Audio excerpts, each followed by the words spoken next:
a comfy seat, tea's about to get wild. We've got true crime tales and a mischievous smile. More life chaos, the highs and the lows, laughing through the madness, anything goes. It's talk time with Amy Boston and Kelly Farrell. Fun nights and stories we're telling. Everyone's welcome, grab your drink, come run. We love true crime, real life and fun, and free care and rejoice.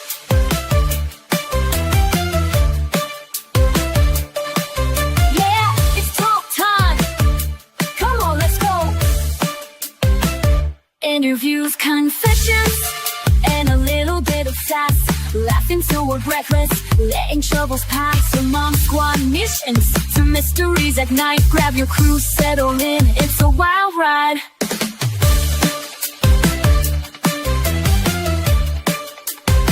It's talk time with Amy Boston and Kelly Farrell. Fun nights and stories we're telling. Everyone's welcome, grab your drink, come run. Here love, true crime, real life and fun. Help!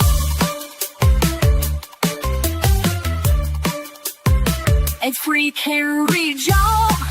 Yeah, it's talk time with Amy Boston and Kelly, free care and read.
My favorites. Sorry.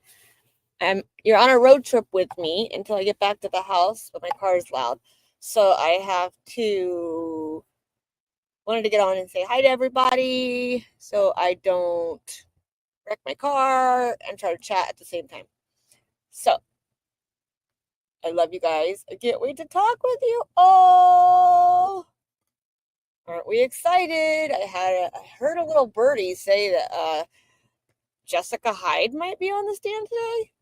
If that's the case, we should all take a really good nap because she gonna make me crazy. But I'm here. I'm in the background. I can't really talk because I'm driving. You guys probably hear it, and I will get back on when I get to the house. I should be home shortly. Love you guys.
to remind.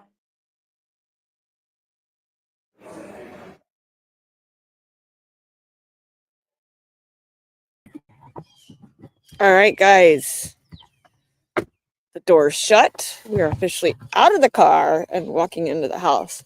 Yes, you guys all went on a roller coaster ride. You just didn't know. Who's ready for today? Do you guys hear the birds singing?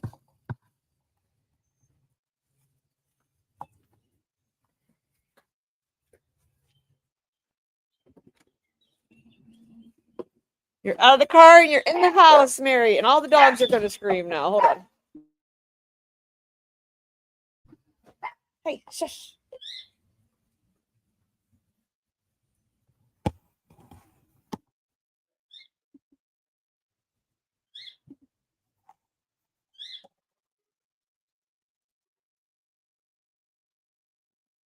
All right, guys, we are officially back. Birds are tweeting. My dogs are barking. Everyone's freaking out, but we're here.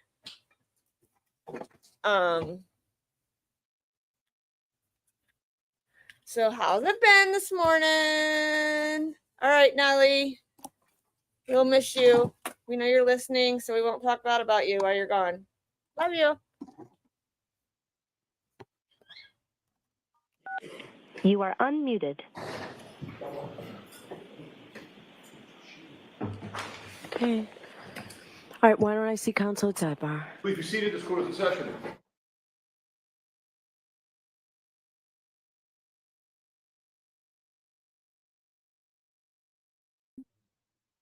So she's only 7 minutes late, guys.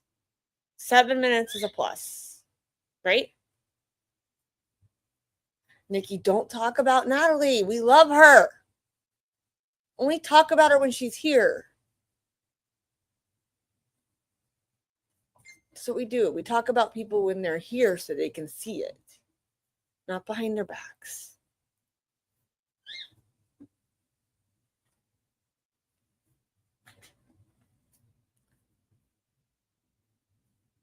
ASMR Bev this morning, right? Hey, look, Mark Zuckerberg's there again. I mean, that's not him, but he looks like him. Esty looks beautiful, as always, my love. She shouted us out last Saturday on her channel, by the way. Said, come and subscribe to her girls. One day, Natalie, we're going to have you up and we're going to do we're just going to talk about your job and the stories that you have because I love them. Love them. Oh, okay, there's a new person. Paul's in the back again. Natalie, would you like to tell everybody what you do for work? Because I don't want to give that away unless you want to.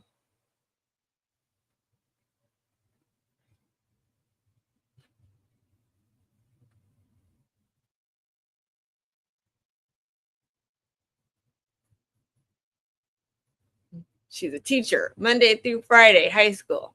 Yeah. And a funeral director in Boston. How cool is that, you guys? She's a funeral director. Like, I just want to pick your brain. Not hard, just enough to like understand what you were doing and stuff. So. Oh, look, it's the stage 5 clinger. I mean, Tara Kerrigan. Not the good part of Boston, by the way. I don't think Paul likes being in the back seat, guys. I don't think he does. He looks kind of upset. Poor Paul. You guys, we should extend a hand to him. And slap him. Not really, don't slap him, that's not nice. But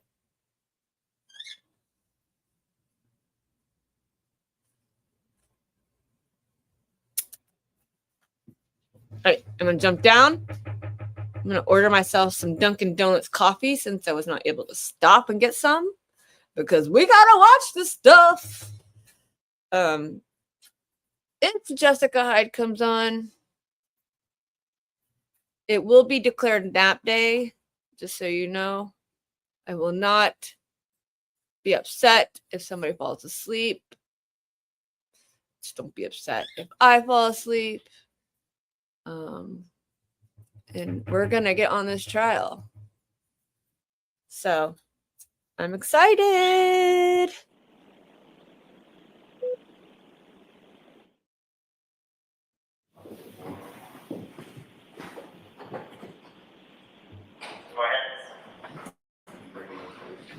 Tony, do you want me to get out?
Please, take a moment.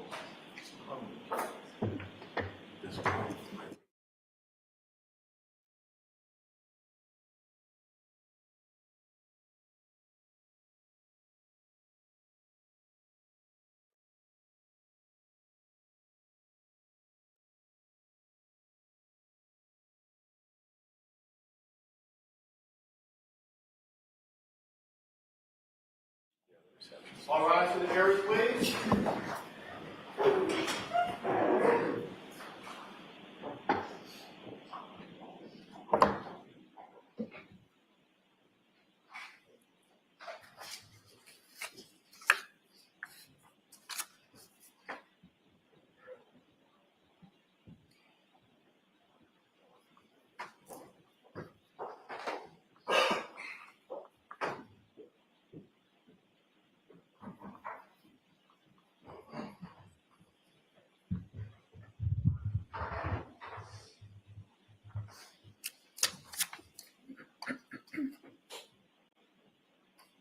Hear ye, hear ye, hear ye. All persons having anything to do before the Honorable Beverly Cannoni, the Justice of the Superior Court, holding in Dedham, within and for the County of Norfolk. Draw near, give your attendance, and you shall be heard. God save the Commonwealth of Massachusetts. This court is in session. Please be seated. All right. Good morning again, Council. Good morning, Ms. Reed.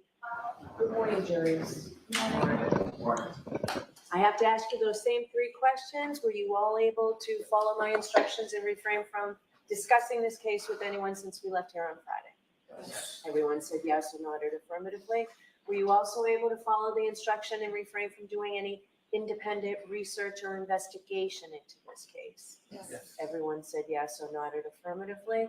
Did anyone happen to see, hear, or read anything about this case since we left here on Friday? No. Everyone said no or shook their heads. Thank you very much. All right, Mr. Brennan, your next witness, please. I understood that the defense informed they were still on cross-examination. I'm sorry. I got nervous. Okay.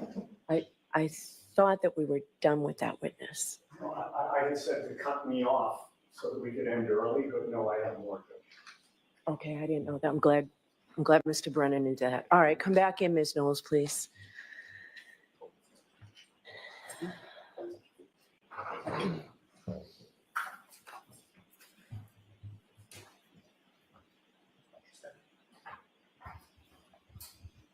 Ms. Knowles, I'll remind you, you're still under oath. Thank you.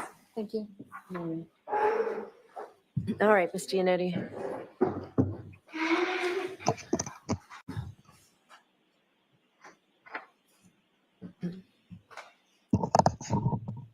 Good morning, Ms. Knowles. Good morning. Ma'am, on Friday, you testified to this jury about the fact that the Mass State Police Crime Lab is accredited as a forensic lab, correct? Yes, I did. And you discussed the fact that as a forensic chemist 4, you help to ensure compliance with the lab's administrative policies, quality assurance, and control requirements, and making sure that you're complying with accreditation standards, correct? Yes, that's one of my job duties and responsibilities. You also acknowledge that in contrast to the accreditation standards of your forensic lab, the standards of a hospital lab may be different, correct? I have no direct knowledge of what the standards at a hospital are, and so I can't say whether they're the same or if they're different. I'm just unfamiliar with them.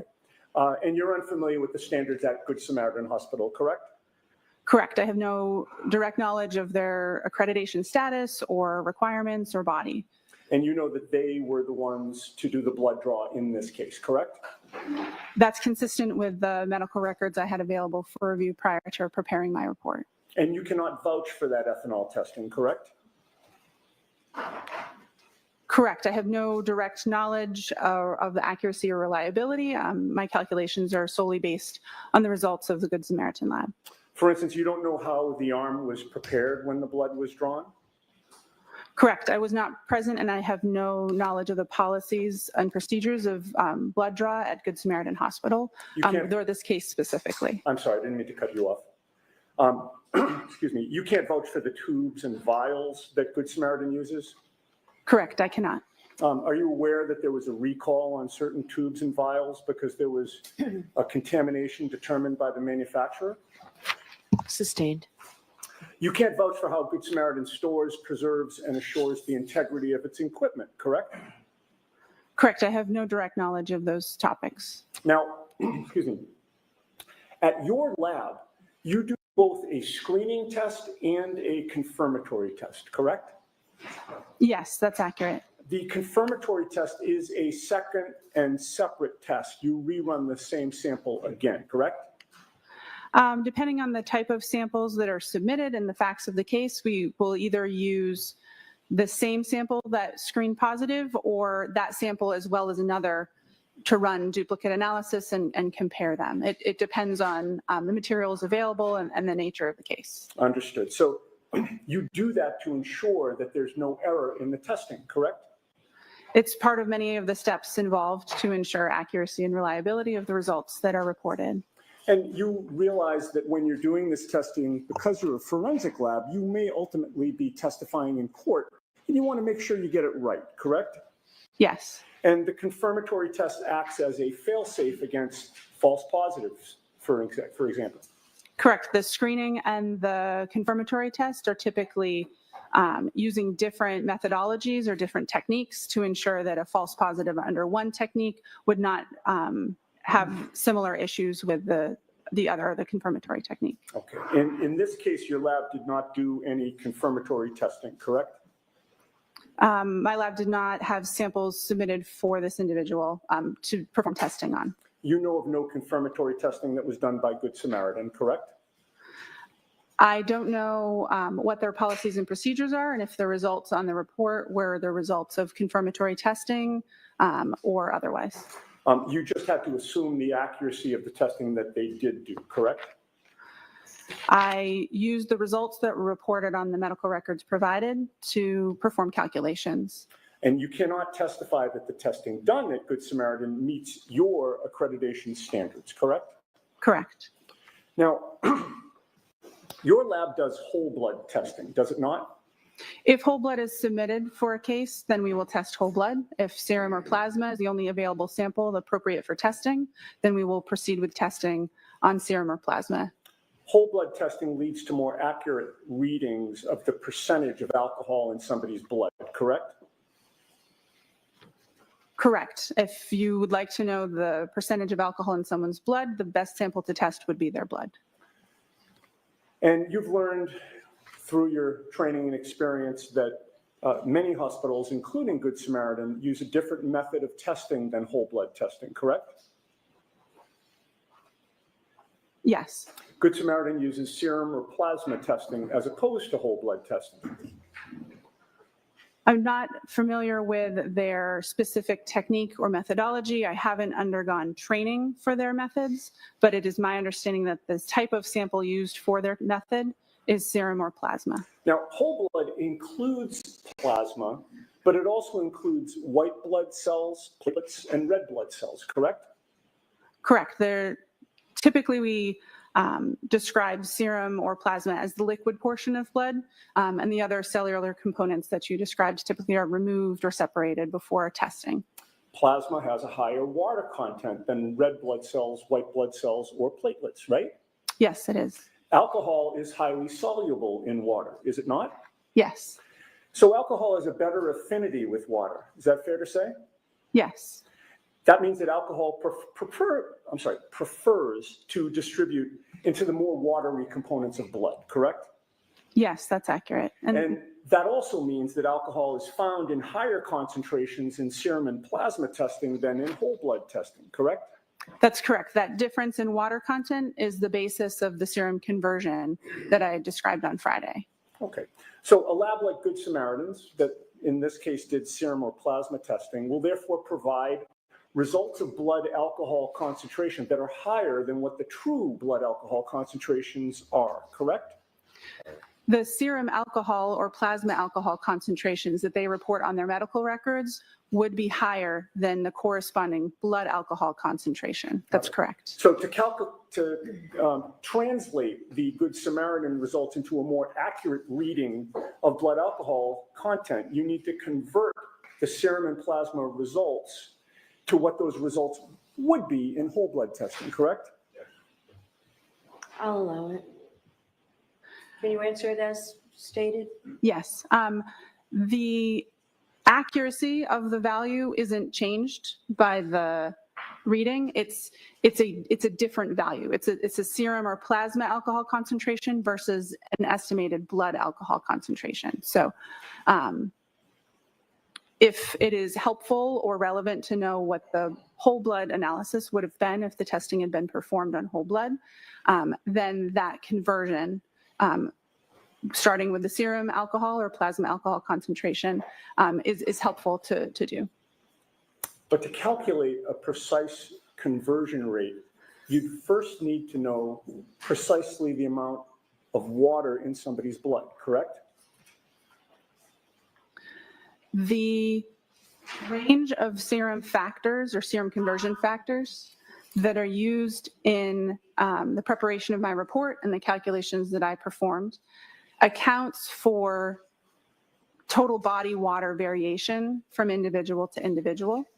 The reason I use between 13 and 19%, and not just one single value, is because I don't know the specific conversion factor that would be appropriate for an individual when I have medical records to review. I think that was a long way of saying yes to my question, right? My question was to calculate a precise conversion rate for somebody, you'd first need to precisely know the amount of water in that person's blood, correct? Sustained. Ask it differently, Mr. Unity. Is it scientifically possible to predict with accuracy a precise conversion rate for one individual person? Yes. Everybody has a different amount of water in his or her blood, correct? There is a normal variation between individuals. I'm sorry, I'm going to do my best to ask yes or no questions, and then if there's an explanation, Mr. Lally can stand up afterward and have you explain, but So this will go more quickly. No comments, just go ahead and ask a question. Sure. Everybody has a different amount of water in his or her blood, correct? Yes. And there are a number of factors that influence the amount of water in somebody's blood, correct? Yes. What is hematocrit? I don't know. Hematocrit is the percentage of red blood cells in whole blood cells. Do you know that? Sustained. Are you aware that individual hematocrit can vary and that it affects the water content in blood? Sustained. Would somebody's age be a factor in determining the amount of water in their blood? I don't know. Could somebody's gender affect the amount of water in their blood? Yes. Could when somebody had eaten and what somebody had eaten before the blood was drawn affect the amount of water in their blood?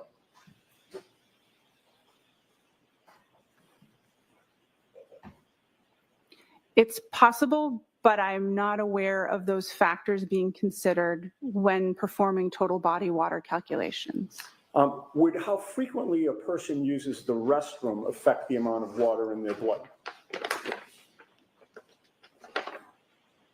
As it would relate to their state of hydration, it's possible, but again, I'm not familiar with performing precise calculations on individuals. It's not a routine part of my job, and it's not in the scope of my expertise. Would some medications, potentially affect the amount of water in somebody's blood? It's possible, yes. And conversion factors vary significantly between individuals, but they can also vary within the same individual over time, can they not? I believe so, yes. And all of the factors that we've discussed that you've adopted can impact the conversion factor that is used, correct? Yes. And there is no one universally agreed upon conversion factor, correct? Correct. There is a range that is agreed upon, but not a singular conversion factor. Right. And the range that you used was 1.13 to 1.19, correct? Yes. You recognize, however, that with all the factors affecting the amount of water in somebody's blood from person to person, and even within one person over time, some people can fall outside the range that you used, correct? Yes. And you recognize that some studies have shown a conversion rate from serum to whole blood can be higher than 1.19, correct? Yes. Are you aware of a study by Rainey, R-A-I-N-E-Y, reporting conversion rates as high as 1.59? Yes. And if the conversion rate is higher, that would mean that the actual blood alcohol concentration would be lower, correct? Yes. So if you're using a range of conversion factors that does not capture what the conversion factor should be for the individual that you're testing, you can't have confidence in the result, correct? Correct. The range that is utilized is looking at studies of large groups of people to try to capture as accurately as possible most individuals in the population, but it would not cover 100% of scenarios with all the factors that you've described. Okay, and you'd agree that your conversion of serum to whole blood here is imprecise, correct? The conversion was performed within the policies and procedures of the laboratory and the best practice recommendations for my field. But it is imprecise.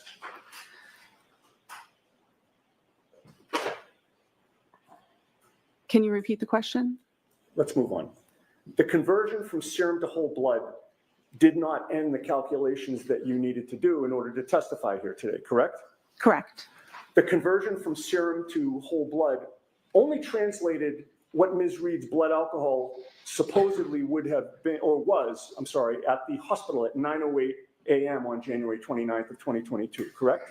Yes. You were asked to try to find out what her blood alcohol level would have been 7 or 8 hours earlier, closer to midnight or sometime between midnight and 1 a.m., correct? The time utilized for my calculations was 12:45 a.m. So you started with the results that you obtained from your serum to whole blood conversion, right? Yes. Which was an imprecise calculation, Which was intending to cover the majority of population. but was it and imprecise? It followed the policies and procedures of my What laboratory. was the precise number then? Was there a precise number or was it imprecise? The range, I'm not talking about a range. I know that you'd like to say that. All Was right. there a precise number, ma'am? the results of my report was not a single number. It is a range of numbers. Let's move on, Ms. Giannetti. Yes. Once you get that range, you have to do an extrapolation on top of that to figure out what the blood alcohol concentration would have been at 12:45, 7 or 8 hours earlier, correct? Yes. But in order, in order to do that extrapolation, you need to make assumptions about things that you do not know, correct? Yes. In terms of processing alcohol, there is an absorption phase, a plateau, and an elimination phase, correct? Yes, that's accurate and consistent with my understanding. And during the absorption phase, blood alcohol concentration can be rising, correct? Yes. And to determine whether somebody is in the absorption phase or the elimination phase, you need to know when their last drink was, correct?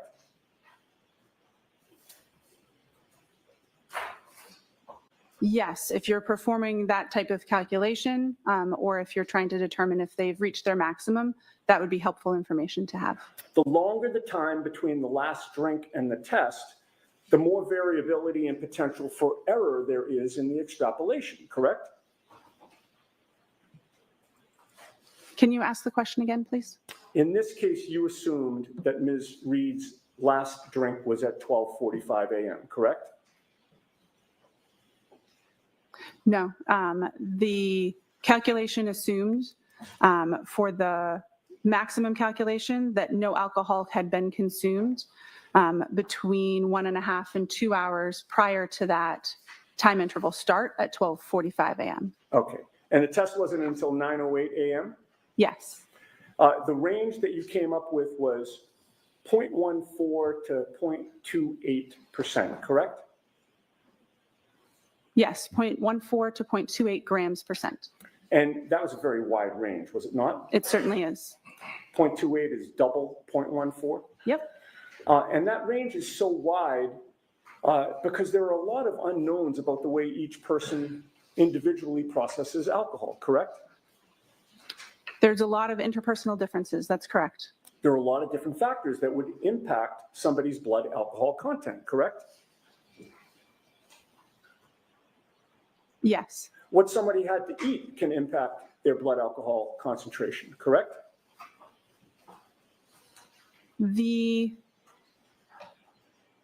contents of their stomach or what they had eaten recently does not impact the rates of elimination that I use for my calculation, but it can factor into the absorption part of the curve and can impact that maximum amount that's reached. Okay.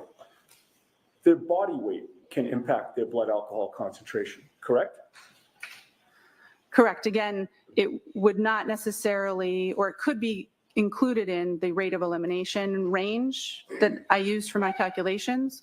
The person's body weight has more to do with, again, the absorption, the maximum concentration, the first parts of the curve, and not the elimination portion that we're discussing when we're doing retrograde extrapolation. And the first word of your answer was correct, right?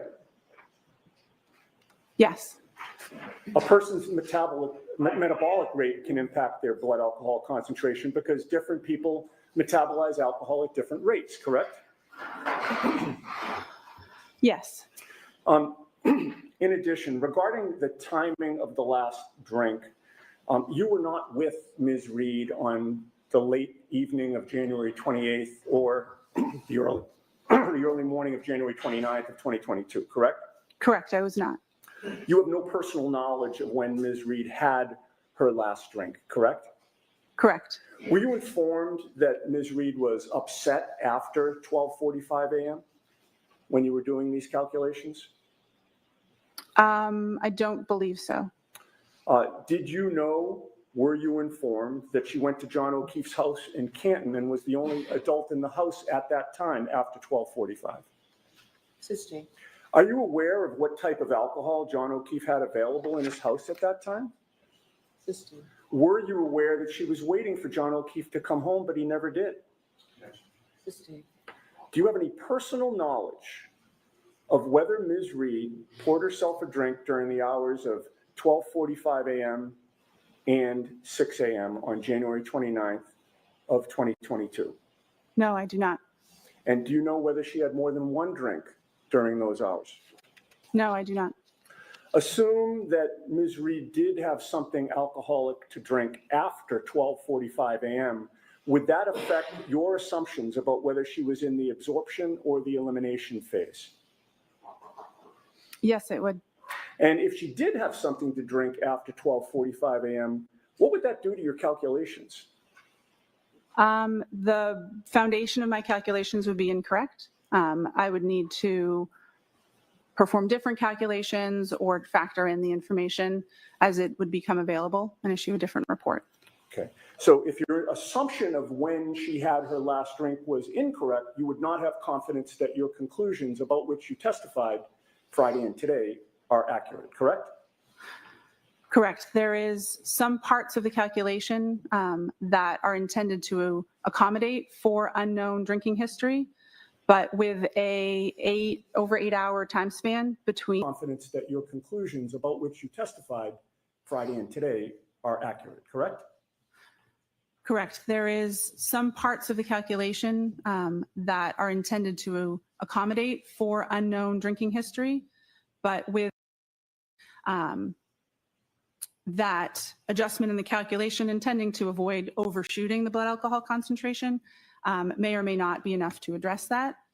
And if new, more accurate information was available, then I would need to incorporate that in the discussion and calculations. Right. So in answer to my question, if your assumption about when the last drink was consumed was incorrect, you would not have confidence that your conclusions are accurate today. Correct. Now, were you ever asked to determine the blood alcohol level of Brian Albert?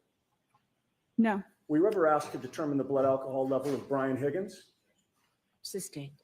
Were you asked to determine the blood alcohol level of anyone except for Karen Reed in this case? I'll allow that. To the best of my knowledge, my only involvement with this case in my unit was the request to perform these calculations on this individual. Thank you. All right, Mr. Lally.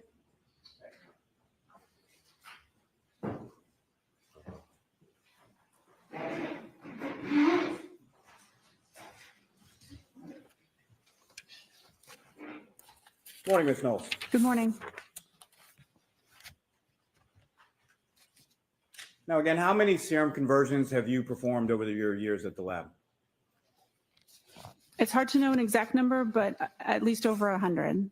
And the ethanol reading or the alcohol reading within Ms. Reed's medical records that you testified to previously last week, What was that reading again? 93 milligrams per deciliter. And that reading in milligrams per deciliter, is that typical for how you would see alcohol recorded in hospital records? Yes, it is. And specifically hospital records that you would then be asked to perform a serum conversion on? Yes. Now, with respect to your calculations in this case, did you perform these calculations consistent with how you have done in each and every prior instance within your work at the lab?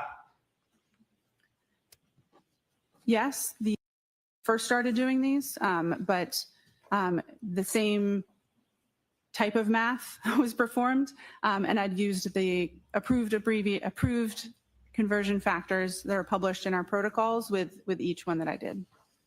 Now, what is the difference between whole blood and serum? Whole blood is blood as we think of it, with both the liquid and the cellular components as it exists in our bodies. Serum is the liquid portion of blood after those cellular components have been removed. And how does the difference between them impact your testing or your calculations? Because of the different water content in whole blood versus serum, that means that if we would like to compare a serum alcohol concentration and a whole blood alcohol concentration, that we have to apply a conversion factor to be able to compare those two. The serum alcohol concentration is always higher than the whole blood alcohol concentration. And that difference, is that accounted for within the calculations or the conversion factors that you utilize? Yes. And how so?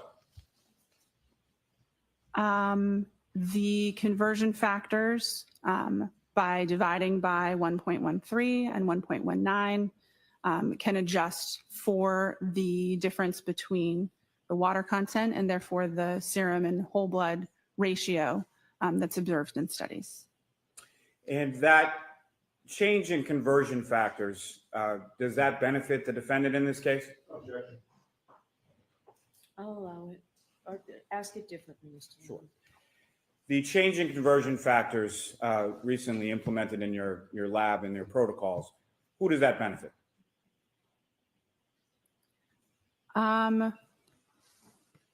The question of benefit depends on the context. Speaking to the math, dividing by a larger number means the resulting number would be smaller. So the whole blood alcohol concentration numbers would be smaller when using the current between 13 and 19% factors, as opposed to the previously used between 12 and 18% factors. Now, these conversion factors, where again do they come from? The conversion factors come from published studies involving individuals that consumed alcohol, had samples collected from them, and their whole blood and their serum alcohol concentrations were compared. Those conversion factors are present in the protocols in use in the laboratory where I work, and they're also consistent with best practice recommendations or consensus body documents in the field that I work. Now, you were asked on cross-examination about a number of different factors. Are those factors incorporated within the conversion factors in the published scientific literature supporting those conversion factors? By basing it on studies with like a large number of people, that's the intention, is to capture the interpersonal differences and different factors within that range that's used. Now, if you know, how much in the elimination phase, as far as bladders are concerned, how much loss of alcohol is concerned in the elimination phase with reference to bladder loss?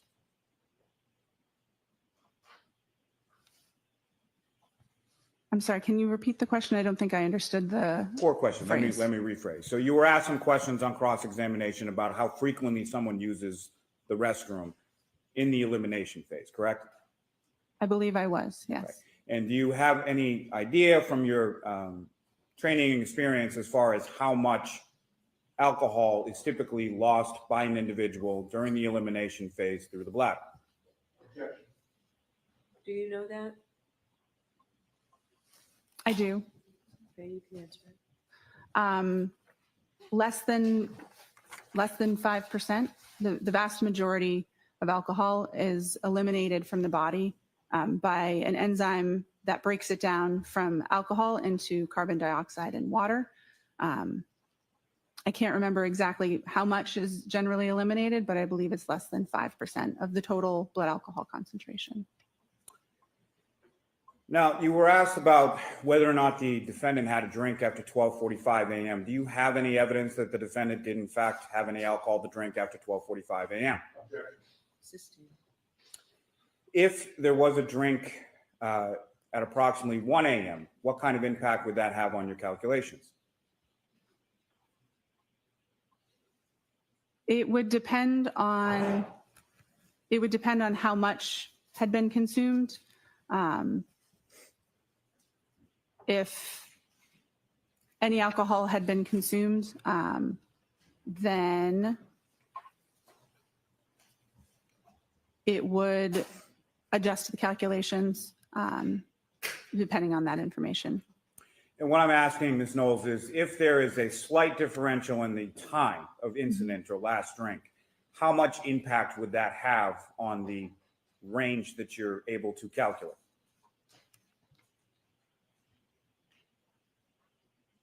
I'm not sure. Now, you testified as far as the range being on the retrograde analysis being between a 0.14 and a 0.28, correct? Yes, I did. Are you aware of what the legal limit is in Massachusetts? I'm going to sustain that, actually. Why is there such a varying range? Because there's such variation between individuals with their rates of elimination, the calculation used both a sort of extreme low and extreme high rate of elimination. Because we don't know the individual's rate of elimination, that range is intentionally wide to ensure that the actual blood alcohol concentration lies somewhere between it. It's intending to account for a lot of the factors that we've been discussing. It's intentionally a wide range because there are so many unknown factors, and it was so much time that had elapsed between the time of interest and the time of collection. And based on your calculations, as far as the 93 milligrams per deciliter, what does that convert to as far as the blood alcohol concentration for the defendant at 9:08 a.m. on January 29th? 93 milligrams per deciliter in serum alcohol concentration would convert to between 0.078 and 0.082 grams percent. And from your calculations in your retrograde analysis, what was the range that you were able to calculate for the defendant's blood alcohol concentration at 12:45 a.m. on January 29th? Between 0.14 and 0.28 grams percent. And 0.14, 0.28, and every number in between is higher than 0.08. Is that correct? Yes, it is. Nothing further. All right, Ms. Knowles, you're all set. Thank you very much. All right, Carlos, next witness, please. Or Commonwealth calls Ryan Nagel.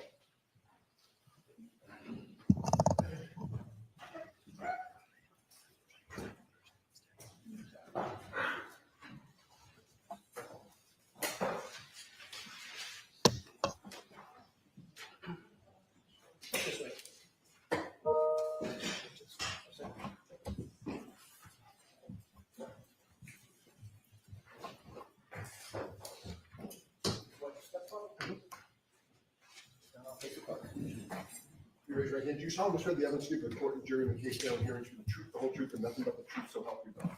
Thank you for this. good morning. May I proceed? Yes. Good morning, sir. Good morning.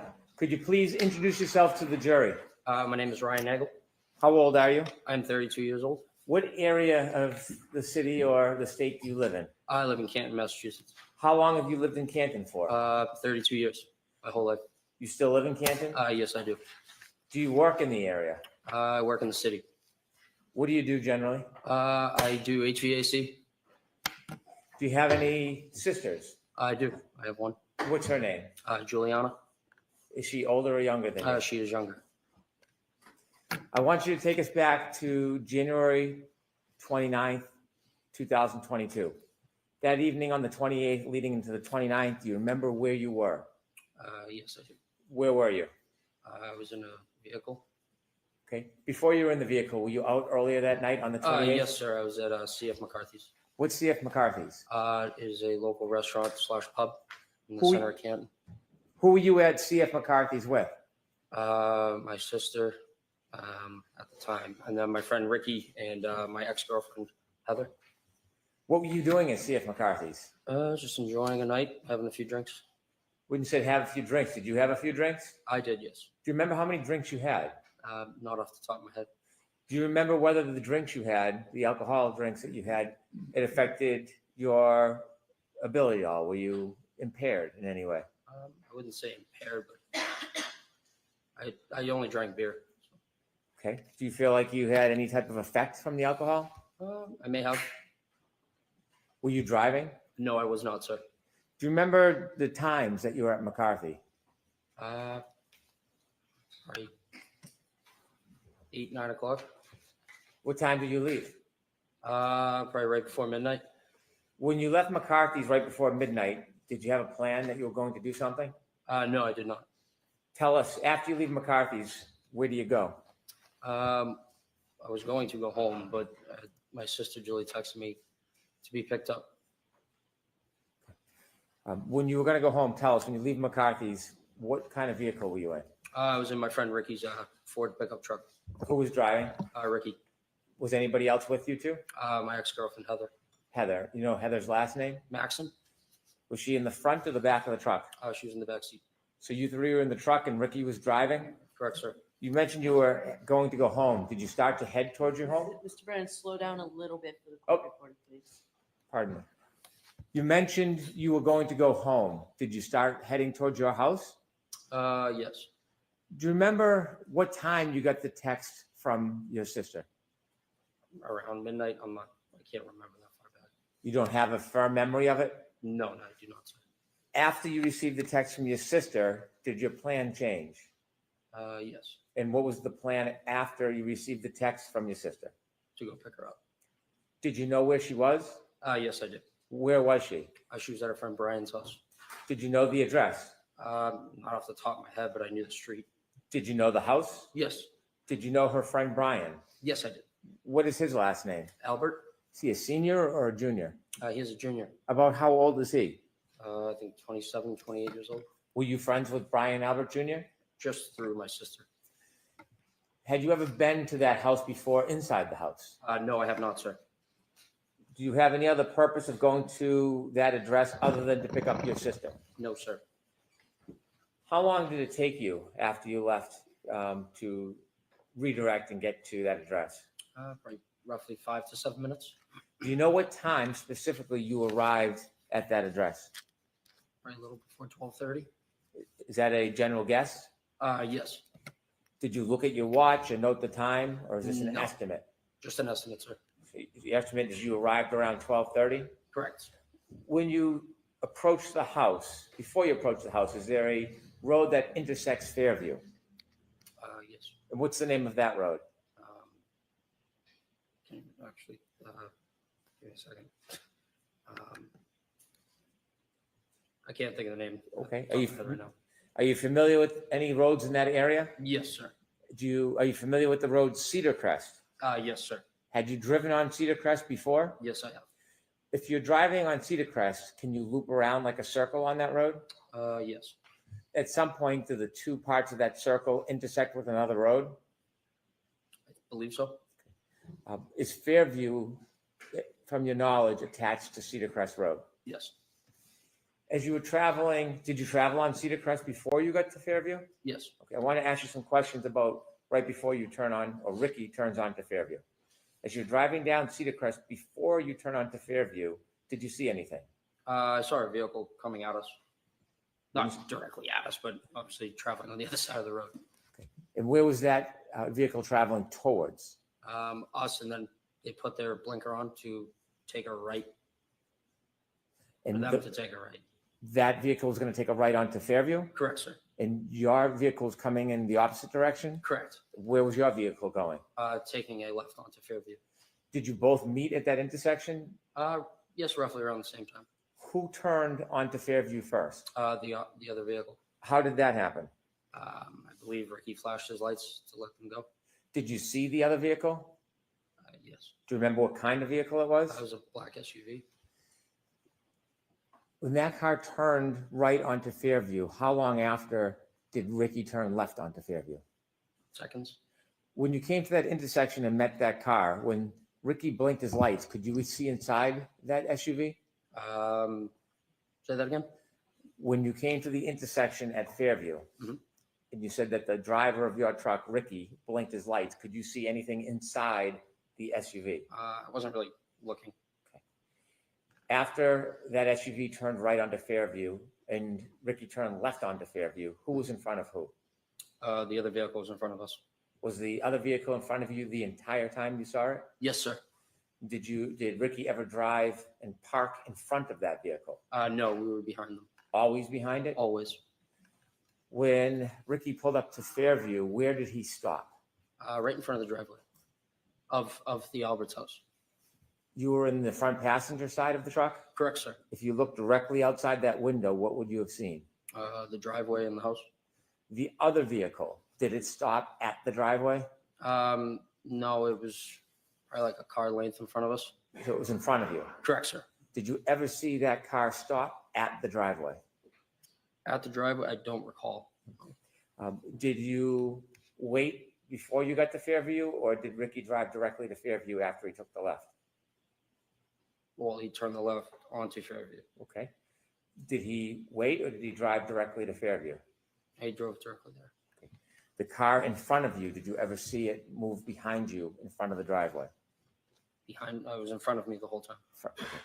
And so I'll ask the question again. Did you ever see that SUV stop at the foot of the driveway? No, but I did see the brake lights. It looked like it moved, but it wasn't. So the brake lights were on. They released them and then stopped again. So probably moved another car length up. How many times did you see the brake lights on? Just once, sir. After you stopped at the foot of the driveway, did you keep your attention on that SUV? Not really. No, I was more concerned about my sister. So you weren't studying it? No. Were you making any notes or trying to mark its direction of travel? No. But you do know, or do you have any doubt that it was in front of you the entire time? Yes, it was. When you pulled to the driveway, did you go in to see your sister? No. What did you do? I texted her saying we're here, and she came out, opened up the door. She looks at me and Rick and said, "Hey, do you guys want to come in? For a drink or whatever." And I looked at him, looked in the back seat, asked Heather. We said, "No, we're all set. We're gonna go home." And so she decided to stay. So the idea was to give her a ride home. You did not give her a ride home? Correct, we did not. Let me ask you some questions. Before your sister came out of the house, do you remember how long you waited for her? Roughly 2 minutes. In its entirety, how long was that truck parked at the foot of the driveway in front of Fairview? Probably closer to 5 minutes, sir. Is that an estimate? Yes, I'm just guessing from what I can remember. Did you mark the time in any way? Look at your watch in any way? No, sir. That's your general memory? You're just roughly trying to remember. When you looked up at the house, did you see there were more than one door? Yes, there were Do you two remember? doors. Yes. Do you remember what door your sister came out of? She came out of the side door, which is to the left of the garage. Did you watch her? Yes. Where did she walk? From where to where? She walked out of that door down the driveway towards us. When she reached you, how did you have a conversation with her if you were in the truck? I opened the door, my passenger door. As you were speaking with her, were you watching anything else, or was your attention directed to your sister? Nope, just on my sister. At some point after your sister turned to go inside, did you wait for her, or did you leave right away? Or did Ricky leave right away? We waited for her to get back into the house. At any point before your sister went back in the house, did you see any lights, like dome lighting, come on inside that SUV? Yes, I did, sir. Before or after your sister went in the house? Roughly like as she was getting in the door. Before you ended your conversation with her, did you see the dome light go on in that SUV? Say that again, sorry. Before your sister left the driveway, Mhm. did you see any dome light on in the SUV? No, I wasn't looking. Your sister began to walk back to the house. What was your direction? What was your attention focused on? Mainly on her. We were pulling away from the driveway and kind of just glancing back over at Julie to make sure she got in. When your sister went back up the driveway to go in the house, when was the next point you had any chance to see the SUV? When we were passing it. When you were passing the SUV, where was it located in relation to the house, flagpole? Directly in front of the house. Was it anywhere near the flagpole as you drove by? Probably like a car length from that. A car length from the flagpole? Yes, give or take. Is that the middle, right, or left side of the house? That would be towards the left side of the house. As you drove by that SUV, what was your primary focus? My sister, sir. Like watching her get in.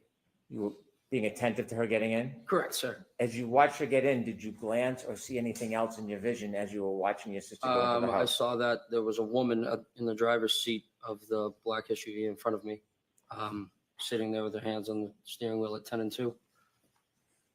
Did you get a good enough look that you would remember who that person was, or was it too brief to It identify the was person? too brief, sir. You saw the person in the SUV with their hands on the wheel. How did you see them inside the car? Their dome light was on. Do you know how a dome light comes on in a vehicle? Yes, sir. Either you press it yourself or if there's a door open. When you had the glance or the glimpse of the woman in that SUV holding the wheel, you said 10 and 2? Correct, sir. Could you describe for us what that means? Just like a clock, just the hands on the clock, like 10 and 2.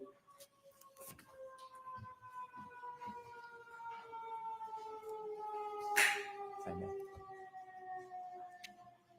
I was just waiting for the siren, Your Honor. If I could show Exhibit 3 to Mr. Nagel.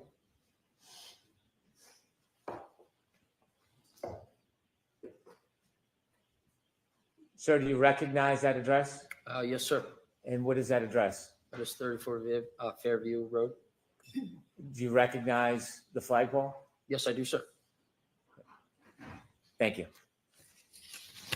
When you drove by and you said you saw a woman sitting in the front and the dome light was on, did you see anybody else in the car?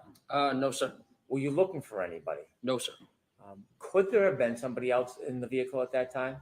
It could have been, yes. Could there have been someone standing outside the door? Yes, it could have been. When you saw the person, were you studying the person? No. How long of a time did you have to take a glimpse of that person? 5-10 seconds, maybe. Now, I want to ask you some questions about the entire time you were parked at the foot of the driveway until the point that you left Fairview. From when you first stopped at the driveway at Fairview until the point that you left and were no longer in front of that property, did you ever see any person get out of that SUV that was in front of you? No, I did not, sir. Did you ever see anybody, any man, ever cross the front yard towards that home? No, I did not, sir. Did you ever see any man ever enter or stand in that front door? No, I did not, sir. Did you ever see anybody walk across the front yard to the side door? I'll allow it. No, I did not, sir. Did you ever see anybody enter that side door other than your sister? No, I did not, sir. As you were parked at the driveway the entire time, that generally 5-minute time, did you ever see anybody get out of the SUV and walk down the street towards the driveway? I'll allow it. No, I did not, sir. Did you ever see anybody walk past your truck and up the driveway? No, I did not, sir. Did you ever see any person other than your sister outside of those vehicles the entire time that you were at Fairview? I'll allow it. No, I did not, sir. I have no further questions. Thank you. Mr. Yannetti?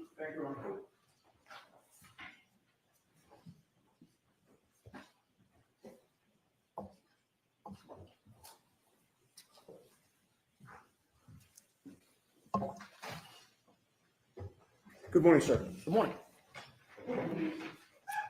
You testified about having seen a black SUV before the vehicle that you were in entered Fairview Road at around midnight on January 29th of 2022, correct? Correct, sir. Objection, that's not facts and evidence. That's okay. The witness's answer is what matters. Is that right? Yes. You first saw that black SUV when it was coming toward your vehicle when you were on Cedar Crest, correct? I'm sorry. Let me repeat that because of the siren. You first saw that black SUV when it was coming toward the vehicle that you were in on Cedar Crest, correct? Correct, sir. Your friend Ricky D'Antonio was driving at that D'Antano. time? D'Antano, sorry. D'Antano? Yes. He was driving at the Hold on. time? Correct, sir. Ms. Giannetti, thank you. Yes.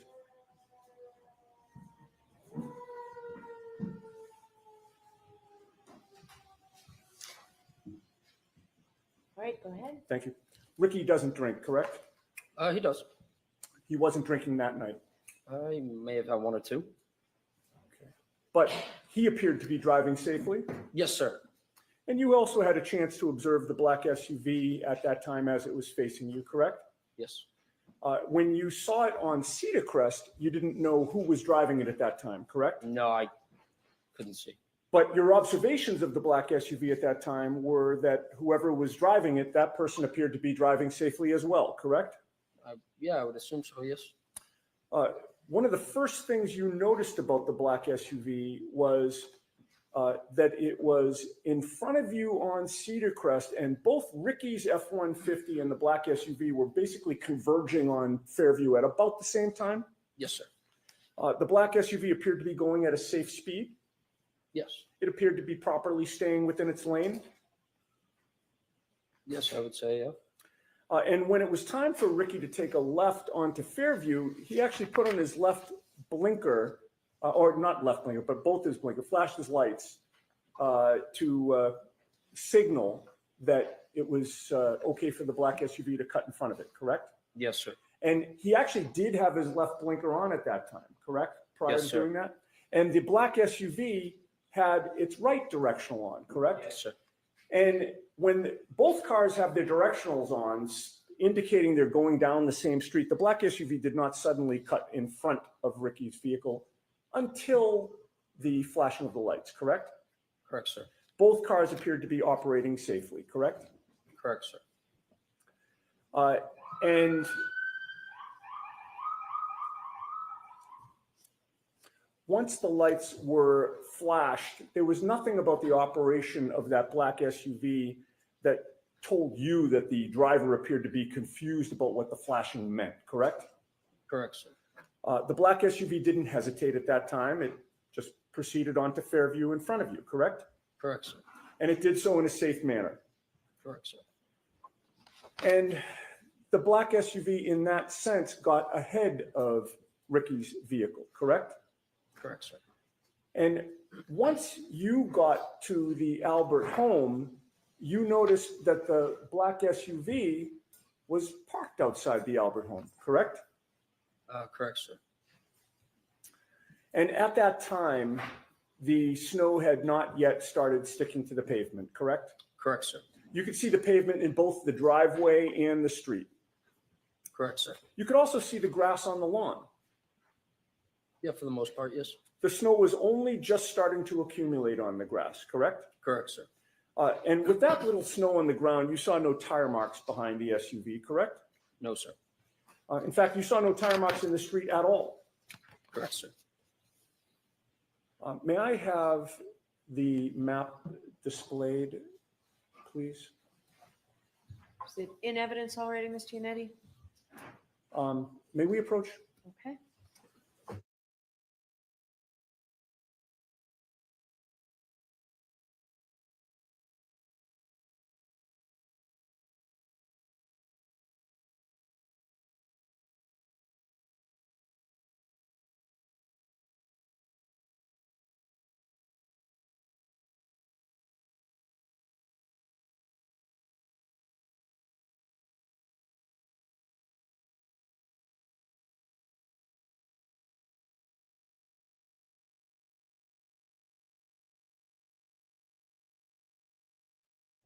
Is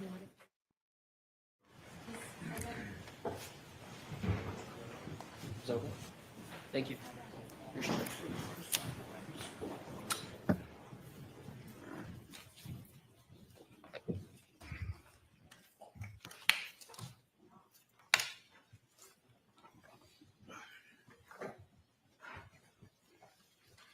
Okay.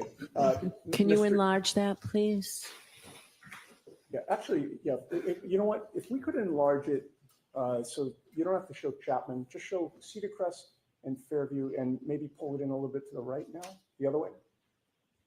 See if that works. Okay, that's much better.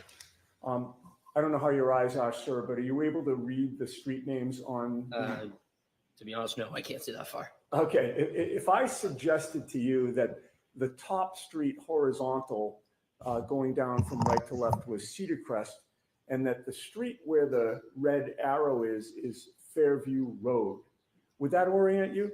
Yes, sir. And would it be fair to say that before you actually were coming down Cedar Crest Road as you look at this map from right to left, correct? Correct, sir. And in that sense, you were traveling west on Cedar Crest, correct? Yes. You turned south onto Fairview, correct? Correct, sir. And you were still facing south when you parked in front of 34 Fairview, correct? Correct, sir.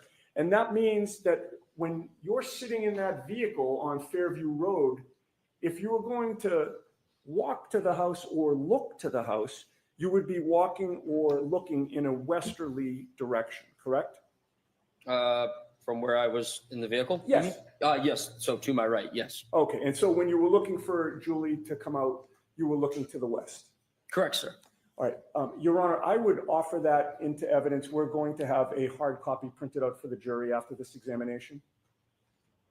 Okay, so we need something for the court reporter to. Sure.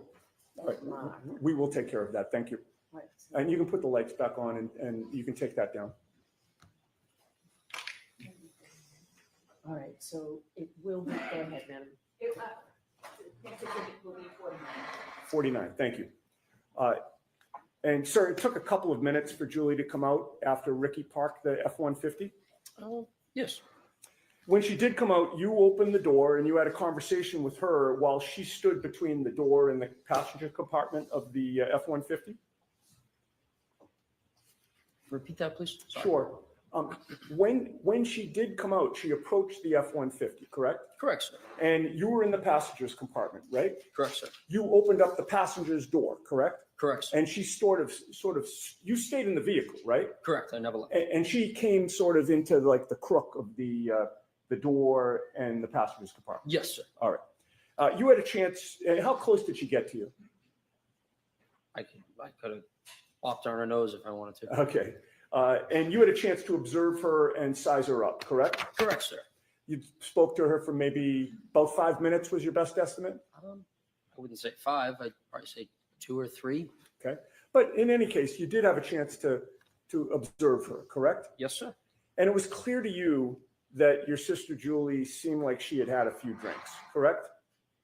I mean, yeah, it was 12:30 in the morning, so yes. And she called you for a ride, right? Yes, she knew that Ricky was driving. Right. And when you arrived there, there was a discussion about whether she'd actually take the ride, right? Correct, sir. If she was just going to come out and take the ride, there would have been no need for the conversation, correct? Correct. But do you recall previously testifying that you were out talking to Julie for over 5 minutes? I would not say over 5 minutes, no. Do you deny that it was about 5 minutes? Objection. I'll allow it. Do you deny it was about 5 minutes? Could have been. Okay, I'm not. fair enough. And you talked with her about whether she wanted to go in the truck and leave with you, correct? Correct, sir. You also talked about whether instead you, Heather, and Ricky would go into the house to join the gathering there. Correct, sir. There was a back and forth that you really thought was unnecessary, correct?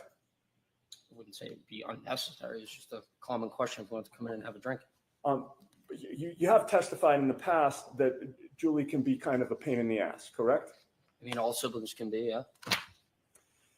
In any case, Julie decides to go back inside and you decide to leave, correct? Correct, sir. Ricky did not speed up the street at that time. No, He just gradually pulled out. correct, sir. His direction of travel took him right past the black SUV that was now in front of you, correct? Correct, sir. He passed the black SUV on the left, correct? Correct, sir. And you were in the front passenger seat at that time still, correct? Correct, sir. So you were closest to the black SUV of the people that were in your vehicle as you passed it, correct? Correct, sir, yes. And you were closest to the driver's side of the black SUV, correct? Correct, sir. You noticed that the interior dome light was on, correct? That is correct, sir. That lit up the whole front compartment of the SUV, did it not? Yes. It lit up the driver's seat and the passenger seat, correct?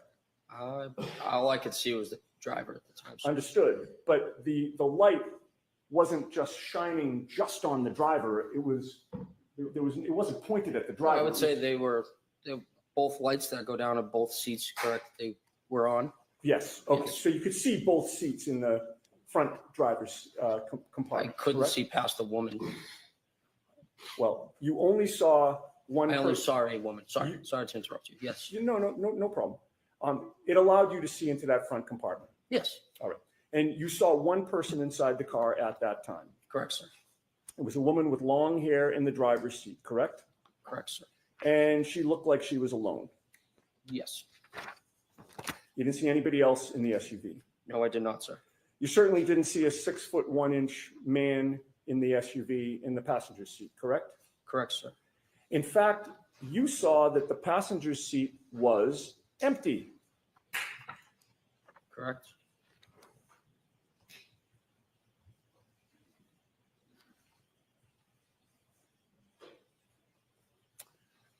The woman in the passenger seat was staring straight ahead, correct? Not in the passenger seat. She I'm was in sorry, the and driver's seat. thank you for catching that. The woman in the driver's seat was staring straight ahead. That is correct, sir. You didn't see her lips moving as if she were talking, correct? I wasn't looking for that. But Just you happened did- to see a woman figure with her hands like this. Okay. Facing straight. Correct, sir. You had no music on in Ricky's truck at that time, correct? No, sir. Ricky had turned the music down when Julie came out so that you could actually speak to her, correct? That is correct, sir. And when you got close to that SUV while you were passing it, you didn't hear any arguing there, correct? Correct. You didn't hear any yelling, correct? No, I did not. You didn't hear any screaming? No, I did not. You heard no noises within that SUV at all? No, I did not, sir.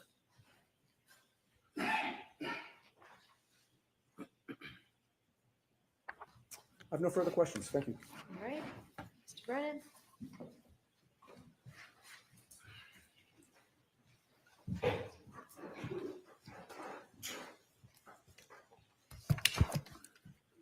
Sir, you mentioned you were at that address around 12:30, That is correct, sir. and you offered us that you were there for about 5 minutes. Yes. You know the exact time you left? No. Not off the top of my head right now, no. Was it around that time? Yes, sir. Would it be fair to say you don't have certainty whether it was 12:35, 12:32, 12 o'clock? It's probably before 12:35, roughly between 12:30 and 12:35. You could still see the ground, given the Yes. weather. Yes, sir. Was there snow starting to fall? Just starting? Had you been outside earlier that night? Yes, sir. In the ground that you could see, do you know how hard it was? Say that again? The sir? ground. Ground, yes. Do you know if it was soft or hard? Like the road? The ground, the grass, the lawn. Oh, I don't know. I mean, it was a cold night, so I mean, I assume it's hard. Around that time, around 12:30 when you left, Mhm. Was there inches of snow? No, there was On the not ground? inches of snow, no. I could still see the grass coming through the snow. I mean, it's just like a coating. You could still see the bare ground. Correct, sir. When you saw that SUV in front of you for the time that you were there, that 5 minutes, did you ever, and you said that you saw brake lights at times, did you ever see at that point missing parts of its taillights? No, sir, I wasn't observing the vehicle like that. When the taillights were on, when the brakes were on, what color was the glow? Red, sir. Did you ever see a missing piece where it was white instead of red? No, sir. Over near the flagpole where you saw this SUV, did you see any human being, any person lying on the ground near the flagpole? No, sir. When you drove by the SUV, you said you couldn't see past the woman. Could you see inside the SUV when you drove past? Repeat yourself. When you drove past the SUV, you saw a woman in the driver's seat. Yes, that is correct. You didn't see anybody else. No. Do you know if anybody else was in that SUV? Could have been. I'll allow it. It could have been. From when you were driving by the SUV and you could see inside the driver's seat and saw the woman, could you see on the other side of the SUV if there was anybody standing on the other side of the SUV? No, sir. Was there anything obstructing your view as you drove by and saw the woman to prevent you from seeing on the other side of the SUV? The woman and the vehicle itself. You mentioned that there was a dome light on in the SUV. Yes, sir. Was the driver's side door open? No, when you sir. drove by? No, sir, it was closed. Can I have exhibit 16, please?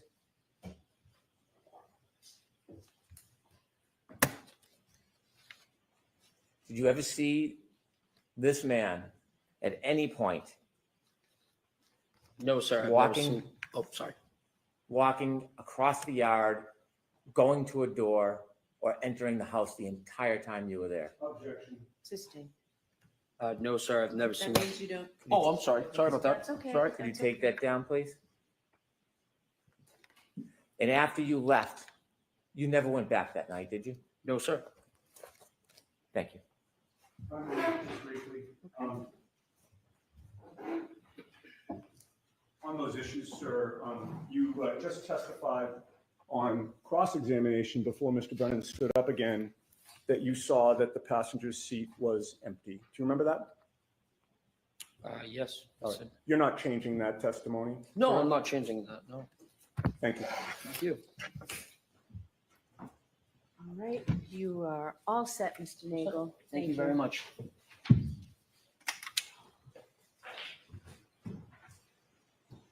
Your next witness, Mr. Brennan. Thank you, Your Honor. Commonwealth calls Heather Mason.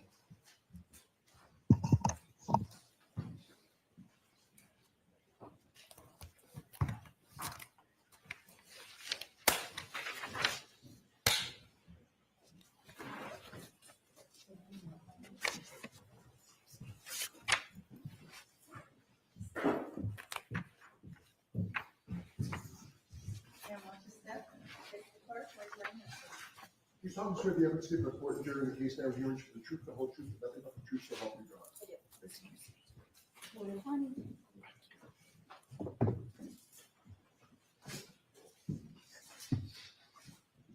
Whenever you're ready. Thank you, Your Honor. Good morning, ma'am. Good morning. Could you please introduce yourself to the jury? Hi, I'm Heather Maxon, Maxon. How old are you? I'm 31. Do you live in the area? I do. How long have you lived in the area for? My whole life. Do you know a person by the name of Ryan Nagel? Yes. And how do you know him? I dated him a few years back.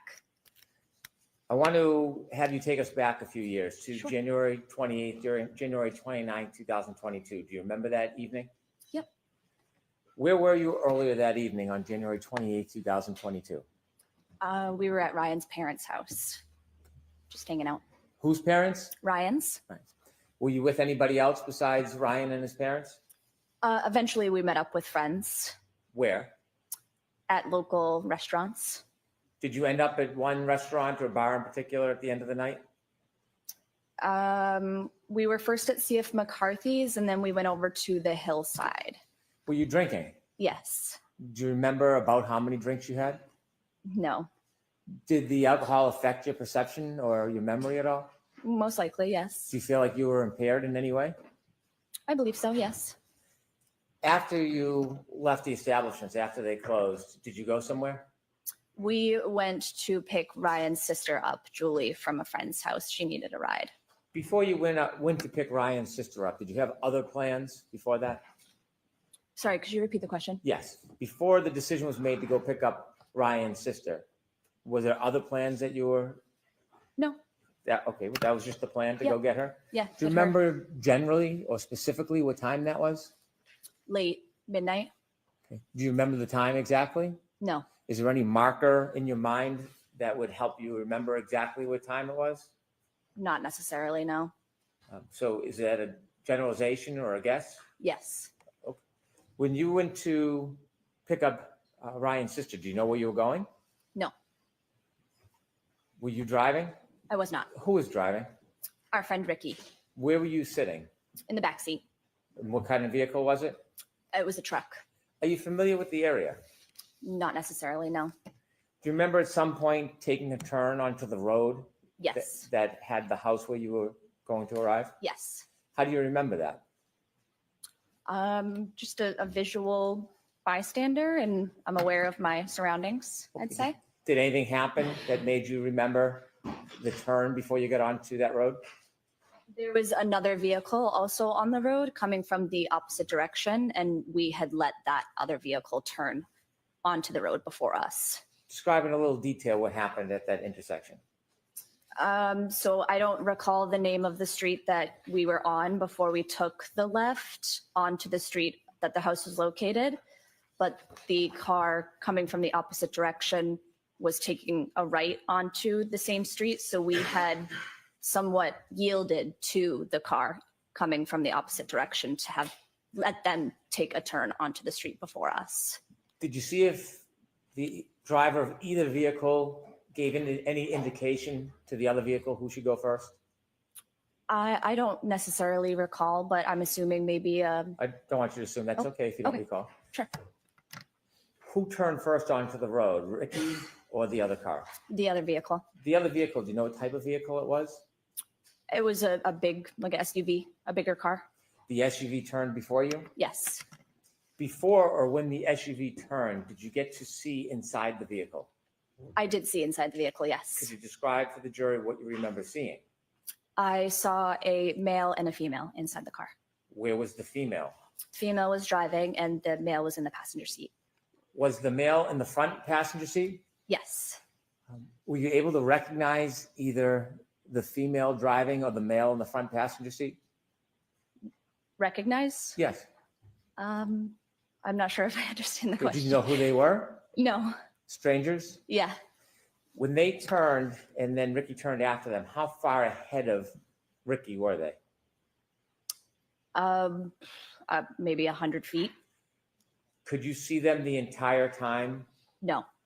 When you drove to Fairview, how long did it take after the turn? A couple minutes. It took a couple minutes to get from Cedar Crest to Fairview? Oh, That's maybe. okay. Yeah, I'm not sure. Okay. When you arrived at Fairview, where did Ricky stop? Outside the house on the street. Do you remember where on the street in relation to the driveway? No. The other vehicle, the SUV, was it in front of you or behind you when you stopped? It was in front of us. When it was in front of you, did you notice anything about the vehicle? No. Did you notice anything about its lights? No. Did you see whether the interior light, the dome light, was on or off? I did as we were leaving. Before you left, No. did you ever see that dome light come on? No. Did you notice anything about the brake lights? No. Did you notice anything about the vehicle's taillights, whether they were intact or broken? Nope. When you arrived at that address, do you know the street address? I do not. When you arrived at that address, what happened next? I believe Ryan had reached out to Julie saying, we're here, time to go. And so she had come outside and we had a short conversation and she decided that she was actually going to stay at the house. She had invited us in, but I had said that I didn't want to go inside. I just wanted to go back to the house. From the time you first arrived at that address and until the time you left, did you ever see anybody get out of the SUV that was in front of the truck? I did not. Did you ever see anybody travel across the front yard to the doorway from that SUV? Nope. Did anybody ever walk by on the street, walk by the truck in front of you or behind your truck and walk on the driveway? No. Well, No. besides Julie, sorry. So Julie is the only person that you saw in the driveway that night, Yes. and then you left? Yes, When you left, did you drive by the SUV? we did. When you drove by, what were you looking at? My surroundings. Okay. What did you see? I saw the female that I saw beforehand, also still in the car, Where did you see her? in the driver's side. Was there at that point any lights on inside the car? There was, yes. Which The light? dome lights, Was the driver's side door open? not to my knowledge. Did you see anybody else inside the SUV? I did not. Was there anybody else inside the SUV? You didn't see anybody inside the car? Besides the driver, no. Okay, next question. Do you know whether there was anybody else inside the SUV at that time other than the driver? No. Did you look in and study the interior of the SUV? No. How long did you look inside the SUV for when you passed? It was just passing, so I don't know, a couple seconds. Did you see if there was anybody or a man standing outside the door of the SUV? I did not. Outside the door? No, Did you see anybody lying on the front lawn? no. Thank you. I have no further questions.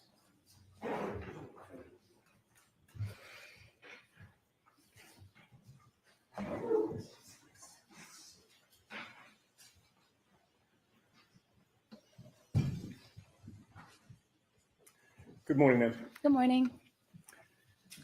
Before Ricky turned onto Fairview Road, you saw the SUV in front of Ricky's truck, facing it, taking a right-hand turn in front of you, correct? Correct. And at that point, you had an unobstructed good look at the driver and the front passenger, correct? Correct. And you could see that there was a female driving and a male in the front passenger seat at that time. At that time, yes.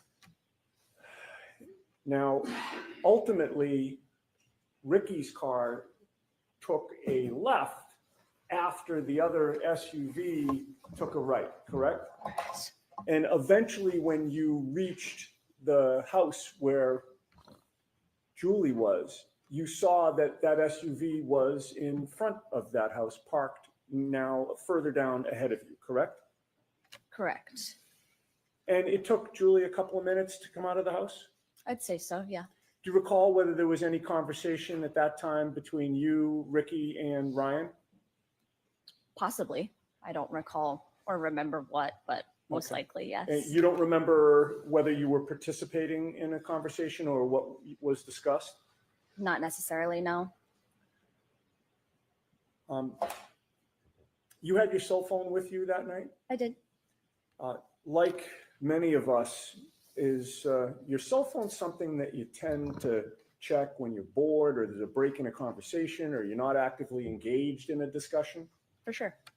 And while you were waiting for Julie to come out of the house, do you recall whether you were checking out any web page or Instagram or text message or app on your cell phone? I don't recall. Can you testify with certainty that you were not checking your cell phone during that period of time? Not with certainty, no. And so you can't say for sure how long, if you did check your cell phone, you would have been looking at it while waiting for Julie, correct? Correct. And no one's asked you for your phone so that they can analyze what you were doing during that period of time outside 34 Fairview, correct? Correct.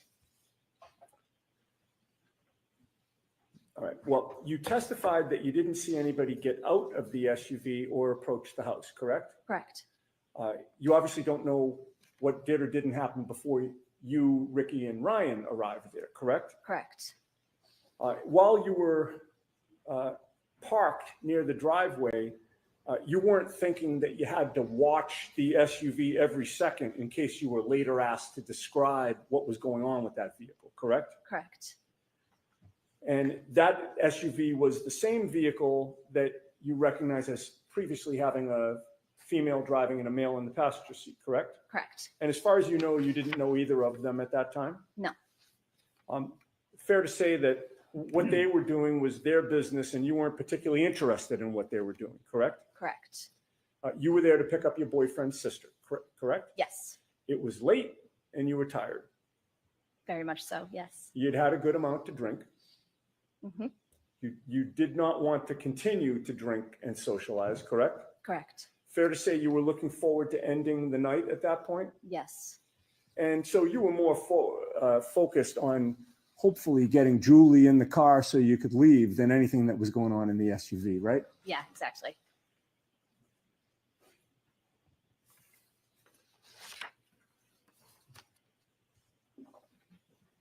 Then Julie came out and it wasn't as simple as her just jumping in the vehicle and leaving, correct? Correct. There had to be a discussion, Right. right?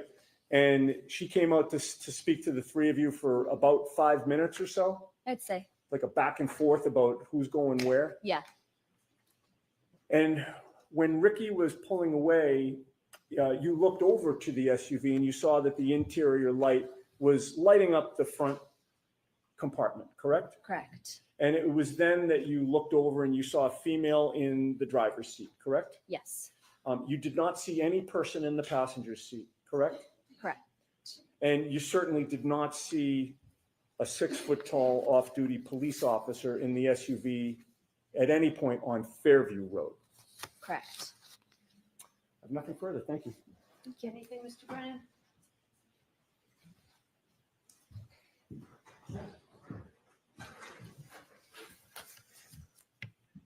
When Ricky was speaking to Julie and you were in the back cabin of the truck, what direction were you facing?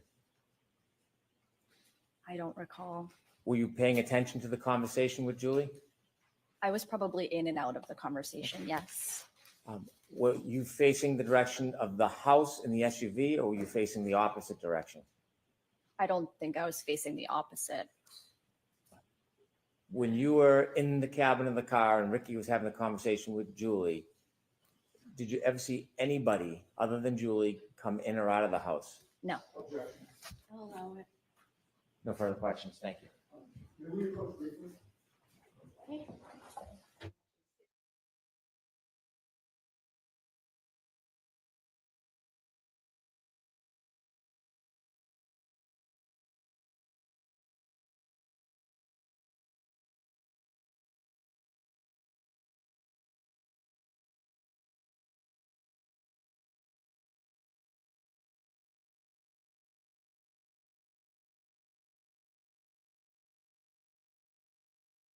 Ms. Maxon, you are all set. Thank you. Thank you so much. Mr. Brennan, your next witness. The Commonwealth calls Katie McLaughlin. Sorry, Kristen.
Why don't we take our morning recess, James? 20 minutes. All rise, please. Jurors, close your notebooks and follow me.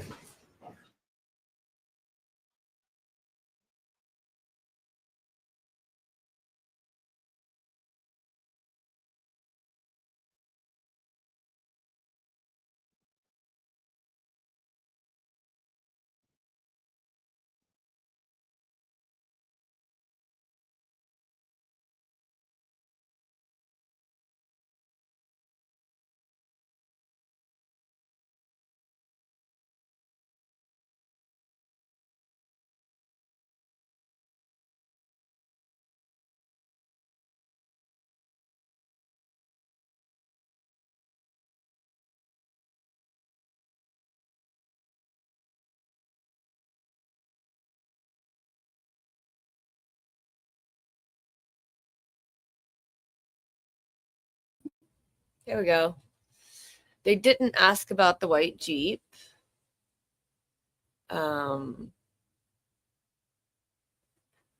Heather Maxon, not, if I'm correct, and you guys can correct me, I thought she only said that she saw him at the stop sign when they were facing each other.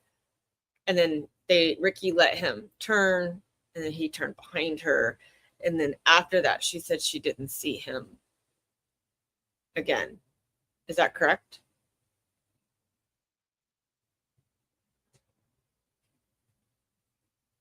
Nikki is probably asleep and she don't feel good. Timed out. You shouldn't have been timed out. Not that I've seen. If it happened, it was an accident, my love. I'm on my phone and the computer, and I don't.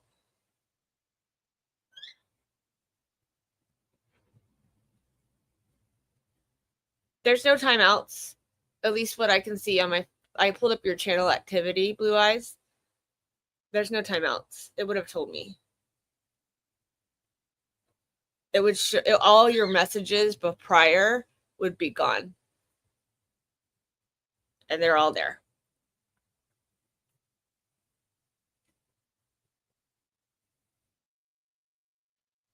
So,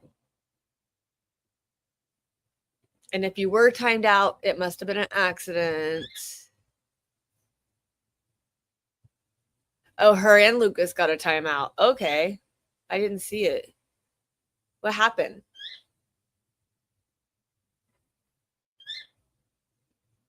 Lucas wasn't timed out. Oh, Nikki's laying on her phone, you guys. That's what's happening. I guarantee you Nikki fell asleep and her phone's in her hand. That's what it is. Because she didn't feel good when she woke up. And she was in here chatting. And now she's no longer in here. So we know she's sleeping. Oh, there she is. Oh, look. Nikki's all timing people out. Girl. Come on.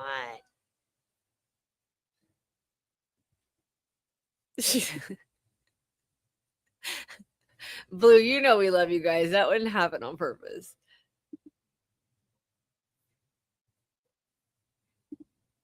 No, she was not driving. Ricky was driving. She was in the back seat.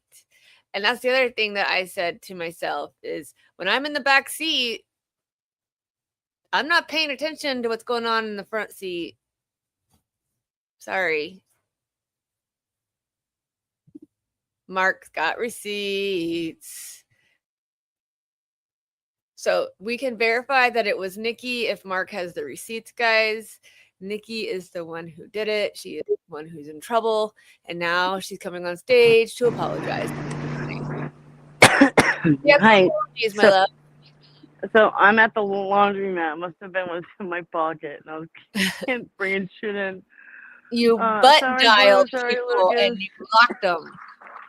Yeah, you have to leave your phone open when.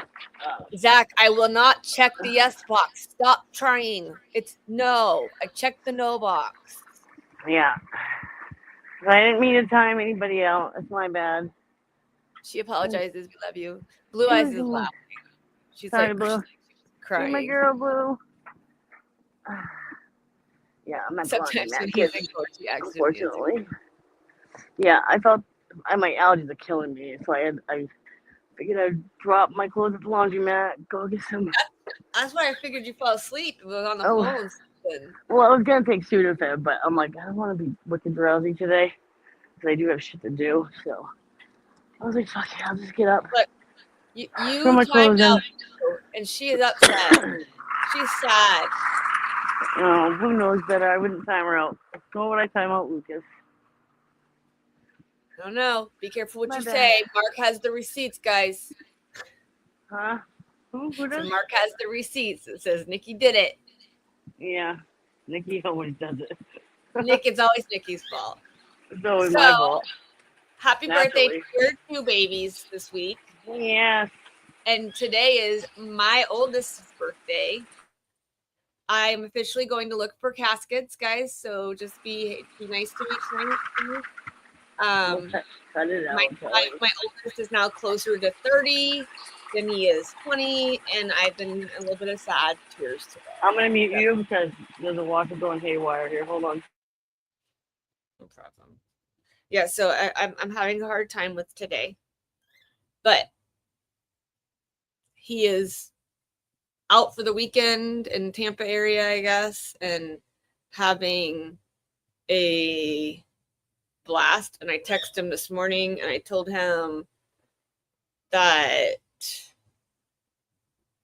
I said, happy birthday to my firstborn, the most amazing child who made me a mom, challenged me, stood his ground, and became an amazing man. And he wrote back, thank you, Mama. Couldn't have done it without you. I love you. And so he has my heart today really bad. I'm like, so if you guys could just say a little bit of happy birthday to Caleb in the chat, because that would make me happy and I can show him how everybody says happy 26th birthday to my baby.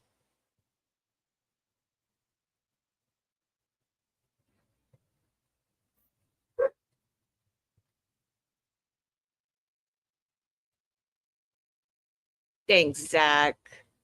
Thanks, Jay. You guys are mean. You guys are so sweet. I'll be out looking for my casket this afternoon. Natalie, if you have any recommendations, I might need those because I'm old. I don't feel old enough to have a child that's almost 30 years old, but apparently I am. I'm old. My oldest is 26, Natalie. I think I need a casket. I think I need to have one picked out. It's the only thing I could do. His sister or his hot aunt. Oh, Jay, you are a man after my heart. That's the problem, Wayne. Age is a state of mind, except I know my child is older than he's supposed to be.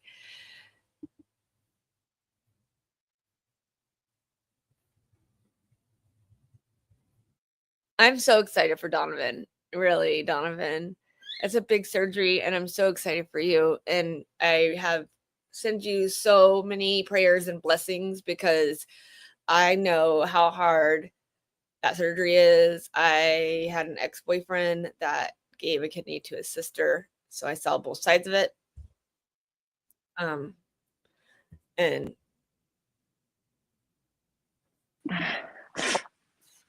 aunt, an ant is not crawling on the ground. I can't help you. I see ants. It's their ants. Yeah. They're trying to train me. It doesn't work. It drives me crazy, guys. An ant is what crawls on the ground. It's an ant here. Or do you call them ant holes? We just call them ants. No. Ant is how it's supposed to be. A-U-N-T. I know, but it's really hard to change that. Like, honestly. So my ex-husband, he actually, his grandfather owned. Oh, I'm a mess today. And do you guys know that you're not even supposed to call it an almond, right? That's not how it's supposed to be pronounced. I had to learn this the hard way. It's an almond. They don't call it an almond. It's an almond. It's not an almond. Yeah, that's what they call them in California, where all the almond farms are. Okay. Yeah. Saying I had to learn that the hard way, and his family would not let me have them unless I called them almonds. Huh. Because they had almond trees. So did she say that she saw John outside, or when did she say she saw John? And you guys can correct me, but from what I remember hearing her just say, no fucking way, it's an almond. Yeah, they call it an almond. The L is silent. She said that when they drove up to the stop sign, that she saw John and Karen in the car. Okay. she was in the back seat. But when they got to the road or to the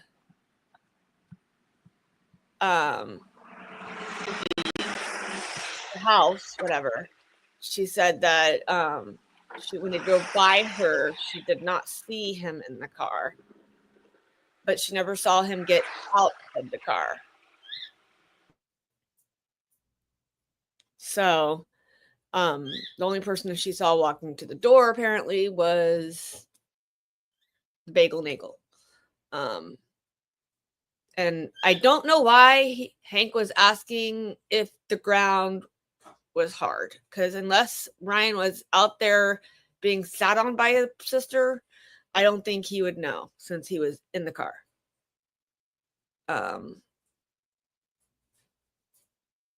But you heard the same thing, Eric? Okay, then I'm not losing my mind, because I totally could have been wrong. Totally could have been wrong.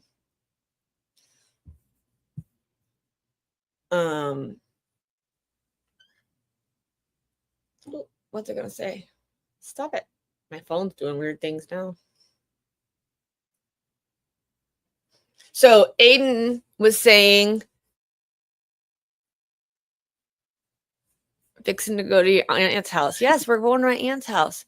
Do you guys want to know the funniest thing ever? Because I don't know, you guys all know that my son Declan claims Amy as his girlfriend.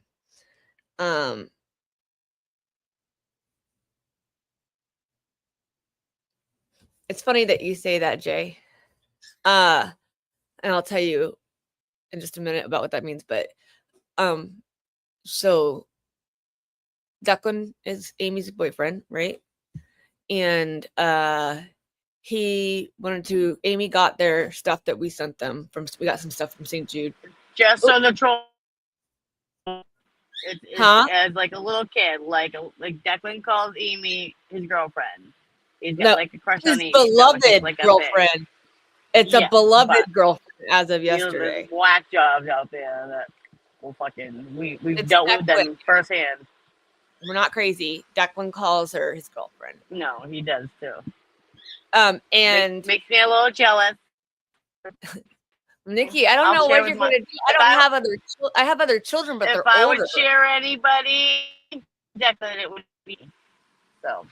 Because I love my Amy girl. Kimmy has claimed Liam. Amy has Declan. Like, you get me or one of my old. Oh my God, my friend, she is outside sounding like she's dying.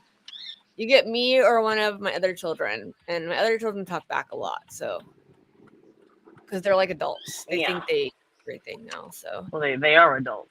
So they are. All of them are adults. There's So Declan has changed the song for Justin Bieber's "Baby" to Amy, and he goes, "Amy, Amy, Amy, oh, it's Amy," and I'm like, oh my God. Why are you singing songs? You make me crazy. But the rain thing, Jay, my brother went through yesterday, and I was only able to watch like 4 of the videos. I had to stop because it was making me cry. But oh my God, you were talking about crying. I was crying last night. Oh, so sad. I couldn't watch hers. It's awful watching your kids go up. If I couldn't even, usually I make Liam or Caleb one. I couldn't do that because my brother had taken our family reunion video from 1992 when I was like 13 or 14 or whatever. And all of us kids, and he had put it into little clips. And one of the clips is us playing in the rain. Amy got to see it. And it's all of us kids out in the rain. And it's just pouring down rain. But like, just my mom was so beautiful in those pictures and videos, and my uncle was there, and just counting, like, I think it's you, just counting how many people in those videos are no longer with us was like when I had to turn it off when I see on the video, I see my mom looking at my brother, and he was complaining about me spending money that my mom gave him on a bracelet that had my boyfriend's name on it at the time. And she said, "I hate that for you." She was so nice. "I hate that." And then, but she looks right at my brother in his eyes and she says, "Do I love you?" And he says, uh-huh. And she's like, I love that. And I was like, Oh, and I'm done. I have to turn them off. yeah. I can't watch anymore. So, but my brother sent a whole share drive full of videos of my stuff with my grandparents, my grandpa that I didn't even know. It's on there. But yeah, my uncle that just passed away. When I told you guys, when I tell you that he plays the guitar, and that's every night it came out, there's a whole video of him playing the guitar with all the kids singing, dancing around him. So Yeah. it is bittersweet. It's like to see all those people up there and just like it seems like yesterday, and now knowing how many of them are with you. So your oldest son is 29. That's amazing, Kate. I'm just happy that I patted myself on the back when my kids got through high school and I didn't have any grandbabies. And now I still don't have any, so I'm happy with that. I do have a grandpuppy though. I'll stick with the grandpuppy. I do Blue. He sent them. My brother. He basically like fixed the color and fixed the sound and stuff. So we have all these videos, and it's funny because you look back and people are smoking in the house, and I'm just like, I know my brother or my husband. I'm like, look at this, and it's almost like there's so many people that my husband didn't get to meet in there that I'm like, feel like I'm introducing him to my family. It's really neat. So yeah, my brother spent a lot of time yesterday doing that, and I was so thankful to him for that. And then we've decided that we are going to have a get together this summer on 4th of July with my dad and his sisters that are, my uncle that passed away is gone, but we'll have his kids and grandkids and my dad and us and my aunts, and we're going to do a big family party and just videotape it. So actually, Kate, one of the videos that my brother sent is a video. They videoed us watching an 8mm video on the wall from the projector. And then they took that and had it switched. So yeah, my uncle actually had them all moved. 94. That's amazing, Amy. Oh, that's amazing. Like, it's such a long, it seems like such a long life, but it's so short in all actuality. Yeah, it is. It really is. And it makes you think about how life is just goes by so quick. Like thinking that Liam's or Caleb's birthday is today. I'm like, how? Happy birthday, Caleb. He's such a good kid. He went out. Yeah, he's in St. Pete. He was gone for the weekend. The new remix of How Dare You, cameos, buff mini. I have not. I'll have to look that up. Is that the one that was doing the other videos a couple weeks ago? Yeah. Kearney? Okay. Yeah. Like, I think Melanie showed his stuff. All that stuff. I gotta run in and go get cleared in. I'll be right back. Okay. Girl, I don't know how we made it out alive, honestly. Like, we had no car seats when we were young. My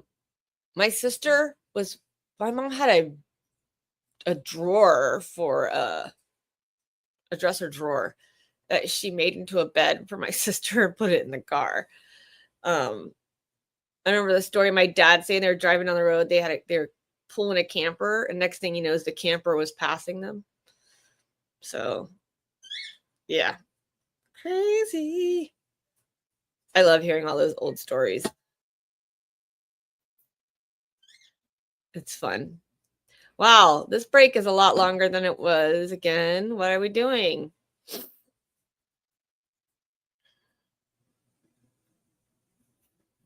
Oh, hey, that's horrible. I'm so sorry. My aunt was killed by a drunk driver, so I totally understand. My aunt, sorry everybody, my aunt was killed by a drunk driver. My dad is 73. My mom would be 75 this year. She was older than my dad.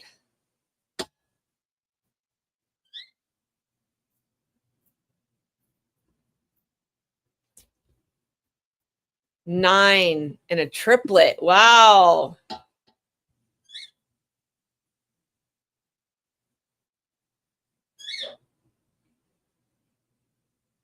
Wow. That's crazy, Jay.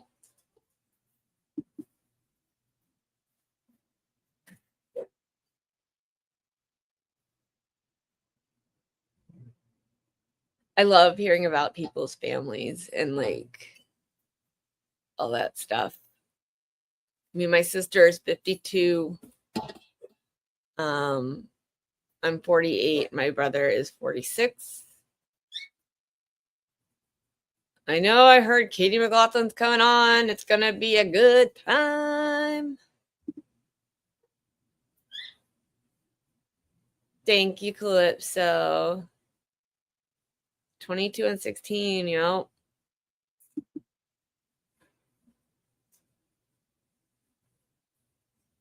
Oh, I want to see what Hank comes up with Katie. You see how he's trying to like make these witnesses say something other than what? Oh my goodness, it's M. Fetters. What's up, baby girl? Mwah, mwah, mwah, mwah, mwah. I love you. I can't wait to see what he makes. He's trying to make everybody say, you know, he was trying to make Heather Maxon say stuff, and the fact that Ryan won't lie for them, I know, is driving them crazy. But someone said Ryan changed his testimony. What part of his testimony changed? I don't know if I heard that. And that's right, Blue Eyes. The M. Fetters in the building.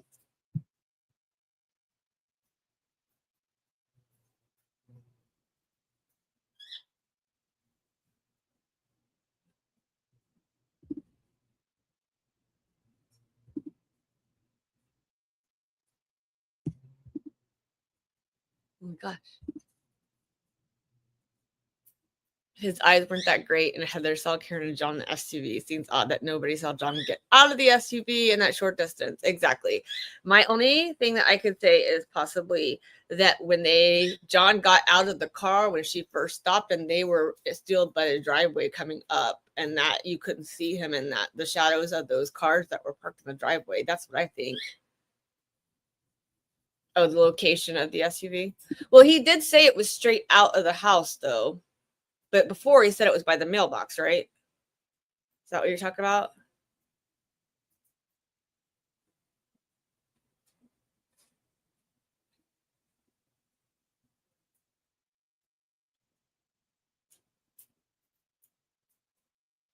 Well, I guarantee Hank is trying to stop the fact that she perjured herself on last time on the stand from coming up. And I guarantee that it's going to come up at some way, shape, or form. And Hank's going to try to get ahead of that by saying that Caitlin and him are friends. I'm watching. I am. But I had to take care of my dogs for a few minutes.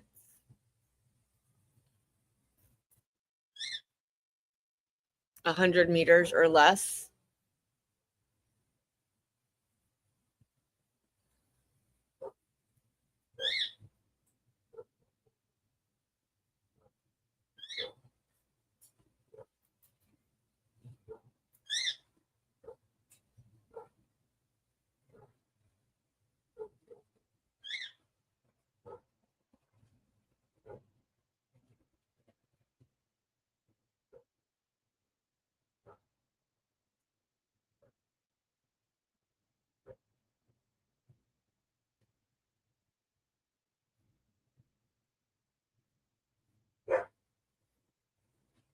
What kind of dogs do I have? Donovan.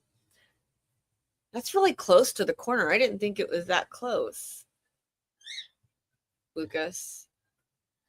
As you can hear them in the background, I have a Frenchie, my Nala. She is a very sweet thing, but she likes to sound like she is getting beat to the neighbors outside, and nobody's out there with her but the other dogs. I'm going to go get them in a second. Oh, they're back.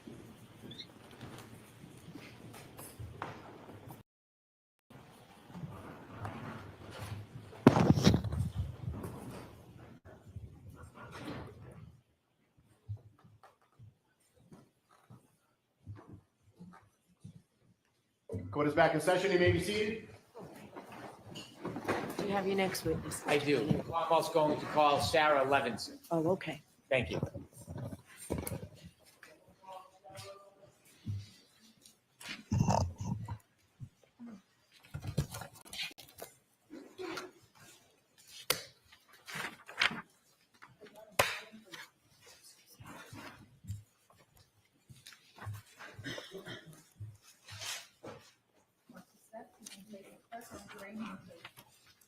You solemnly swear the evidence you give to the court and the jury in the case now and hearing the truth, the whole truth, and nothing but the truth, so help you God. I'm sorry. Good morning.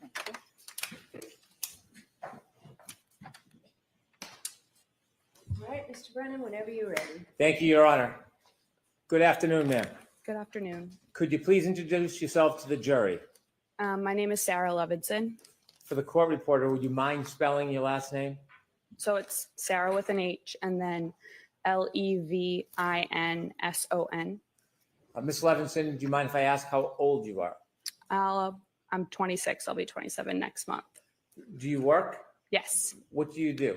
I'm a nurse. How long have you been a nurse for? About 4 years. Before you became a nurse, did you go to school? Yes.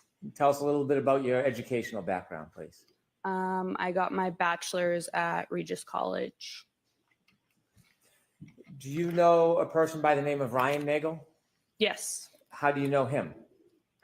He's one of my good friend Julie's older brothers. You mentioned Julie. What's Julie's name? Juliana Nagel. Are you friends with Julie Nagel Yes. to this day? Yes. Were you with Miss Nagel back on January 28, 2022? Yes. I want you to take us back to that day, the earlier evening hours of January 28, 2022, maybe around 5 or 6 p.m. Did you have a plan that day? Yes, we as in myself and Julie, were going to Brian Albert Jr.'s house to celebrate his birthday, which was the next day. Who was Brian Albert Jr. to you at that time? One of my good friends. How long had you known Brian Albert Jr. for? At that point, probably 8 or 9 years, I would say. Did you attend school with him? Yes, high school. Is that when you met Brian Albert Jr. in high school? Yes. Who was going to Brian Albert Jr.'s house with you? Just myself and Julie. Did you have a general plan for that evening other than to visit your friend and celebrate his birthday? It was kind of up in the air if we were going to stay there or go somewhere. But we were definitely going and celebrating with him. Do you know the address where Brian Albert Jr. lived? Yes. Could you share that with us? 34 Fairview Road, I believe. Road. Had you been to 34 Fairview Road before? Yes. Did you know Brian Albert Jr.'s family? Yes. Had you met them in the past? Yes. How often had you met with them before?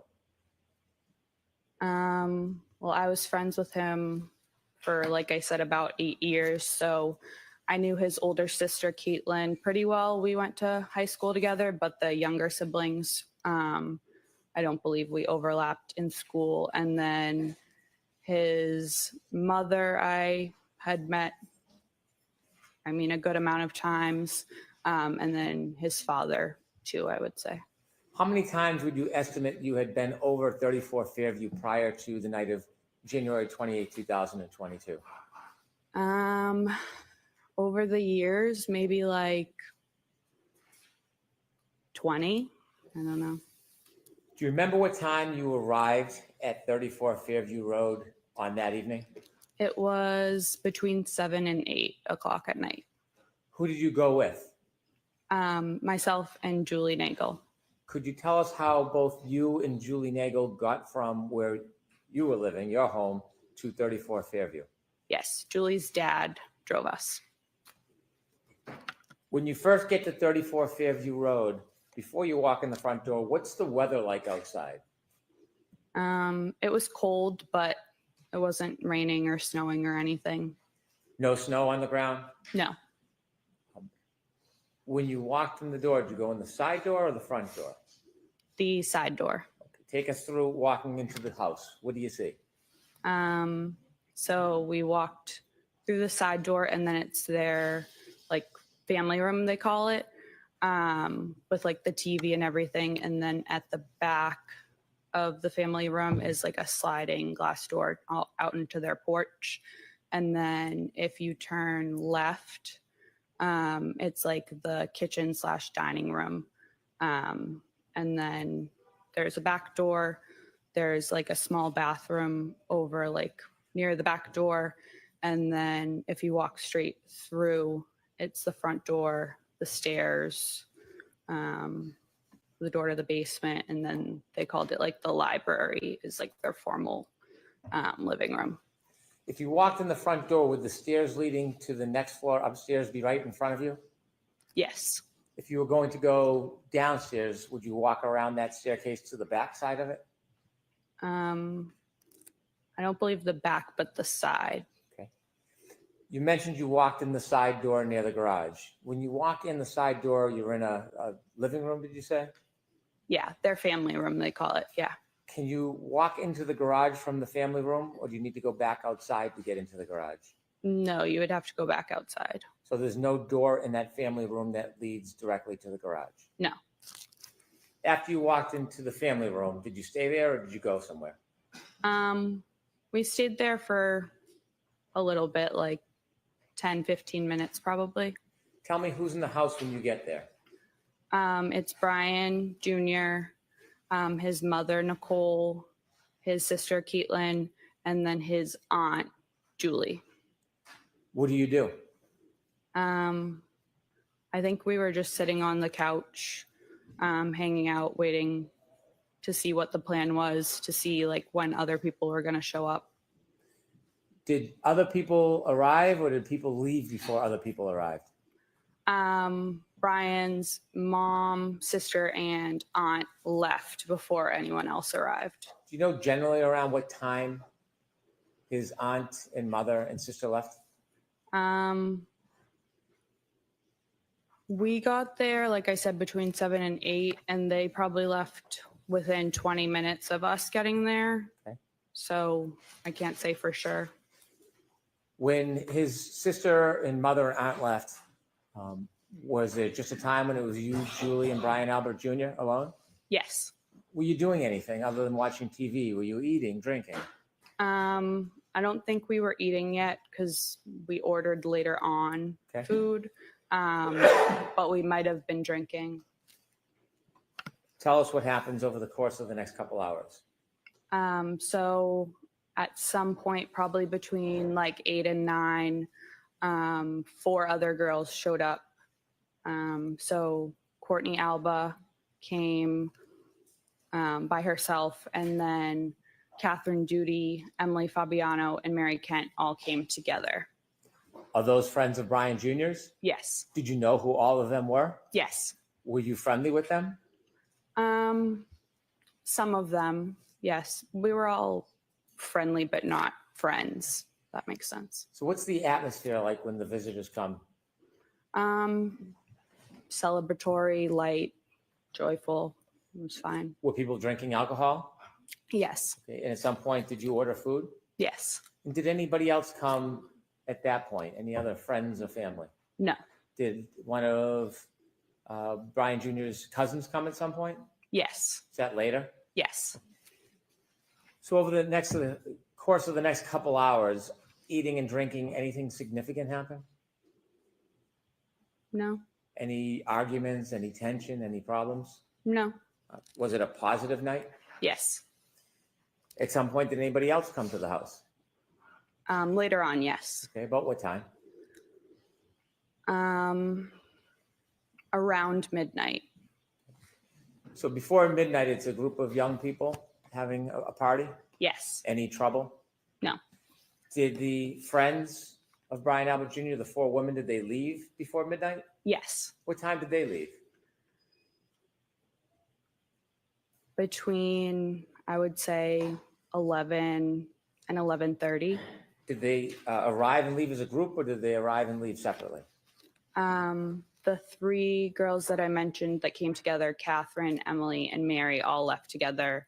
And then Courtney left, I believe, before them separately. I want you to tell us generally where were you spending most of your time that night, the eating and the drinking and the party? In the kitchen/dining room area. Is there a table in the kitchen? Yes. Were you sitting at a seat at that table? At that point, we were more around the island, but later on, yes, I had a seat at the kitchen table. If you're in the kitchen seated at the table, can you see outside? Not really. If I looked through the windows above the sink of the kitchen, I guess I could if it was light out.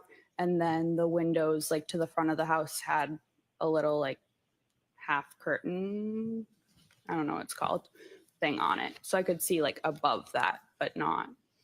If you were to walk to the windows in the living room area, what area was it, did you say, the half windows were? The dining room. If you were to walk to those windows, could you see outside? Yes. Would you be able to see the driveway? Yes. Flagpole? Yes. Street? Yes. The door, do you remember the front door, if it was solid or glass? They have a storm door that's glass and then a solid regular door. If you opened up the solid door and looked, could you see through the glass door to the front yard? Yes. At any point, did you have a chance to look outside that night? No. If you're in the living room, the kitchen, can you see where the basement access is? Yes. Can you see the backyard door? Yes. You mentioned that the visitors, the young woman that came to see Brian Jr. left. After they left, did somebody else come to or arrive at Fairview? After they left, yes. And who was that? It was Brian's father. His name is also Brian. Mr. Higgins. Brian's mother came back, his sister Caitlin, and then his aunt Jennifer and his uncle Matt. If I can just step back just a little time before the adult group showed up. Yes. Did any other of Brian Jr.'s cousins come to Fairview? Yes. And who was that? Colin, but he showed up before the girls left. He showed up before the group of young women left? Yes. How long did you see him stay for? Probably half an hour, 45 minutes. Did you get a chance to speak to him? Yes. Did the mood change at all in the house? No. When the adults came to the house, do you know about what time that was? Around midnight. You mentioned that you saw Brian Albert. Is that Brian Albert Jr.'s father? Correct. And his mother's name? Nicole. You also mentioned a person by the name of Brian Higgins. Did you know him from before that night? No. Did you meet him that night? Yes. Are you now familiar with who he is and what he looks like from that night? Yes. There was somebody else you said, Brian Jr.'s aunt and uncle? Yes, and then his sister. His aunt and uncle, what are their names?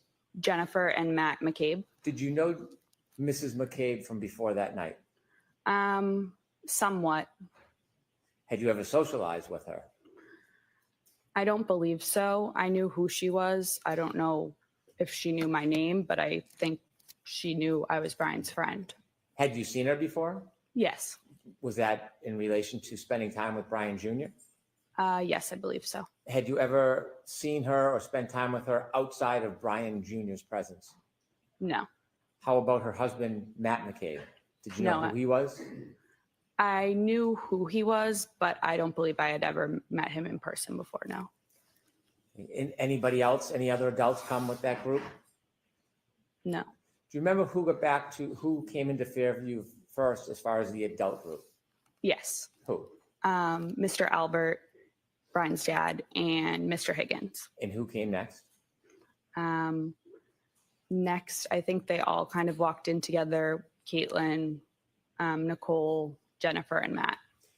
Other than you, Julie, and Brian Albert Jr., had the young group left at that point? Yes. After that group arrived, what happens? Tell us what's happening inside the house.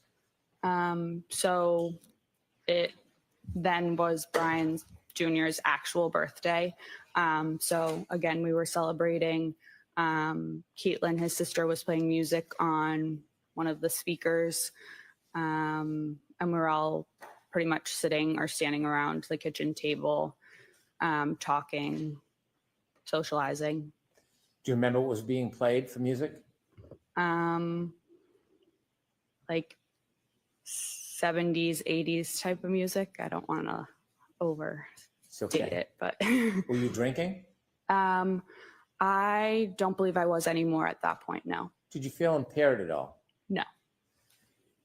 As the night grew on, was there any problems in the house? No. Any argument? No. Any fighting? No. Anything exciting or controversy in any way? No. Did you have a plan that you were going to leave with Julie? Yes. What was the plan? She said that her oldest brother, Ryan, would pick us up and drive us home when he was done wherever he was. Did you see at any point before you ultimately left Fairview, did you see your sister leave the house? Did you see Julie Nagel leave the house? Yes. Did you actually see her go and leave? Yes. About how long did she leave for? 5 minutes or less. Did you see her come back? Yes. After she went out of the house and came back in, did the plan change about a ride home with her brother? Yes. What was the new plan? So a little bit before she went out to talk to Ryan, we were talking, myself, her, and then Jen, we're talking about how we were leaving and Julie's older brother was going to come pick us up. And we were the only ones that weren't like related to the Alberts there. So like Brian's friends left. So Jen was like, oh, like, don't leave just yet, because like we were celebrating Brian's birthday. If you want, myself and Matt can drive you home a little bit later. So we agreed to that. And then Jen said, feel free to invite Ryan inside because he was already on his way. So Julie went out to tell Ryan, like, hey, we're not coming with you. But you weren't outside for the conversation, so you just heard this secondhand from Julie. Yeah. So from what you saw, Julie went in and out? Yes. For about 5 minutes? Yes. Okay. Why did you decide to stay? Did you want to stay? Yeah, I didn't mind. Did the night continue after Julie came back in and spoke to her brother? Yes. Was the mood any different than it had been the entire night? No. Anything extraordinary or remarkable happen inside that house? No. After Julie went out and spoke to her brother and came back in the house, did anybody else come inside the house other than everybody who was already there celebrating Brian Jr.'s birthday? No. Did you ever see another man or woman you didn't know come into that house? No. At some point, there was a decision that you would leave, I suppose? Yes. What time do you think you left generally? Between 1:30 and 2 in the morning. Do you have a specific time? Did you look at your watch? Did you know a certain time you left?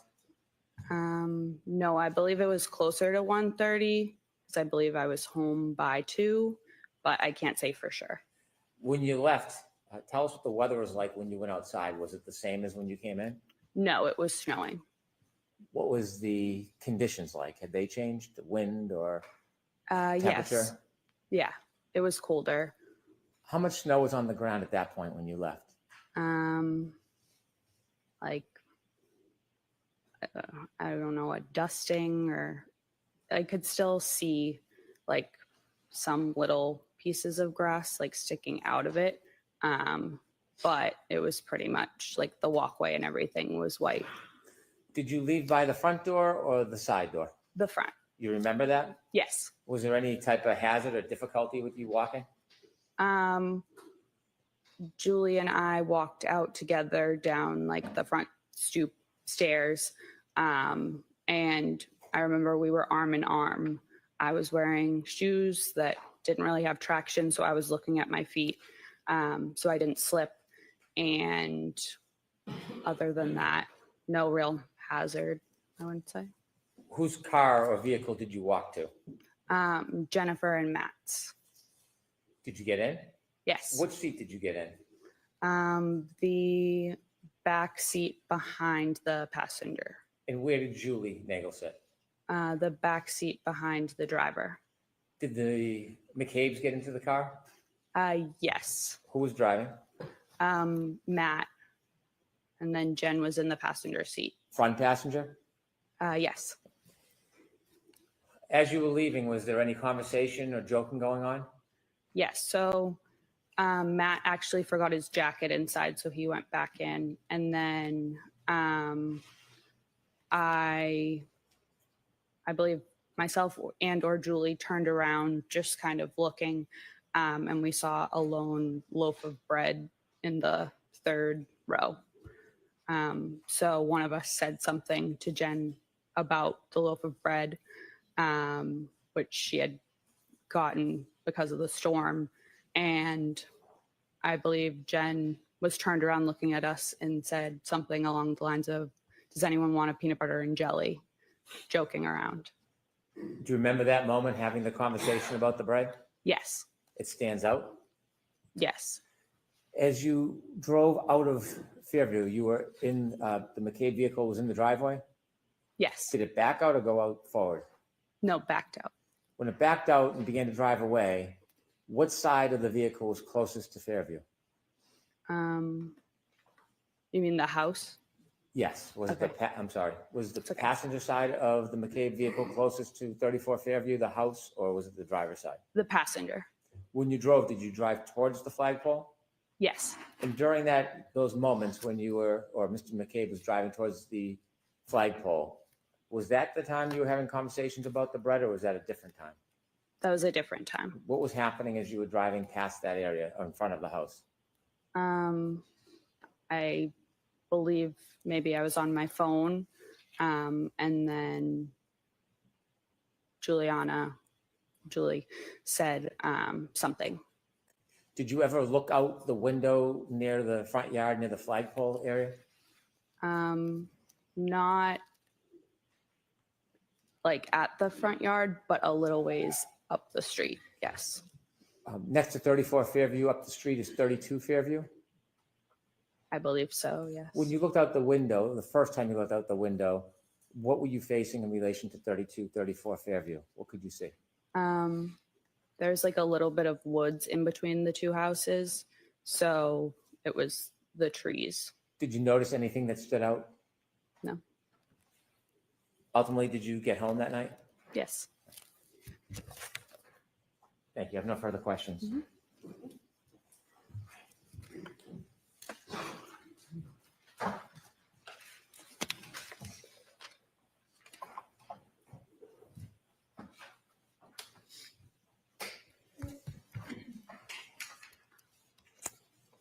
Good morning, Ms. Levinson. Good morning. You've been longtime friends, as you've described, with Brian Albert Jr., going all the way back to high school. Yes. And that high school friendship has percolated into a friendship into adulthood. Yes. You obviously know much of the entire immediate family, Brian Albert Sr., his wife, Nicole Albert, correct? Yes. You know his uncle, Chris Albert. Yes. You're familiar with his wife, Julie Albert. Yes. Obviously, Brian Albert and his cousins, by the way, which cousins are they? Last names? Do I know? Right. There's the Alberts, and then there's the Galvins, the Reardons, and the McCabe's. Okay. You indicated that you've been to the Albert home probably, at 34 Fairview, that's the home I'm talking about. Yes. Probably you estimated at least 20 times, correct? Over the years, yes. Over the years. And you've known Brian Albert for, well, since high school. I mean, in the last 8, 10, 12 years, you've been to the house to and from. Yes. You've never met, or you had never met, going into January 29th, 2022. You had never met their dog, had you? Their dog? Their dog. I'm not completely sure. Didn't you testify about a year ago in another proceeding that although you had been to the Albert home many times, you had never actually met the dog? If that's what it says I said, then yes. Is that because the dog was not really good with strangers? Objection. Sustained. Do you know why you hadn't met Chloe? By the way, did you know the dog's name was Chloe? Yes. Okay. Do you know why you hadn't met Chloe in all those trips to 34 Fairview? No. Just wasn't out and about among the folks that were in the house when you were there. Yes.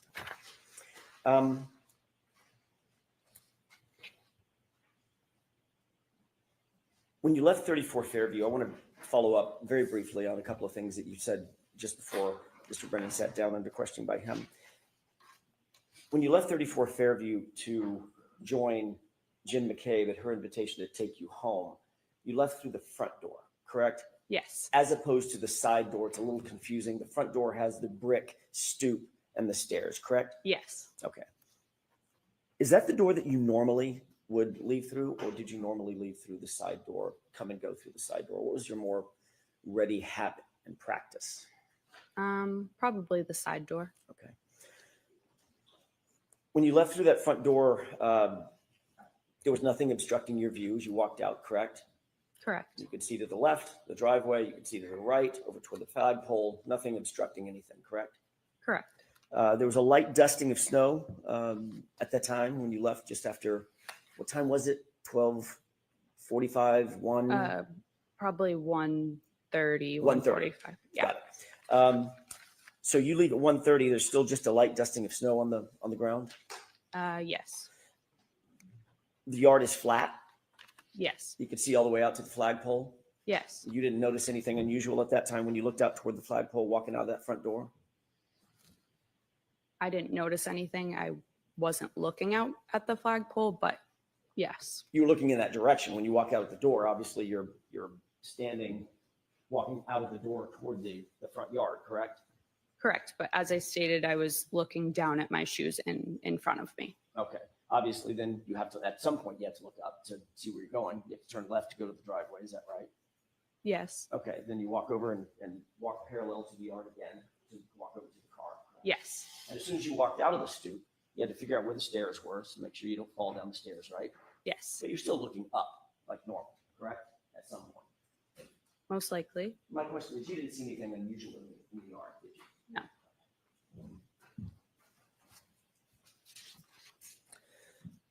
The front yard was at least relatively, I know it was dark out, Ms. Levinson, it was relatively lit by the interior windows as well as lights on the outside of the house. Yes.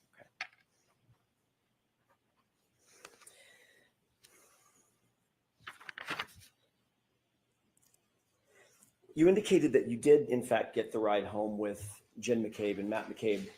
Who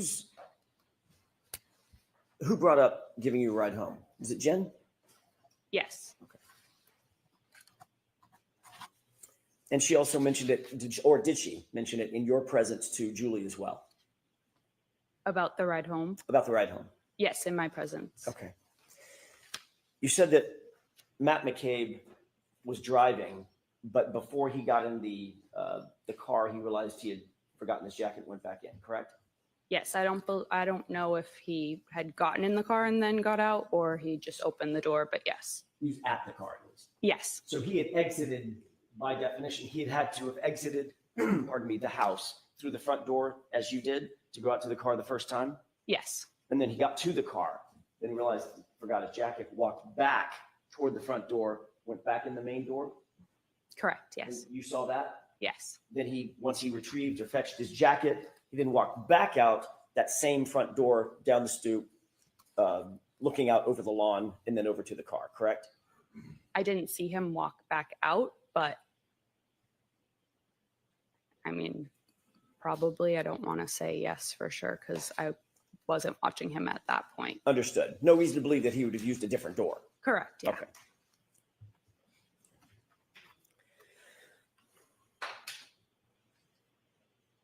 Your Honor, may I have just a moment? Okay.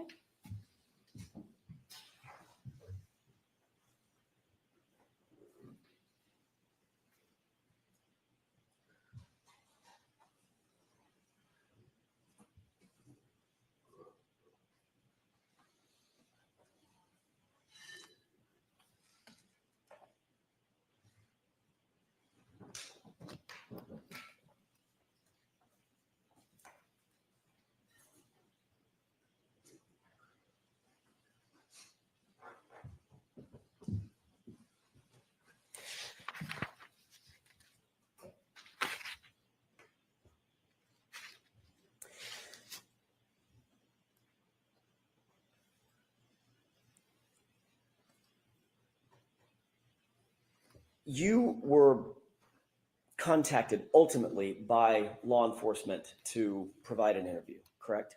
Yes. That was not until October of 2022. Is that right? Yes. A couple of quick questions about that.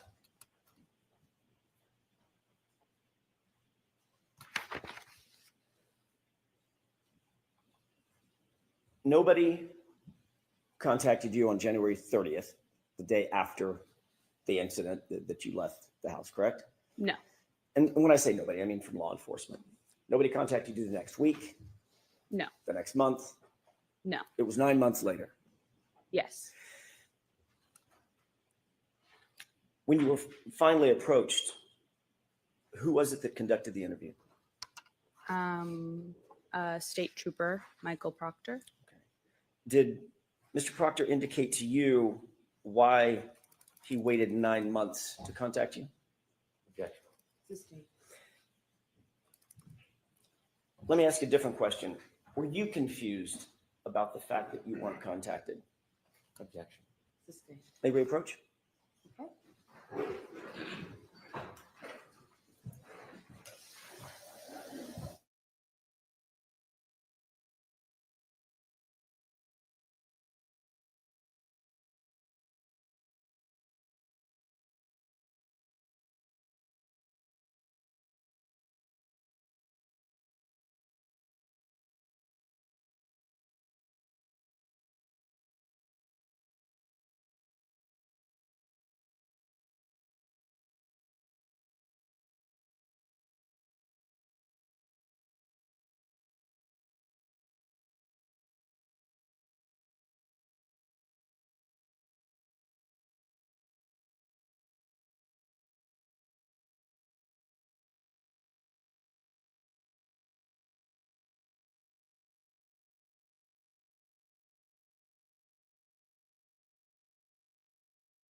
May I, Your Honor? Yes. Thank you. When you were finally interviewed,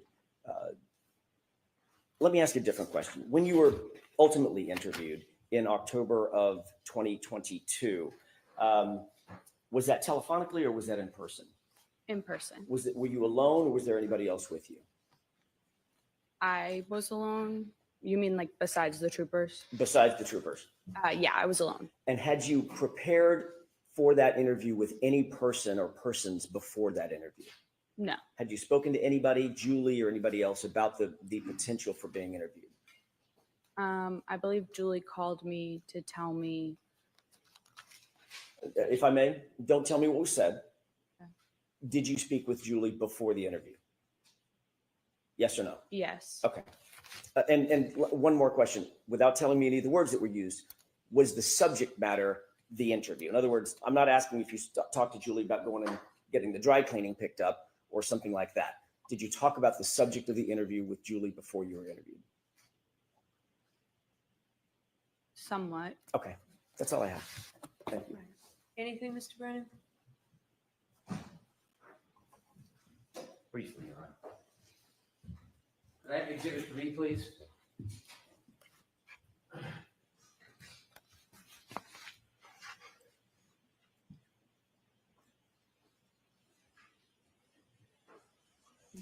Do you see the windows on that house? Yes. Do you recognize that house as 34 Fairview? Yes. You were asked whether there was light coming out of the house illuminating. Remember that? When I was asked that? Yes. Yes. Was the lights inside the house, from your memory, illuminating the ground near the flagpole and that fire hydrant? No. When you came out of the house and went to the car, were you looking at or studying the flagpole area or the bushes or the fire hydrant in that area? No. Do you have any reason to be looking over there and studying anything? No. Thank you.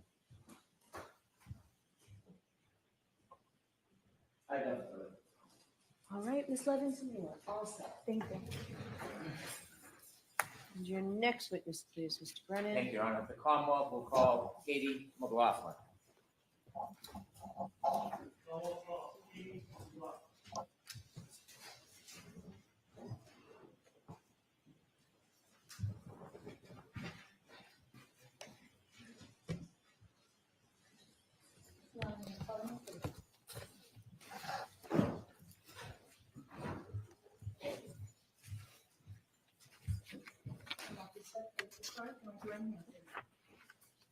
You saw Mr. Evans give the court and jury in case down here to the truth, the whole truth, and nothing but the truth, so help you God. Good morning. Oh, I'm sorry. Good morning. Whenever you're ready, Mr. Brennan. Thank you. Ma'am, could you please introduce yourself to the jury? My name is Katie McLaughlin. I'm 29 years old. I work for the town of Canton as a firefighter paramedic. Did you study to become a paramedic firefighter? Yes. Why did you become interested in becoming a paramedic firefighter? Objection. I enjoy helping people. I have some family members who work in the healthcare field, and I just always thought it was interesting, and I wanted to do something meaningful with my life. Did you have to have any special training or education to become a firefighter and paramedic? Yes, you do about 2 years of schooling. It's divided in between a didactic portion and then a clinical portion in the hospital and ambulance. So it takes about 2 years to finish. You completed that? Yes. Did you become a firefighter at the same time you became a paramedic, or were those separate educations? They're separate. I became a paramedic first before I became a firefighter. Did you work as a paramedic before you became a firefighter actively in the field? Yes, for a few years. Do you remember about when you first started working as a paramedic? 2016 or 17. And when did you first become a firefighter? 2017. Do you remember when you first began working for the Canton Fire Department? I believe it was May of 2017. Are you still employed by the Canton Fire Department? Yes.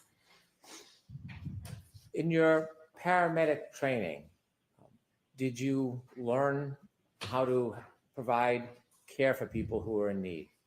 Yes. Had you, before 2022, responded to different events or people's homes or public locations to help people? Yes. About how many calls? Could you estimate how many different calls you had been on as a paramedic or firefighter leading into the beginning of 2022? Probably hundreds. I want to ask you some background as a paramedic firefighter, your role as you see it. As a paramedic firefighter, are you part of law enforcement? No. Do you investigate crimes? No. Do you write police reports? No. When you're going to a scene and using your skills to help somebody, are you interested in whether or not somebody was involved or responsible for an event? No. What is your focus when you go to a scene to help somebody? What's your priority? To help the patient, to save someone's life. Do you have a chance, or do you try to assess the patient, speak to them if they can speak to you? If we can, yep. Are there times when the person can't speak? Yes. If a person can't speak to you, is there a role that you take to try to get information to help assist the person?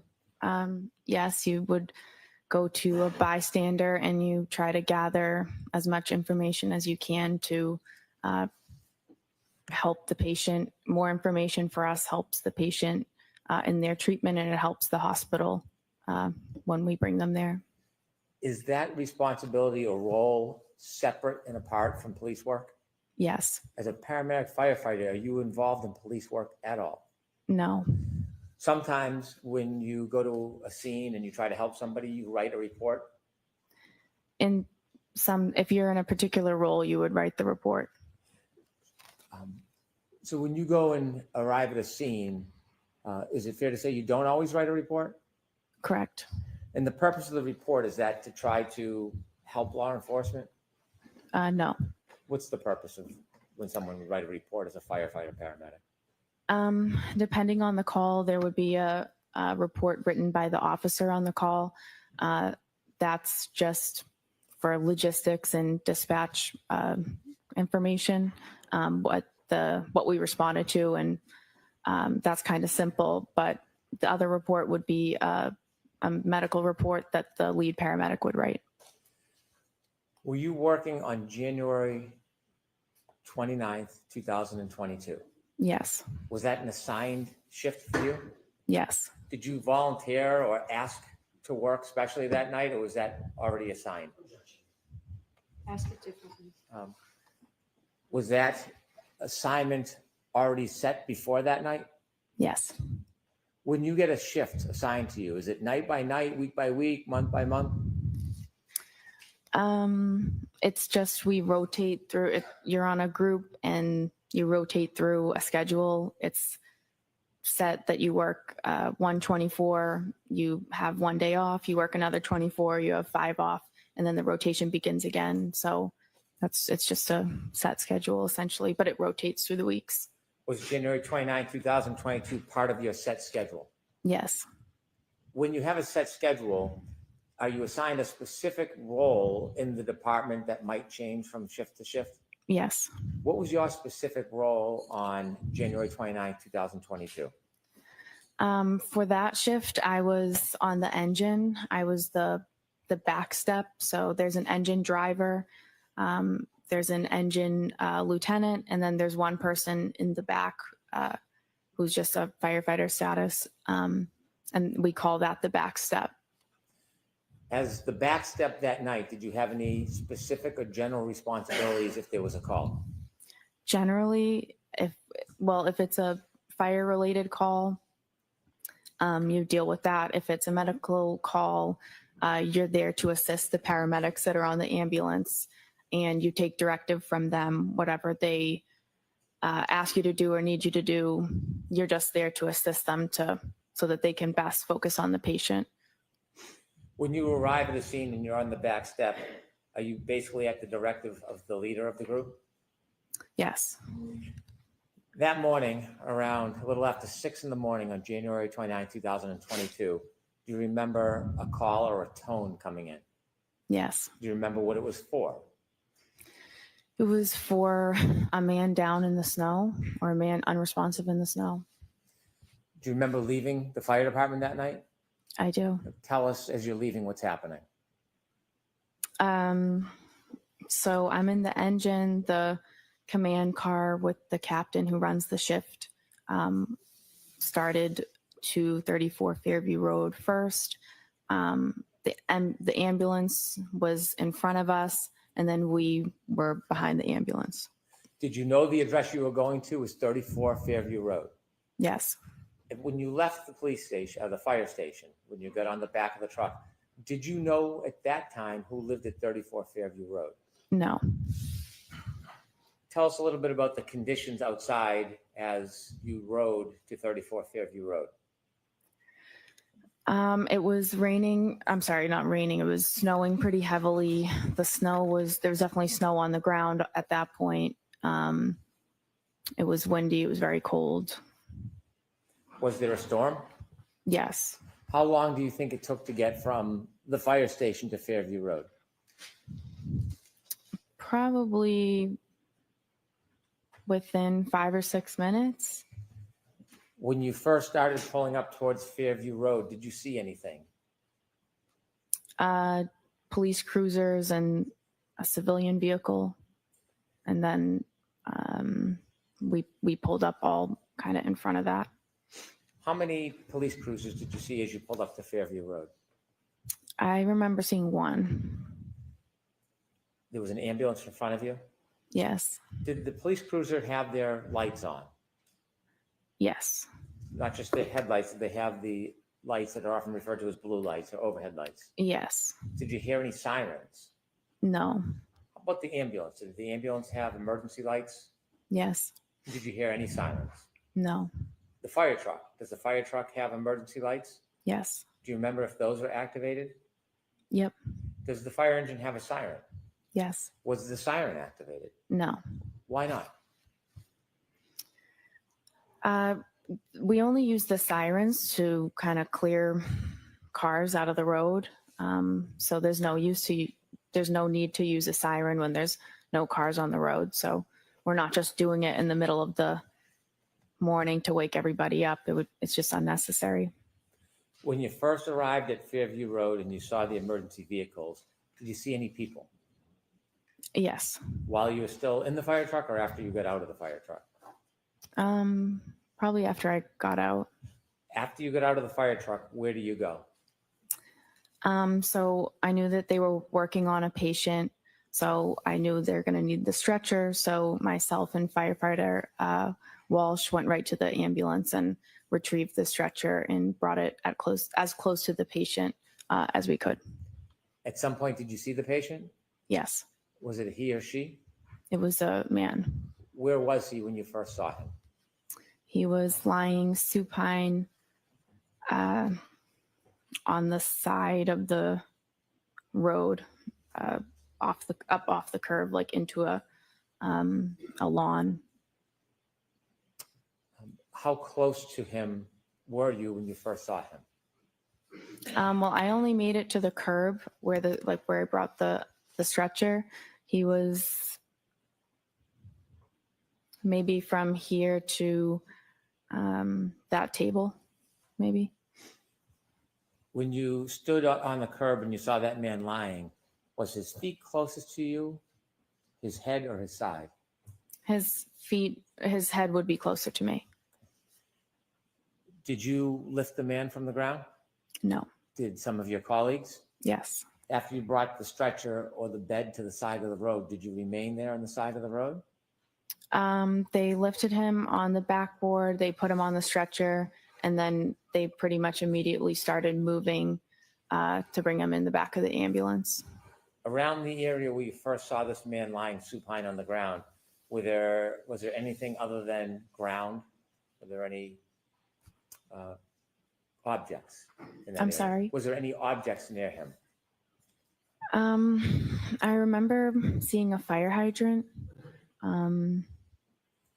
And that's all I can really remember.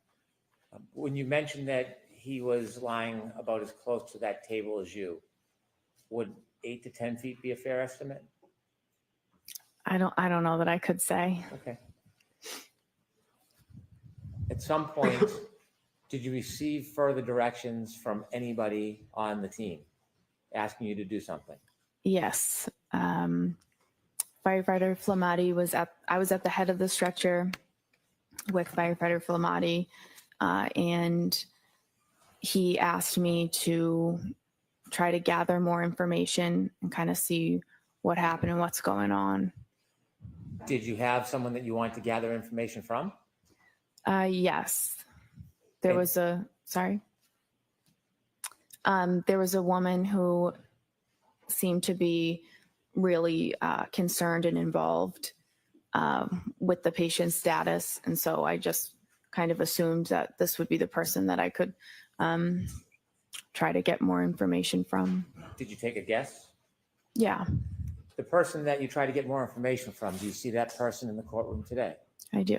Could you point that person out and describe an article of clothing Black they suit. wear? Black suit. And do you see where that person's sitting in between? I do. Her attorneys. Did you approach that person? I did.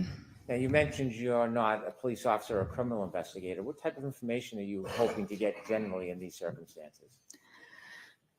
Some basic demographic info. You can answer a lot of questions by just asking a few very simple ones. So obviously you're trying to get his name and his date of birth. And then you ask questions if the patient has a medical history, if the patient takes daily medications, if the patient has any allergies.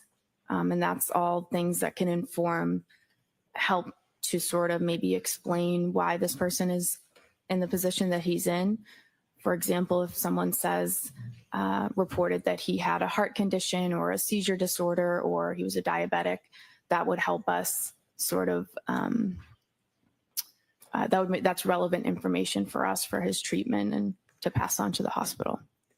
Did you have a chance to speak with the person that you had pointed out? I did. When you spoke to that person, did you get a chance to ask any of those questions you would typically ask? I did. When you spoke to the person, what did they tell you? She gave me his name, his date of birth. She denied him having any medical history or daily medications or allergies. I was kind of moving around. She was moving around the scene. So I was kind of moving around, trying to gather the information with her. Did she say anything to you in addition to the typical background information that you would try to obtain from somebody? Yes. What did she say? Well, I asked another question. Once we had come to a stop, I asked if there had been any significant trauma that happened that preceded this. And she answered with a series of statements that she repeated. I hit him. I hit him. There was a woman next to us who told her to calm down, stop talking, calm down, you're hysterical. So she repeated, I hit him. And a police officer asked her, said, you what? And she repeated it again, I hit him. And the officer then signaled for his sergeant to come down to the scene or down to where he was. When she first told you that she had hit him, you said there was another woman next to her. Did you know who that woman was? Not at the time. Do you now know who that woman was? I do. And who was that? Miss Jen McCabe. Did you know Miss McCabe at that time? No. Do you know her personally now? No. Are you friendly or friends with her in any way? No. You mentioned that when the defendant said, I hit him. Miss McCabe was trying to intervene? Yes, it appeared that way. What did it appear she was trying to do? Trying to get her to calm down, to stop talking. It appeared that she was Sustained. Jurors disregard that comment. Did Ms. McCabe interject verbally? Yes. After Ms. McCabe interjected and the defendant made those statements about hitting him, did you persist in getting more information, asking to clarify what she meant by I hit him? No, I did not. Why not? A few reasons. I felt at that point, given the situation and how disturbing, and it was a very emotional situation. The woman was very upset. I didn't feel comfortable pushing and asking for more. I just didn't think that it was the right time for that. And it was also really not my place at that point. And I feel like that was something that the police that's more their role. Asking follow-up questions about what she meant by I hit him, would that have helped your diagnosis and treatment of the man in any way? It could have. But you made the decision to stop asking her questions? I did. Did you ask her any more questions after she said I hit him? I decided not to.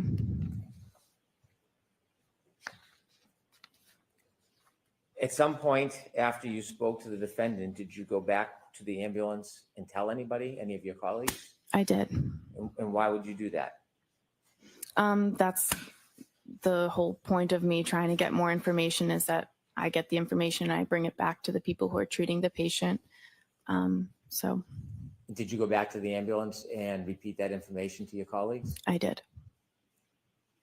Did you have any other further role at the scene as far as helping the man or doing anything else? No, other than I drove the ambulance to the hospital. With the gentleman in the ambulance? Yes. Did you learn who that person was? Yes. Did you know at the time who it was? No. When you got to 34 Fairview, did you recognize the home when you got there? No. Did you later learn who lived at that home? Yes. Did you know somebody who had lived at that home? Yes. Did you know that person lived there prior to that night? I learned that she lived there. Okay. And that person that you knew lived there, what is their name? Caitlin Albert. How did you know Caitlin Albert? We went to high school together. We're in the same grade. We have mutual friends, and growing up, we had different friend groups, but those groups would often get together in bigger groups and hang out. I see her in group settings. I socialize with her occasionally. I don't have a personal relationship with her. I wouldn't consider her to be a friend of mine, but I do see her occasionally because of social events. I don't have a one-on-one. I don't have a close personal relationship with her. Was she a friend on social media back at the time? Yeah. Since this event, have you been on any outings or trips with friends of hers, or in a group setting where she was present? I don't remember ever seeing her since then. Had you ever talked to her about your role that night? Never. Did the fact that somebody you knew lived in that house, did it have anything to do with your treatment and care that morning? Not at all. When you saw the man in the back of the ambulance, did you make note whether he was missing any clothing items? He was missing a shoe, a sneaker.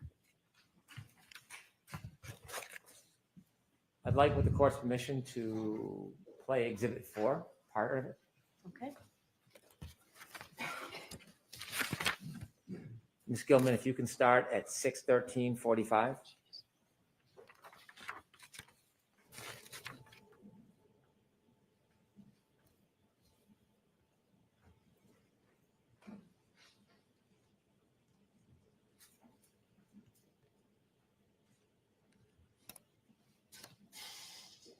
Stop, please. Do you recognize whether or not you're in that video, ma'am? Yes. What color jacket are you wearing? I'm in the red and yellow jacket. Okay, continue, please.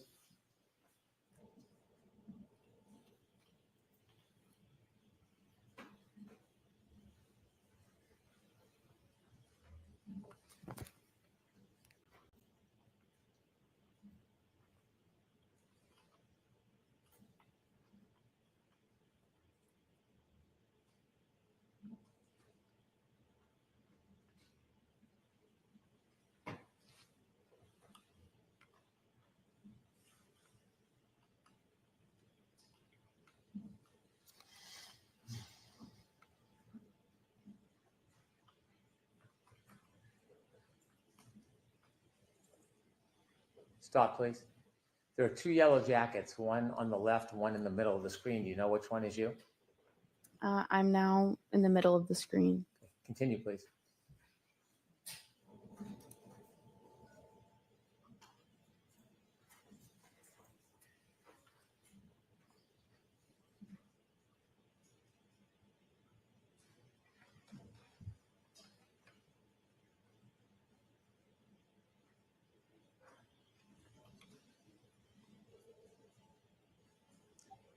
Stop, please. Do you know who that is on the left of the screen at the flagpole? Which one? At the To the left. If you could play a few more seconds, Ms. Gilman. It's two officers and a civilian woman. Okay. How about on the left? Do you know who that is? Oh, no. That time is 6:15:12. If you could continue, please.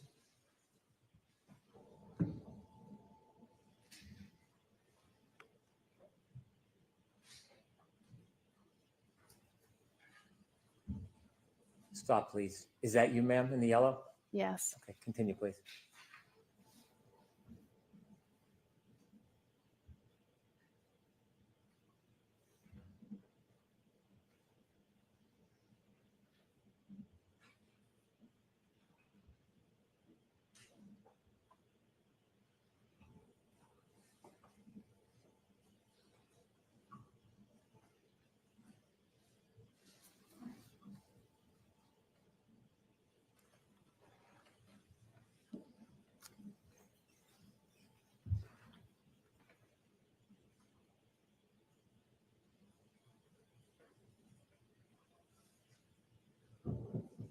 Stop, please. Do you see yourself on that screen? Yes. What color jacket? The red and yellow. And who's to your left? Miss Reed. And across from you, with the blue or black jacket with the hood. Do you know who that is at this time? Miss McCabe. And you didn't know her at the time? No. You see the officer that's turned away from you? Yes. Do you know who he's speaking to? No. Do you know the exact moment that the defendant told you, I hit him, I hit him, I hit him? I think it was just prior to that. Okay, continue.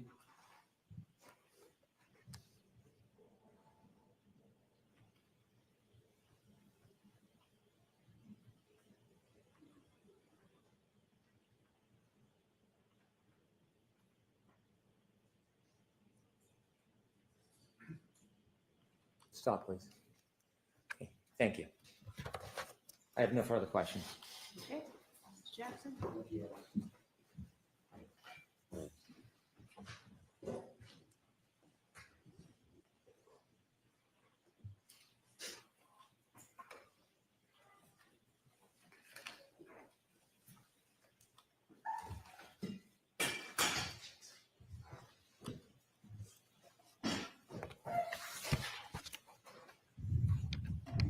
Good morning, Ms. McLaughlin. Good morning. You indicated that one of the things that is paramount to the life-saving effort or the medical assistance that you and your colleagues provide is to determine what the cause is of the injury, correct? To determine, just to gather as much information as we can about his history and like recent events that could have precipitated how we found the patient. What you said on direct examination was, quote, what happened and what's going on, end quote, correct? Yes. So for instance, the what happened, you want to find out and differentiate what happened. Is it a gunshot? Sure. When you're asking what happened or trying to determine what happened, for instance, one of the things you're trying to do is differentiate between a gunshot and a knife wound, correct? Yes. Or poison or ingestion of a poisonous substance or a heart attack. Yeah, in this particular, I'm this not asking about scenario, this it's, instance. Next question. Thank you. I'm asking about in general, when you're taking on information, trying to download information at a scene, you're trying to determine, as you said, quote, what happened, correct? yeah, That's important to determine, correct? yeah, You want to get the person's age, you want to get the person's date of birth, you want to get the person's allergies, for instance. Yep. But you also, paramount among those, you want to find out what happened? Why are we here? Correct? yes, Did a person fall out of a tree? Or right, stumble down a stair step, correct? right.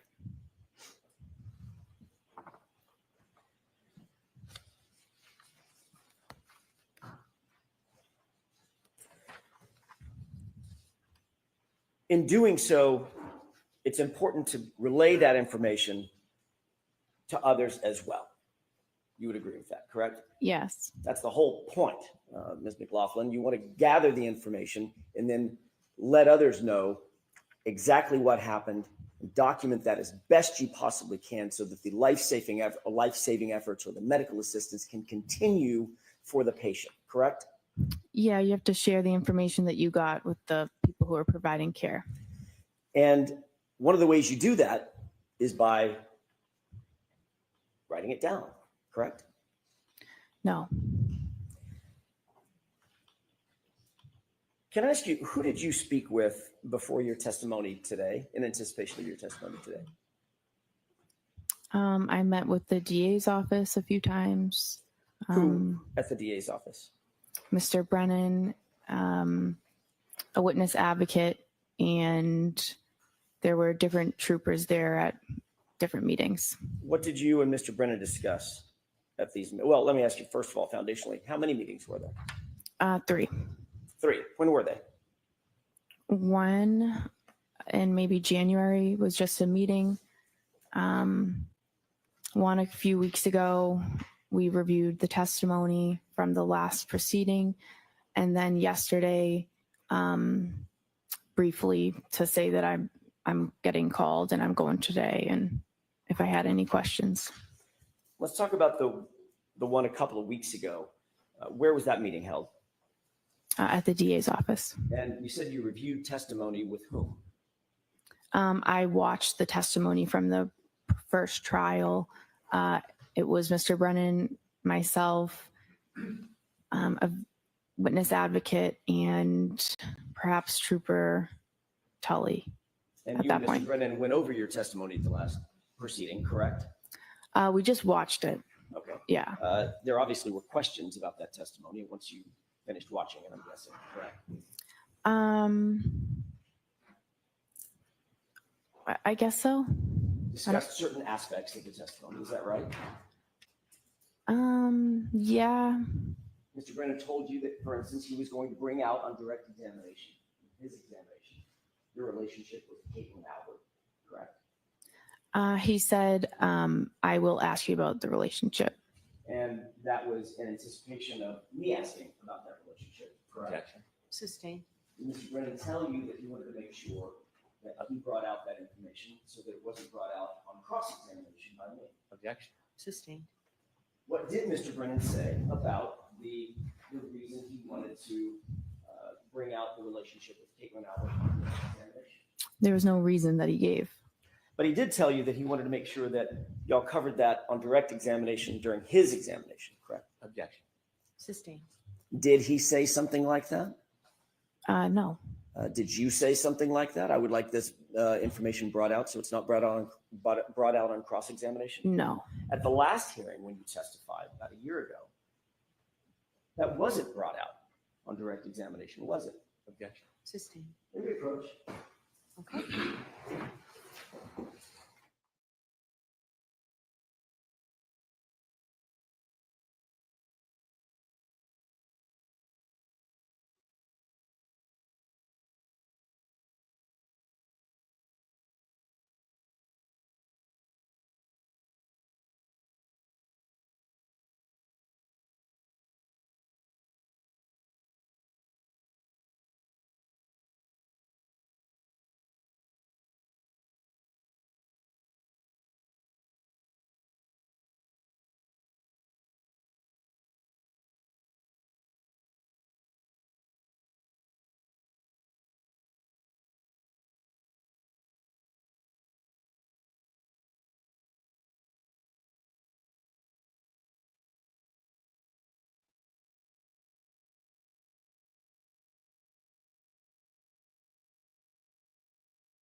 May I continue, Your Honor? Yes. Thank you.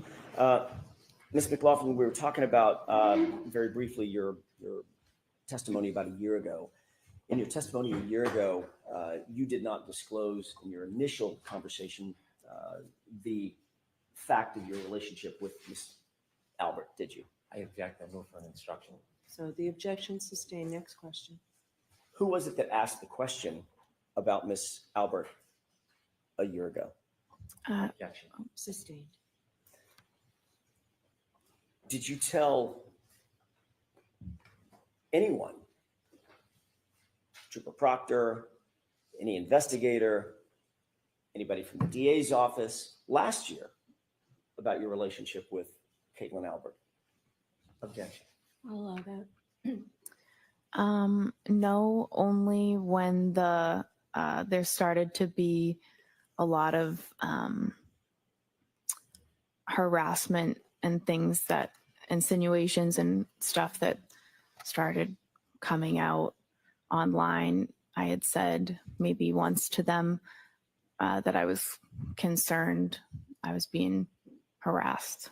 My question, Ms. McLaughlin, was before the information was disclosed, which was during the first proceeding. Objection. Let's hear the question. Before that information was disclosed during the first proceeding, in any of your interviews with Michael Proctor or anybody else from the DA's office, did you disclose, from the Massachusetts State Police or anybody from the DA's office, did you disclose, did you volunteer that you had a relationship with Caitlin Albert before the first proceeding? Yeah, I'm saying I told the DA about the harassment and the insinuations. That was before the first trial when I met with them. How was there harassment and insinuations if it hadn't been disclosed at the first proceeding? Because it's out there everywhere on the internet and has been. Before the first proceeding, Ms. McLaughlin, before you ever testified. That's my question. Do you understand my question? It's been going on since before the first proceeding. If you hadn't testified at the first proceeding, at which point it was revealed, how could you have ever suffered any harassment for it? It wasn't disclosed yet, Ms. McLaughlin. Do you understand?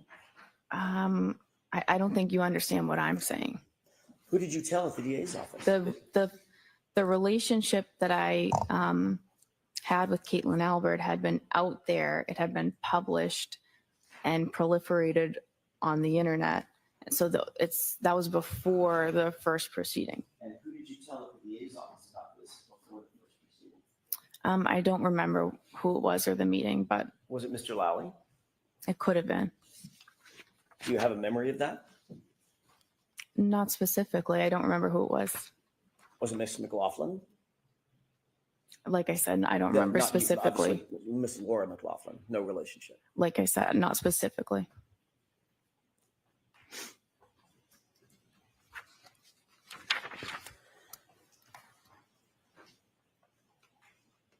Let's talk about that initial call to 34 Fairview. You responded to the call of an unresponsive male in the snow. That was early morning hours of January 29th, correct? Yes. Once you were there, Mr. O'Keefe had been placed on a gurney and moved to the ambulance. You were instructed to go get information about the victim. Yes.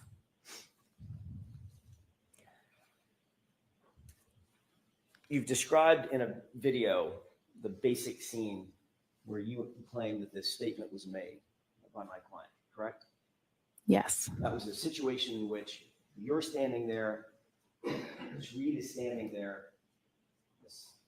McCabe is standing across from you,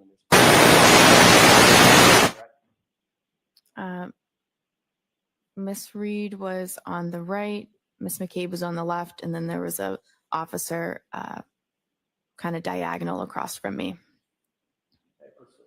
Yes.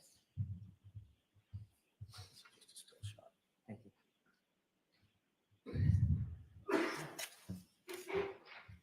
McLaughlin, can you tell me if you recognize the still shot depicted in that photograph? I recognize me in it, yes. And when is that approximately, does that does that approximate what you're describing as that time in which you're standing there, I'm guessing in the yellow jacket, Miss Reed's to your right, Ms. McCabe's to your left, and there's an officer standing directly across from you? Yes. Is this the time that you indicate that that statement was made? Around this time. I'd like to have that marked as next in order, Your Honor. Any objections, Mr. Brennan? None, thank you. May I retrieve? 50?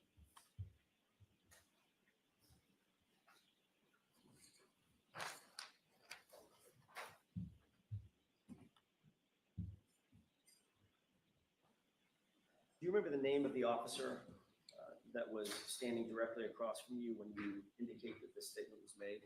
I didn't know, but I am aware now. But, and by the way, that officer's name is what? Officer Sarif.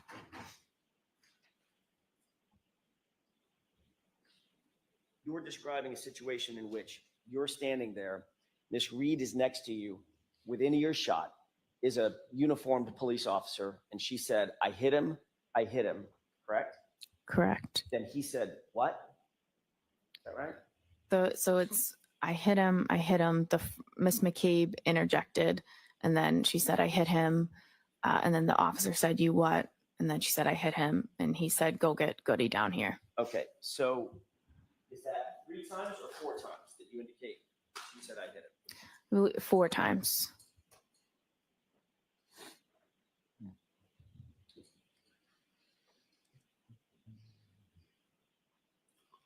And you, according to you, you indicate that at the time that Ms. Reed made these statements, she was hysterical and somewhat out of control. Is that right? She was upset. I would say hysterical. Yeah. Did you describe her last year as obviously upset, overly frantic, and almost hysterical? Yeah, I believe it. I remember that. Okay. If we could play Exhibit 4. Okay. Starting at 9, court commission, starting at 9:15, about 9:46.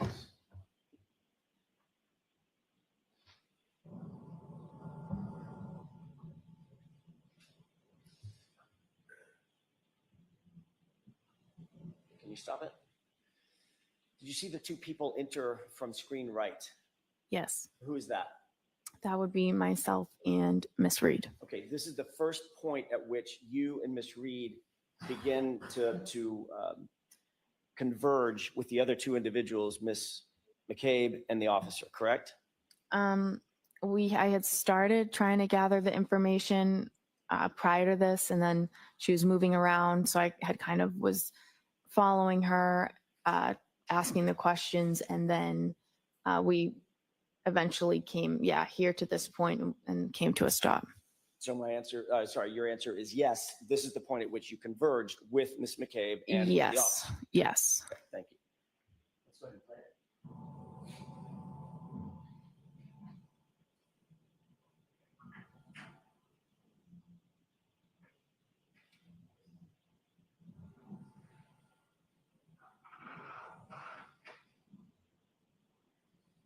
Pause it.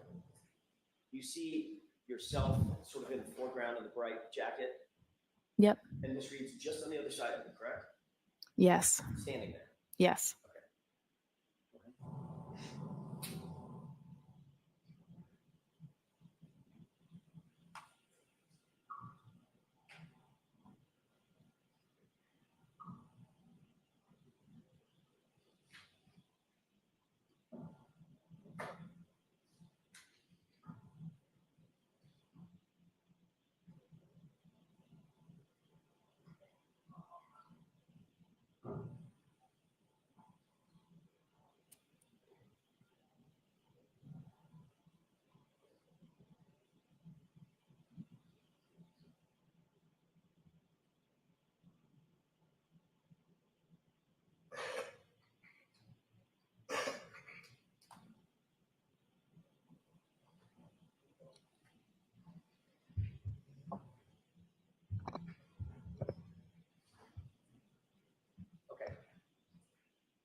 Okay, what are your thoughts on? Ms. McLaughlin, during that video, that's the time in which you say, or you claimed last year that Ms. Reed was, in your words, obviously upset, overly frantic, and almost hysterical, correct? Yes. Did she look almost hysterical in that video? She was, well, in that video, that could not explain what that scene was like. Did she look overly frantic in that video? She was frantic throughout the whole scene. I think that was me describing the entire scene. I see. Yeah. So she did not look overly frantic in that video. She was upset for sure. Was she overly frantic and almost hysterical in that video? Just now. I don't know that you could really see from that video. Did you see anything that appeared to be overly frantic and almost hysterical? Like I said, that video is not really you can't hear anything, so it's hard to. Was she running around? She had been. I didn't ask you if she had been. Yeah. You got there, a lot of things had happened. When she's standing there with you, was she running around? No, she had just stopped running around. Was she gesticulating? I don't know. Do you know what that means? I don't. Was she using her arms and going crazy? With the hands and arms and running in circles? She had been, but like I said. Yeah, but I think. I'm asking you about what happened before you got there. I'm asking you what happened when. I'm sorry. Question and answer, please. Thank you. I'm not asking you what happened before we got to that video. Right? I'm asking you about the video in which you described her previously as being overly frantic and almost hysterical. Did she look like she was just gesticulating and moving her arms and spinning in circles? Not in that video. Okay, thank you.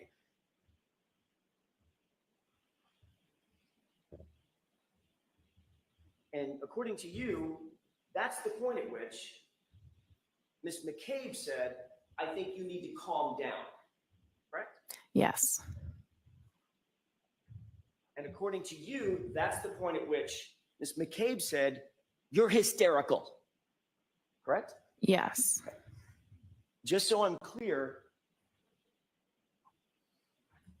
who in that video, Ms. Reed or Ms. McCabe, appeared to be doing most of the talking? You cannot see from that video. Who in that video I don't know. appeared to be gesticulating with her arms? My client or Ms. McCabe? I think Miss McCabe was doing that, saying you need to calm down. You're hysterical. Oh, the whole time she's gesticulating, she's saying, calm down, Karen. You're being hysterical. Calm down. You're hysterical. And just repeating that?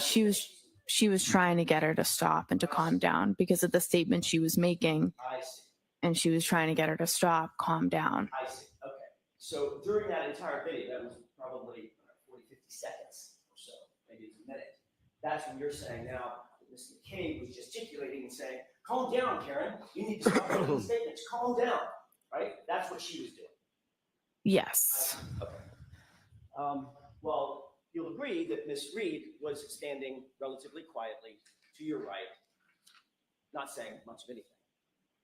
No, what she had just said, seemed upset when she said that. And what she said was obviously Miss McCabe was trying to convince her that was not, you need to calm down. Stop saying that. Right in front of a police officer who never said he heard her say it. Objection. Sustained.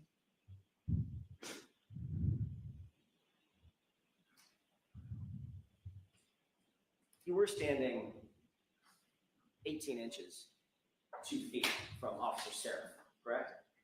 I don't know exactly. Well, give me an idea. I mean, 2 feet, 3 feet, whatever. He was standing near me. And he was standing even closer to my client, wasn't he? Yes.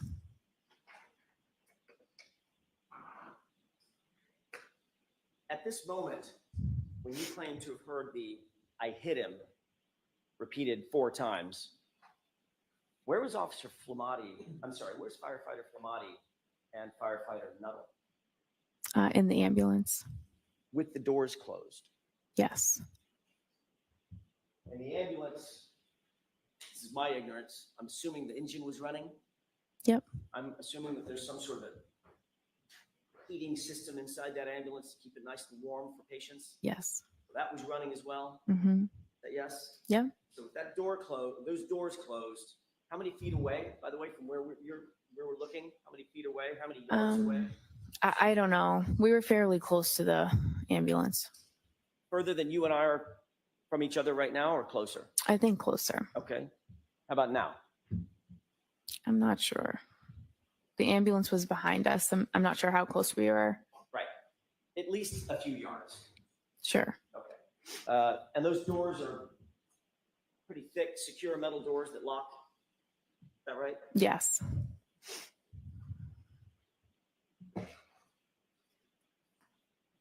Obviously, when you saw them, I mean, I know you don't know what was happening inside the ambulance, but when you saw them, firefighter Nuttall and firefighter Flamati were engaged in life-saving measures with Mr. O'Keefe, one doing the bag, one doing chest compressions as they entered into the ambulance, which you did see, correct? Yes. When those doors closed, would you presume, from your experience, that those life-saving measures and their focus was on John O'Keefe, that continued?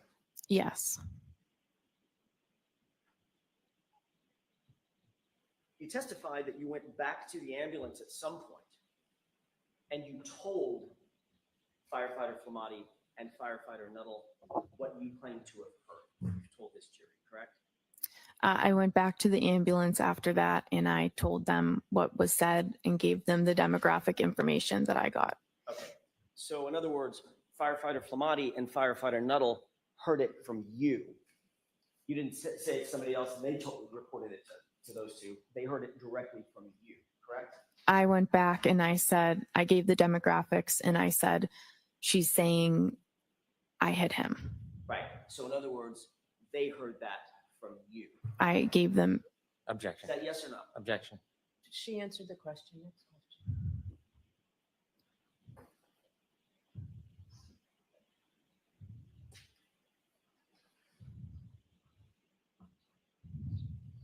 I want to ask you a couple of questions about your relationship with Caitlin Albert. You were asked at a hearing about a year ago, back in May last year, May 3rd, as a matter of fact, 2024, about that relationship. Do you remember what your answer was? No, not specifically. You remember saying in response to the question, who's Caitlin Albert? Asked by me. I don't remember specifically what I said. Did you say, I went to high school with someone named Caitlin Albert? Have the page number and line, please. May 3rd transcript, 10-24, lines 2 and 3. Did you say, I went to high school with someone named Caitlin Albert? I believe so. Refresh your recollection, take a look at your transcript. Sure.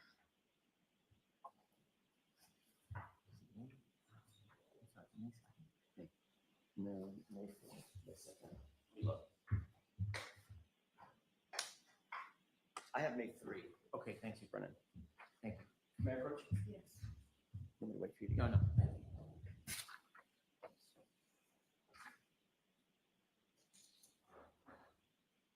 You see that?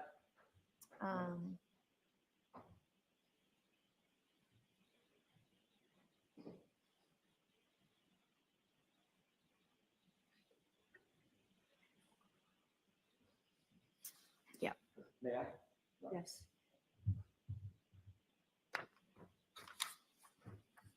Did that refresh your recollection as to what your answer was to the question, who's Caitlin Albert? Yes. Did you say, quote, I went to high school with somebody named Caitlin Albert? Yes.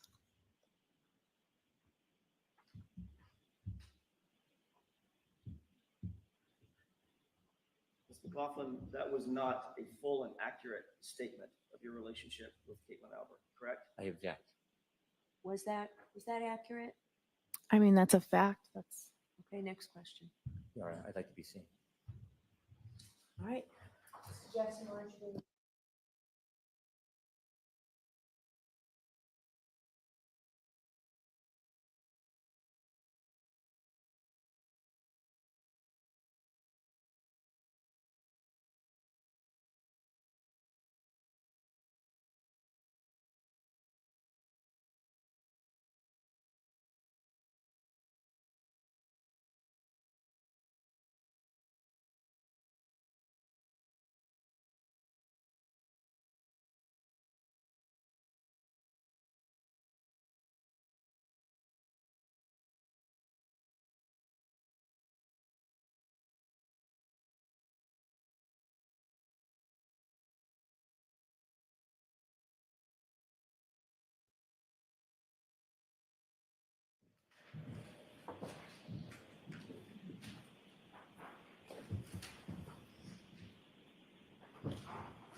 Go May ahead. I- In answer to that question, the open-ended question, who's Caitlin Albert, you didn't offer up in that first initial response, you didn't offer up, you didn't say we're friends, did you? We're not. You didn't say that we are in the same friend group, did you? No. You didn't say we've been friends since high school. No. You said, I went to high school with someone named Caitlin Albert, correct? Yes. Almost as if you just saw her name in a yearbook. No, I don't agree with that. That's not true, is it? I mean, that wouldn't be true, correct? Because you did know Caitlin Albert. That is true. And you asked me if I knew her, and I said yes. And you asked me if I'm friends with her, and I said I wouldn't say friends. You wouldn't say friends. Right. Even as you sit here today, you would not say that you're friends with Caitlin Albert. No. You wouldn't say that you've been friends for years. We've known each other for years. That wasn't my question. We've known each other for years, but we are not close friends. We don't have a relationship, just her one-on-one. It's just group settings. You grew up in the same town together, correct? We did. Went to the same middle school together. Correct. Went to the same high school together. Yes. You socialized with her. Yes. You've taken day trips with her and others. Yes. You've taken beach trips with her and others. Yes. You've taken 4th of July weekend getaways with her and others. I don't remember that, but One of your best friends named Michaela actually lived with Caitlin Albert at college, didn't she? yes. And you visited your best friend at that residence where she lived with Caitlin Albert on more than one occasion, didn't you?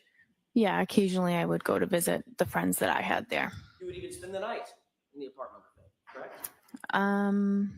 Maybe a handful of times, yes. You've taken photographs with Caitlin Albert, correct? I'm in pictures with her, yes. You've been to baby showers with Caitlin Albert over the years. I have attended a baby shower with her, Had yes. celebrations with her over the years, correct? Yeah, we socialize, like I said, group settings, social events. I will see her.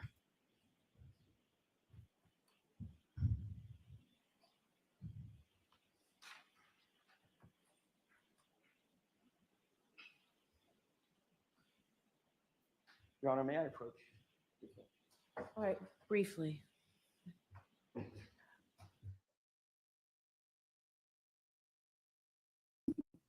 Blue Eyes, that statement just killed me. Oh my God.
Yes.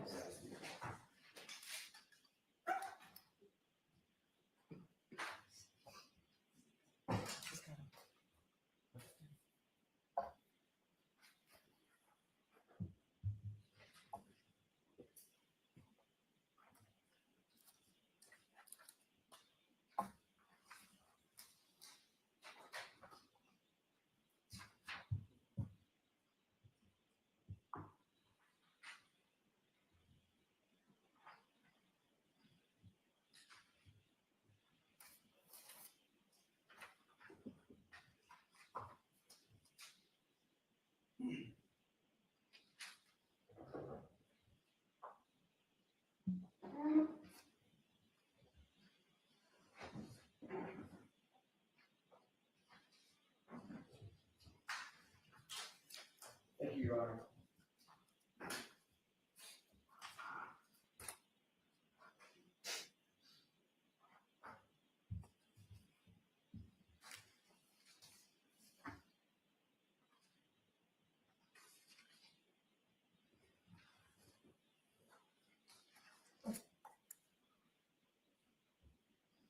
May I approach briefly? Yes.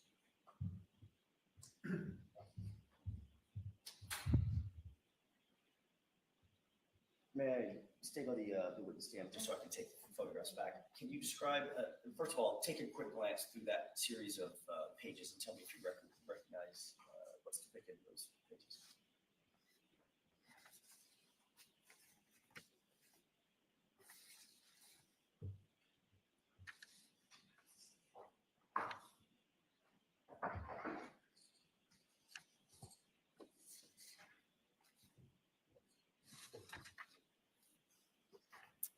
Yes.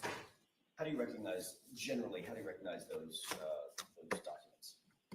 What are they? Objection. The objection is sustained. Are those photographs? Objection. Yes. Oh. The photographs. Next question. Who's depicted in the first photograph? Myself. Objection. Sustained. Do you see, if every one of those photographs include you? Objection. Sustained. Does every one of those photographs include Caitlin Albert? Objection. I'd like a curative instruction. Sustained. The reality is, Ms. McLaughlin, your relationship with Caitlin Albert goes back not just weeks or months or years, it goes back a decade or more. Matter of fact, more than a decade. I mean, I grew up we live in the same town, so we went through all the same school systems and everything. May I approach? Yes. If I can have this, please. The reality is you did more with Caitlin Albert than simply go to the same school system. Is that right? Yes. One of these photographs has you on vacation with Objection. Caitlin Albert drinking, correct? Sustained. You've been photographed.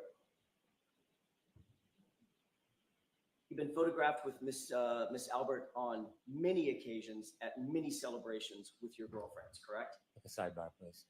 I'm going to allow that. Is that right? Been photographed on occasions. On occasions, yes. That wasn't my question, Your Honor. Go ahead, ask My it. question was, you've been photographed on many occasions and many celebrations with Caitlin Albert and your girlfriends, that group of girls that we just looked at. Yeah.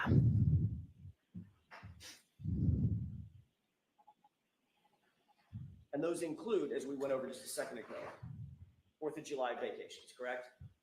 I'm not sure the dates on them. I didn't ask you about the dates. I don't know the dates either. Well, I don't know that was a 4th of July celebration. I'm not sure. Do you see a beach photo with American flags in the background? I'm objecting. Sustained. So you've had, those photographs represent some of the celebrations that you have had with Caitlin Albert and others in your friend group, correct? I'm objecting. Sustained. You've gone on overnight vacations with Caitlin Albert, isn't that right? There was one that I can remember, one overnight that I can remember with a big group of people. Who was that? Where was that? That was in Maine. It was in Bethel, Maine, wasn't it? Could have been. It was in Maine. Have you been to more than one vacation in Maine with Caitlin Albert? No, I don't know. That's the name of the town. I don't remember. You've indicated that you've had baby showers where you've attended with Caitlin Albert, correct? I was invited to a baby shower, not Caitlin Alberts, but she was also invited to the baby shower. Right, and the two of you posed for a photograph together, correct? We posed around the girl that was having the baby. Right, you and who else? A bunch of other girls, her friends. Right, was one of them Caitlin Albert? She was in the photo, yeah. She's standing right next to you in the photo? She could have been. Is that in there? Next question, Mr. Jackson.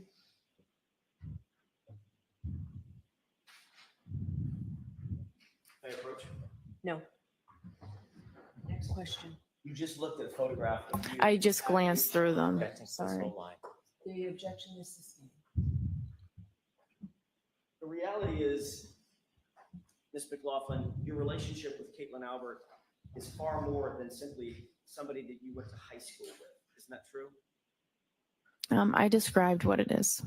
Do you stand by your testimony that Caitlin Albert is, quote, somebody I went to high school with somebody by that name? I said that, and I described the relationship numerous times throughout that testimony to clarify it. And you clarified it under questioning by me, correct? Yes. And Mr. Lally, he asked follow-ups. And in fact, you were shown some of these photographs last year too. Objection. Sustained. The reason you clarified it is because you were confronted with photos of yourself last year, correct? Can you repeat the question? Sure. The reason you clarified it, as you just testified, the relationship, is because you were confronted with photographs of you and Caitlin Albert last year, correct? I just answered the questions that you had. Right, and you were shown photographs last year. I was, yes. There's also another member of the Albert family that you've spoken to about this case, isn't that right? No. January 30th, 2022, you were contacted by a member of the Canton Police Department to set up an interview, weren't you? No, I was not. You remember being contacted by anybody to set up an interview with Michael Proctor?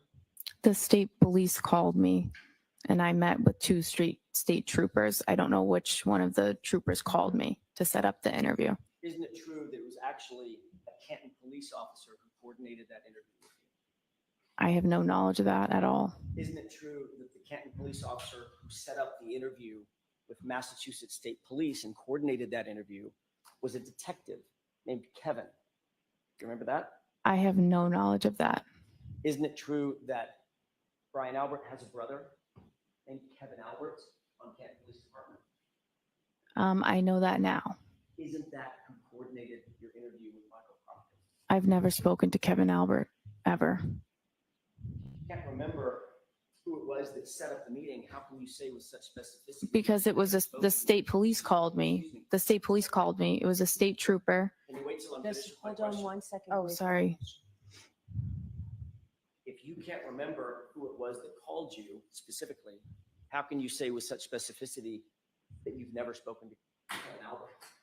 Because I have only ever talked about this case with a state police trooper. So there were two of them there when I went for the interview.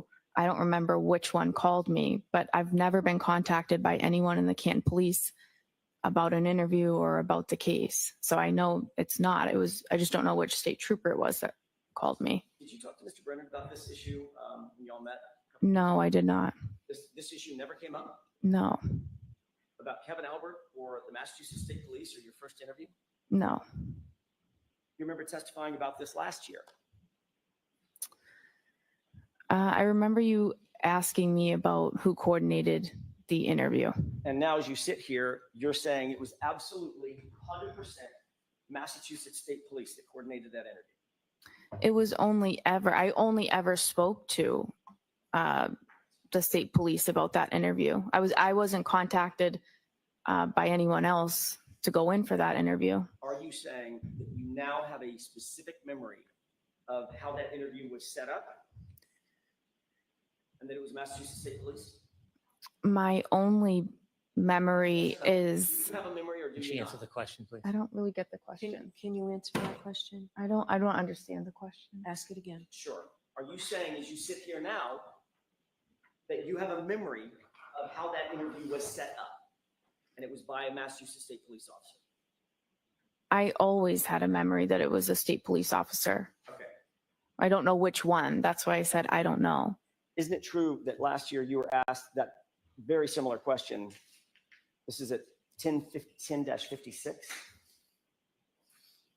lines 10 through 15. Question, do you recall being contacted by a completely different officer to say, hey, Trooper Proctor wants to talk to you. Come on to Canton PD. He wants to have an interview. Answer, I don't remember exactly how the interview was set up. Remember that? Right. So as you sit here, you now have a specific memory that that interview was set up by Massachusetts police officers. That's the only memory I have of it. And when I said I don't know, you said somebody other than Proctor, and I didn't know if you were referring to the other state trooper that was there, because I didn't remember specifically who called me to come in for the interview. But I've never spoken to anybody in the Canton Police about that interview or the setup. In fact, Kevin Albert is Brian Albert's brother. I'm aware of that now. You're aware that Kevin Albert is Caitlin Albert's uncle. I guess so. How many conversations did you have with anybody before you actually sat down with Michael Proctor? Either in anticipation of setting up the interview or otherwise? None. I think once I got the call, I just called my chief that they're asking me to come in. And that was that. And you got the call from whom? I don't know which state trooper called me. But as you sit here now, you're very specific in your memory. It was a state trooper. I only ever met with state troopers, and no one from the Canton Police ever contacted me about an interview, setting up an interview. During your interview with Michael Proctor, did you disclose to Trooper Proctor that you had a pre-existing relationship with any member of the Albert family? No. Did Michael Proctor disclose to you during that interview that he had any kind of relationship with the Albert family? Objection. Sustained. I want to talk to you for a second about your role when you did, in fact, arrive at 34 Fairview, East McLaughlin. How long had you been a firefighter paramedic at that time, January 29th of 2022? Probably about 5 years. You said that you responded to hundreds, you believe it's possibly hundreds of calls. Is that right? Possibly. How many were homicides or potential homicides? None that I know of. So this would be the first one on January 29th, 2022. Is that right? Yes. And obviously, if you had never responded to a homicide before, you certainly had never responded to a homicide police officer before, correct? Correct. I think you indicated as much on direct examination that you are not and are not now a trained detective. Is that right? Right. You never conducted any sort of a formal investigation, formal criminal investigation, had you? No. You hadn't been trained, you had no advanced training on how to preserve or interpret statements or memorialize statements for evidentiary purposes? No. Or for the use in trial, things of that nature? No. In fact, your role that morning was just to provide medical assistance and pretty much nothing else. Is that right? Yes. And you'll agree that it was a somewhat chaotic scene, right? Yes. Lots of first responders on scene. Right? Yes. Everybody working furiously, or at least people working furiously to provide life-saving measures to John O'Keefe. Is that right? Yes. People were talking over each other. There was a cacophony of engine sounds and noises coming from people talking and trying to speak over the wind and the howling, the driving snow and wind that was coming down, snow that was coming down. Is that right? Yes. You hear people in the background, in the foreground, people talking over each other. Yes. Emotions, your emotions, everybody else's emotions were on high alert. Is that right? Yes. So you were trying to do your job under pretty intense pressure and in a very limited context, correct? Yes. You didn't have a tape recorder with you when you were asking my client any questions, did you? No, of course not. There's no audio recording of that conversation you claim took place between you and Miss Reed, is that right? Not that I know of. And you've already indicated that you didn't even follow up with a single question when she responded in the way that you've indicated she responded, correct? Yes, The words you claim you heard were, "I hit him." Is that right? correct. It's your experience that people under pressure, people under stress, because you go to high stress situations all the time as a firefighter, paramedic, correct? Correct. People in those kind of situations speak in broken sentences or rhetorical questions, correct? Not uncommon. People react differently at different scenes. But you Yeah. certainly wouldn't say that that's uncommon. Oh my God, what happened? What happened? Things of that nature. No. Did you hear my client ask the question of confusion or a series of questions of confusion? Could I have hit him? Did I hit him?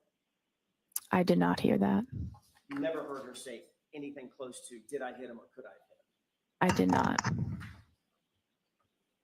Ms. McLaughlin, where are your notes regarding this statement? I don't have any. Where'd they go? It's not in the role that I was in, I'm not in a position to write a report on this type of call. It would be the lead paramedic or the officer on scene. So you didn't write anything down? You didn't have any opportunity to write anything down? I didn't. You're just going by your memory? Yes. I'd like to play exhibit 4, starting at runtime 8:50. Okay.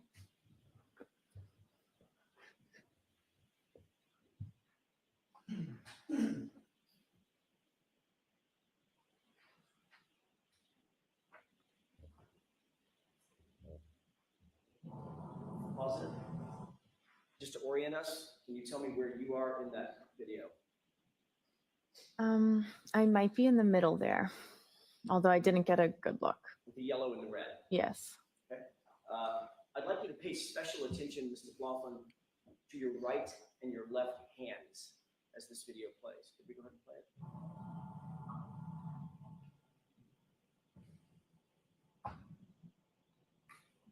Pause it. What are you looking down at? Oh, I see what you're saying. Yeah, I would write like stuff on my glove. That's something I'll do as I'm getting the information. Was that your question about notes? So you were taking notes. That's just me jotting down the demographics. Let's keep playing.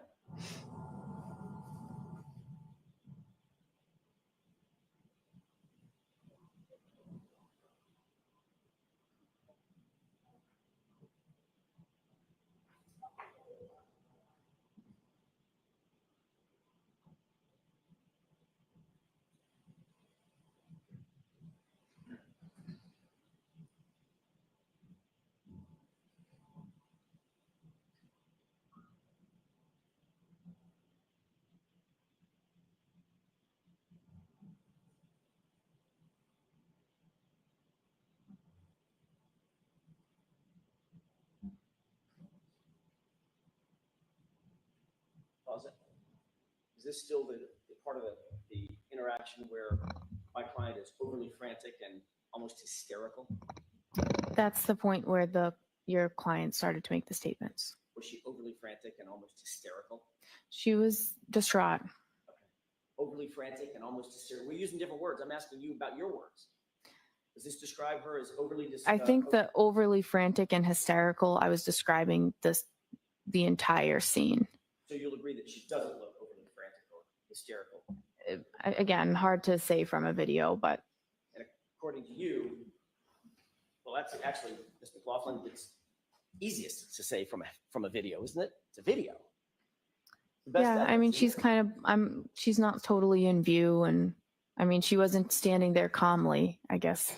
Right, she was hysterical to you. She was upset. Okay. She was very upset. Hysterical? I might say hysterical. She was extremely upset. Okay, and this is the point which Ms. McCabe is saying, calm down, you're being hysterical. Yeah. Okay, let's go ahead and play it.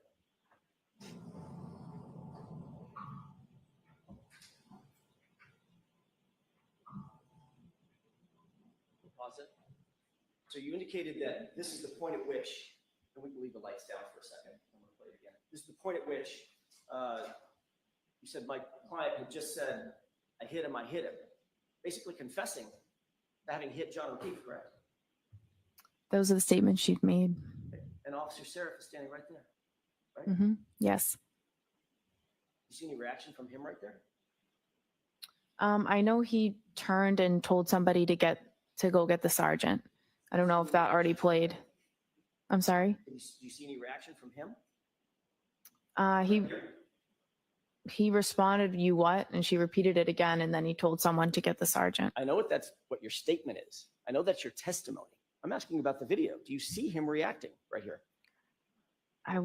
You'd have to play it again. I wasn't looking at that part. Do you see him handcuff my client? Oh, no. You see him call anybody over to handcuff my client? He turned to signal to get Goody down here is what. So they handcuffed her? No. Right. They didn't handcuff her? No. Even though she just confessed in front of a police officer, according to you. That's what she said. I hit him. It's my fault. I did it. That's a confession, correct? She said, "I hit him. I hit him. I hit him. I hit him." And Officer Seraph just stands there and my client walks away, correct? You'd have to talk to Officer Seraph about that. Oh, we have. You should. Mrs. Laughlin, Objection. So let's move on. Mr. Jackson, I'm not rushing you, but how much longer do you think you'll be? Not long. Okay, so, I can wrap it in a couple of minutes. okay. Toward the end of this video. Are you playing it again or should we put the lights on? If we can play it again. Okay. Continue.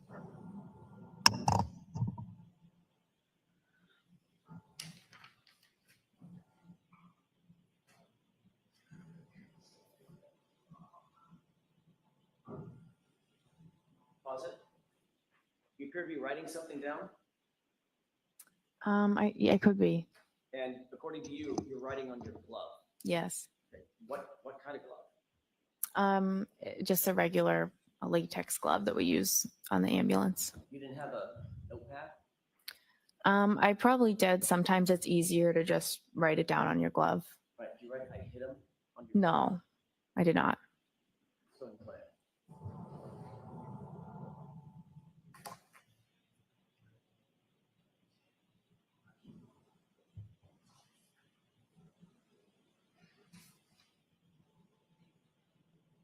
Still appear to be writing something down, looking down at your glove? I might be looking at it.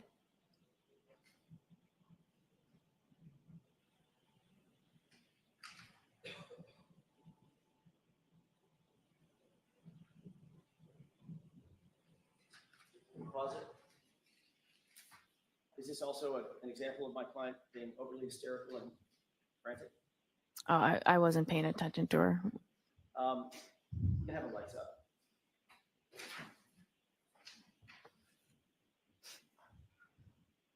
Whatever it was that you were talking to Miss Reed about, it was important enough that you had a pin out.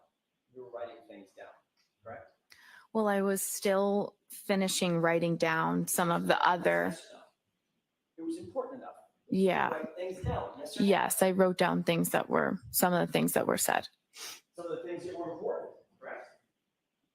Yes. For instance, you'd write down John O'Keefe. That's his name, right? Right. You might write down a circle with a slash through it. Allergies. No allergies, right? Right. You might write down 46 for his age. Right. You might write down how he was injured, hit by a car, correct? I did not know that was. Well, I didn't know what those statements meant. You might write down 3 little syllables. It was just told to you. I hit him, especially if it had been repeated 4 times as you claimed, correct? Yeah, I had that in my head and I was going to go tell them that. And you had a pen right in your right hand writing things, correct? Yeah. You never wrote that down, did you? I wasn't going to write that statement down on the glove. I remembered that and I went back to the ambulance and told them.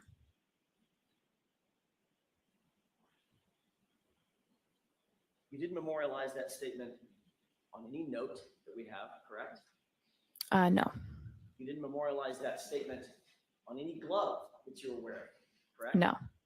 Whatever you wrote down on that glove, where is that now? Yeah, I don't have it, obviously. I don't know how obvious it is. What'd you do with it? You just scratch everything out and you throw out the glove. Just threw it away. Hmm. Is that right? Hmm. Is Yes. that yes? Yes. So we don't know what was actually on or not on that glove, do we?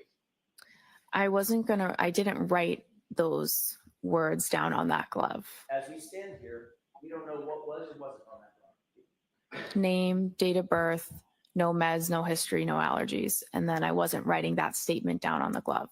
I went back to the ambulance and just reported it. And importantly, it was important enough, as you say, to go back and report the statement, but not important enough to write it down with that pen. It's very conveniently in your right hand, correct? It's not about importance. I was relaying that information to the ambulance verbally. I didn't need to write it down. And you, in fact, didn't write it down, did you? No, I didn't make a report about it. And you're also aware that not a single police officer out at the scene wrote that down either. Objection. Sustained.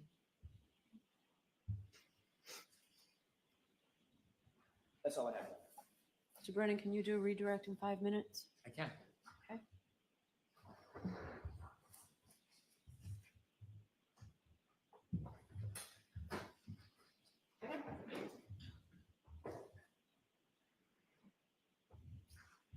Ma'am, when Mr. Jackson would show you part of your testimony from a prior proceeding, was he leaving something out when he was showing you that, asking you questions?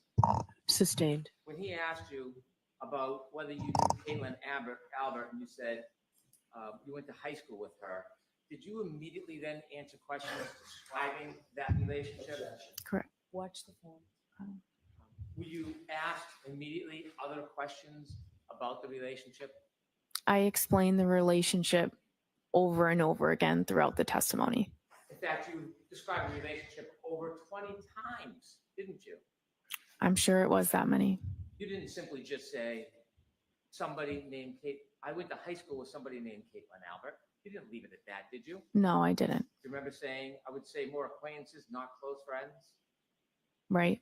You remember immediately saying after that, I would say we had mutual friends. We might see each other occasionally because of mutual friends, but we don't have a one-on-one friendship or hang out regularly. Right. Objection. I'm going to allow it. You remember many more statements after that initial answer where you describe the relationship. Yes. Similarly, you were asked about a meeting with the state troopers, Yes. and the attorney asked you a question about your memory or suggesting that Mr. Albert set up the meeting. Remember those questions? Yes. You were asked questions just like that before at the last hearing, weren't you? Yes. Remember being asked about who set up the meeting and you saying that you didn't recall? Yes. And then remember being asked about whether a completely different officer set up the meeting, and you said, I don't remember exactly how it was set up, Yes. followed by, so that was my next question. You may have told me this. Do you have any recollection who set that interview up? And you said you didn't? Right. And you were specifically asked, does the name Kevin Albert sound familiar? Objection. Do you remember saying no? The objection sustained. Do you remember when you were asked at the last hearing, does the name Kevin Albert sound familiar? Do you remember what you told Attorney Jackson? I told him no. And then you were then asked, do you know Kevin Albert? Do you remember your response? I said no.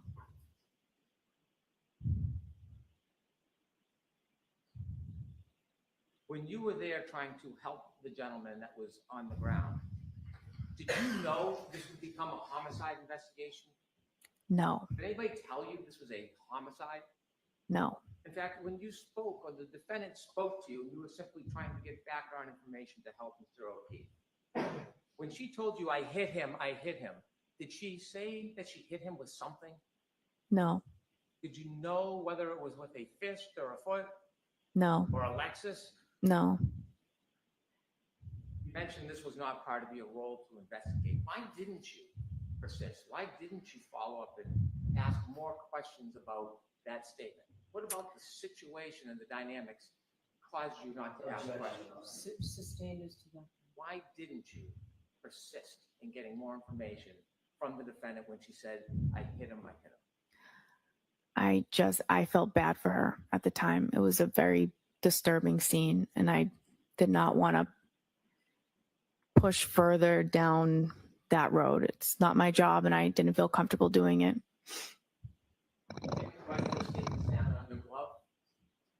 No.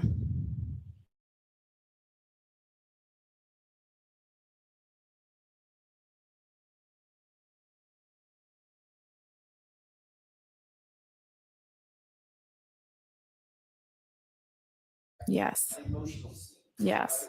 Yes. Scene that was upsetting. Yes. A lot of people, Yes. for a lot of reasons, right? Yes. And that's when things start getting missed. When emotion starts playing a role, correct?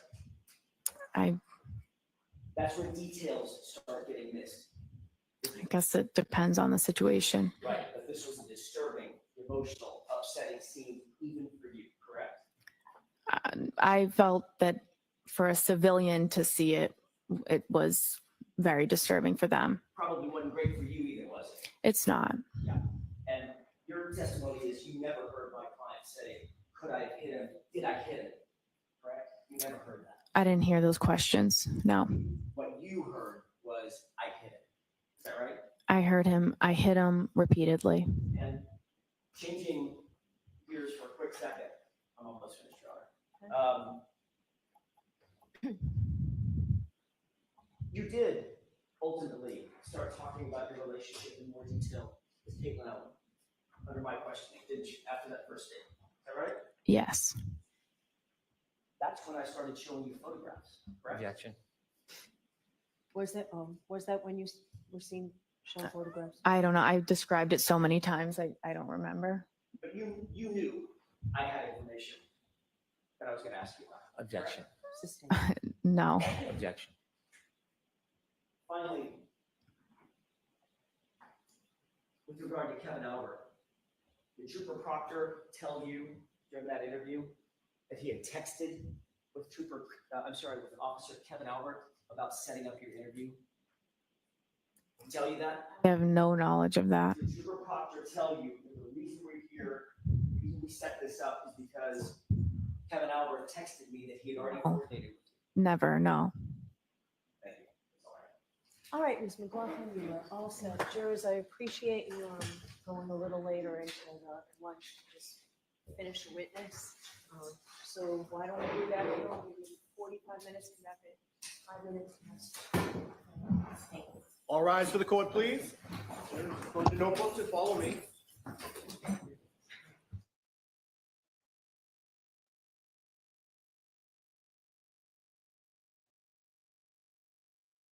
Hey kids, can you hear me?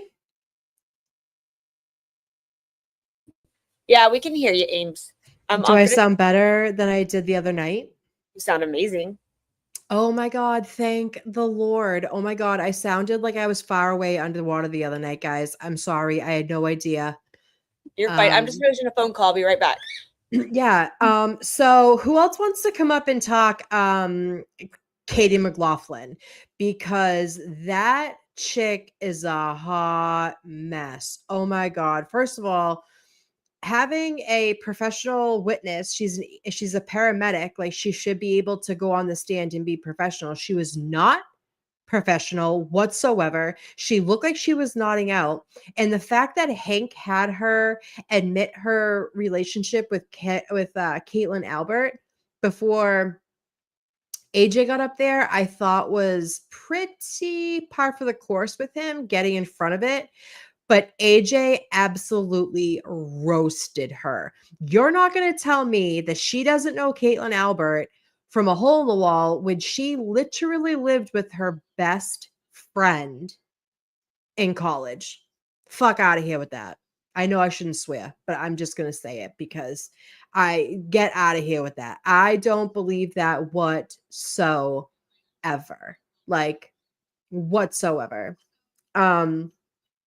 I'm looking at the chat right now. What do you guys think were some of the hard-hitting statements that were said between Alan Jackson and Katie McLaughlin? And also, I'm gonna say it. She stated that she is currently working for the she's working Hey. for the Mark, I'll come over there right now. Okay. So Am I this, too loud? like you Am I said, too loud? no, you're not too Tell loud. Mark to shut the hell up. Mark, shut the hell up. He's like the big brother that like He I is. already have big brothers and he's another one and I just Yeah, want to same. squish him. He's the So big Katie younger McLaughlin, she brother. doesn't work. He is like a younger brother. I think he is younger than me. He is of young enough, yeah. I think that she did very poorly. Yeah. I was listening. I was cleaning too, but Yeah. like you were saying, I heard you say about Brennan. I mean, you know Brennan prepped her for this and got Oh, her. a hundo. Yeah. And the acquaintance thing, like you said, that would be like with me, you, and Kim, Bro, right? me, you, and Kim. You and Kim are acquaintances. Listen, Kim knows a lot of shit, okay? Right. That girl has an arsenal. And if the cops were like, "Do you know Amy?" She'd be like, "Fuck yeah, I do." Right. Of course I do. Yeah. Of Yeah, course of I course. do. Of course I do. She's my friend. She's my friend. Yeah. She's Yeah. my friend and I know shit. I mean, we may Yeah. not hang out every day, but we talk every day. You know, like, And like well, my friend Nikki sometimes goes over to her house I don't know and he's nothing she dating. says. That's my girl. See, that's a good Yeah, friend right exactly. there. Exactly. Right? But this Yeah. is my point. That's a good Like, acquaintance, Kim. That's a good that's a acquaintance. good acquaintance. But this is my point. Katie knows nothing either because they're more than acquaintances. If they were just Right. acquaintances, she'd cough up the information. But no, because she is completely intertwined with all of them, she has 100%. information. She tried to pull a fast one. Yep. Mark, you're my little brother. How old are you? I can't remember. Mark. Mark. Mark. Oh, great. And then, Mark's here. all right, can we wait, hold on. Let's put Katie on pause for a minute. I got a lot of information in my head right now. Let's discuss Ryan Nagel. Ryan Nagel looked like he wanted to be anywhere but where he was. With either attorney. He wanted nothing to do with any of He this wanted shit. nothing to do with it. And he wasn't giving Hank what he wanted. And he didn't give AJ what he wanted, but he didn't lie. Other than when he added that he saw somebody else. But that is different from his testimony from the first trial when he said, "I did not see him in the car and I didn't see him on the lawn." So where was he? Right. And he changed where he saw the car. Right. And what happened to the Jeep with the plow? They never even asked him about that, which I No, was looking at Better Rose exactly. post, and Better Rose said it's better to just let Jen and Matt die on that hill, and Right, true. And Brian, because that's who's saying it's there. And if they don't even mention it, like they're not going to say that they saw a white Jeep because they pulled up at the same time. There's no way that they could see her pushing her brakes if there's a white Jeep in front of them. So it's the hill that they should die on, not him. Right. That it wasn't even worth it because you want to make them a credible Well, witness. it just shows that they're colluding and trying to set up the scene. If they come out saying, you want to make them a credible witness for the defense. If they come out saying, "Oh, well, we don't know if the Jeep was there," and stuff like that, then they look like they don't know what they're talking about. It's just keeping them credible and keeping them straight on forward is what they said. And not for nothing, it keeps the facts straight where like they're not adding a bunch of like other tomfoolery to like the facts. Like, did you see him or didn't you? No, I didn't see him in the car, but I didn't see him on the lawn either. Thank you, goodbye. Yeah. He was Carry like, on. and like that. Wait, the girlfriend added shit too. Her testimony. I went back on my on my computer and I watched her testimony. Sorry, I just hit my mic. I watched her testimony from the last time, and she added that she saw the guy in the car. Did she or didn't she? Because the last time, we got my little brother. My little brother. What up, Mark? Marky Mark. The man, the myth, the legend. Oh, wait. All right, calm down, people. It's baby. Mark. Never mind, you guys. It's Mark. Don't worry about it. Baby, I'm almost fucking 40. Okay, but I am 40, bro. You're still Yeah, younger you're than still us. younger. You're the baby of the family. Mark is the baby. Yeah. That's why we cuddle you. Do you want us to rock you to sleep too? Oh, Maki. We can I'm a sing. baby. We can So- sing lullabies. Maki, what did you think about it? A fucking joke. Like, I'm tired. I need this trial over. Bev is she needs to go to the fucking bridge and swan dive. Yeah. Take a long walk off a shore pier. Doesn't make sense. Like, Hank, objection. Like, why are they hiding everything if they're so innocent? Who gives a shit? And not for nothing, you can tell that the jury can see it. Like, why are you trying to object for evidence coming in? And AJ doesn't care. He's come and storms up. He's like, he's asking the questions anyway and get it out there, because once it's out there, you can't unring that bell. And they know there's more information that the fucking Commonwealth's trying to hide. And Sue O'Connell says that there's one juror that keeps holding that one juror keeps. Oh, you're not.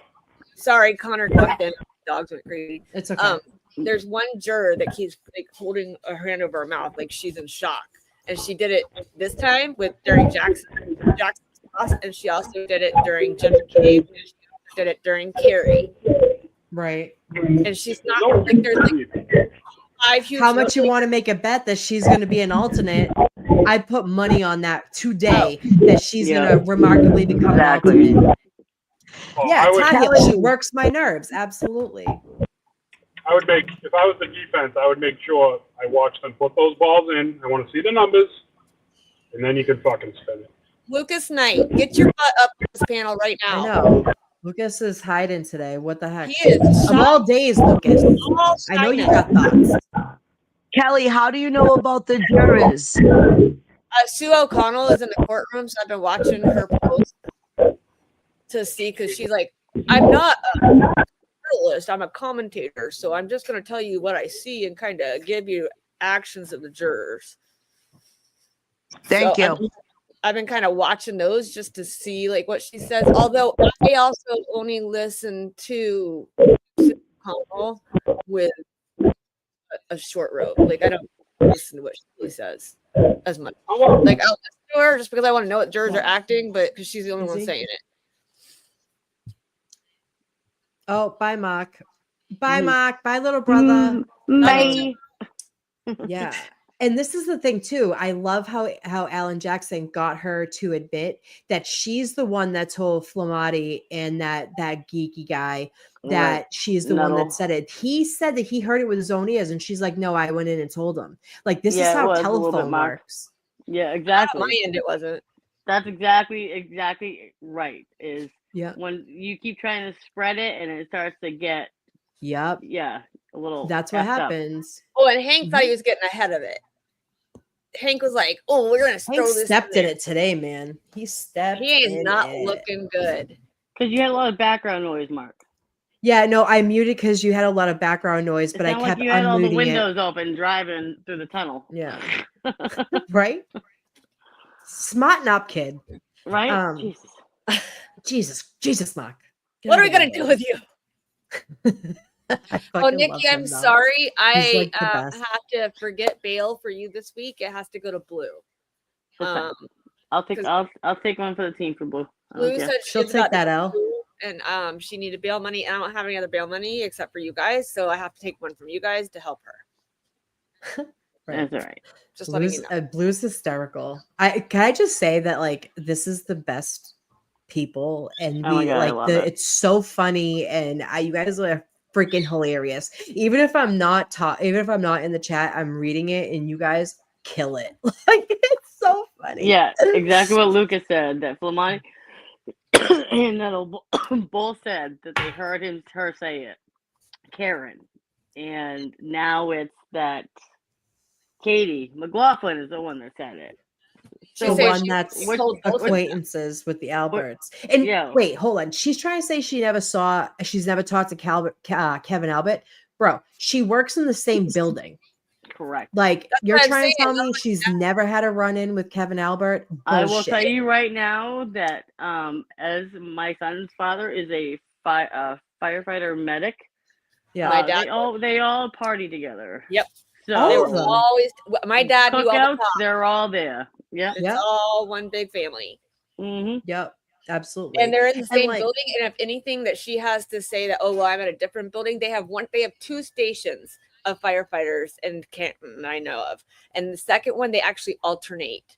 So they don't stay at one station constantly. They're between both stations. So she's I like what Dave from the Laborers Union, hi, sweetie, had to say. Hank's feeling the pressure because the witnesses are getting tougher. Gonna be tougher, Hanky Spanky laughed my ass off. Yeah, wait until Brian Albert comes up there and starts saying that he changed phones right before the And preservation Higgins. order.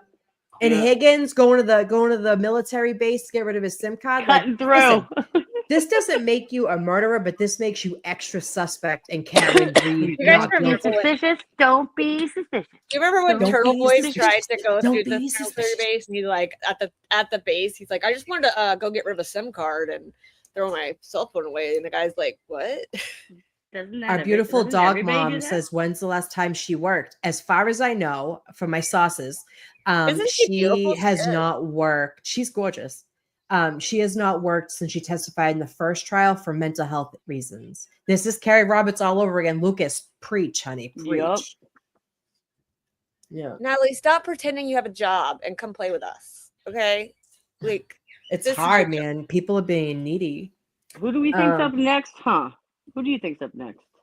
But you know, too, I noticed that I Brian think Higgins Julie isn't Nagel going might in be order. up next, maybe. Oh my or God, I Brian hope Albert so. Jr.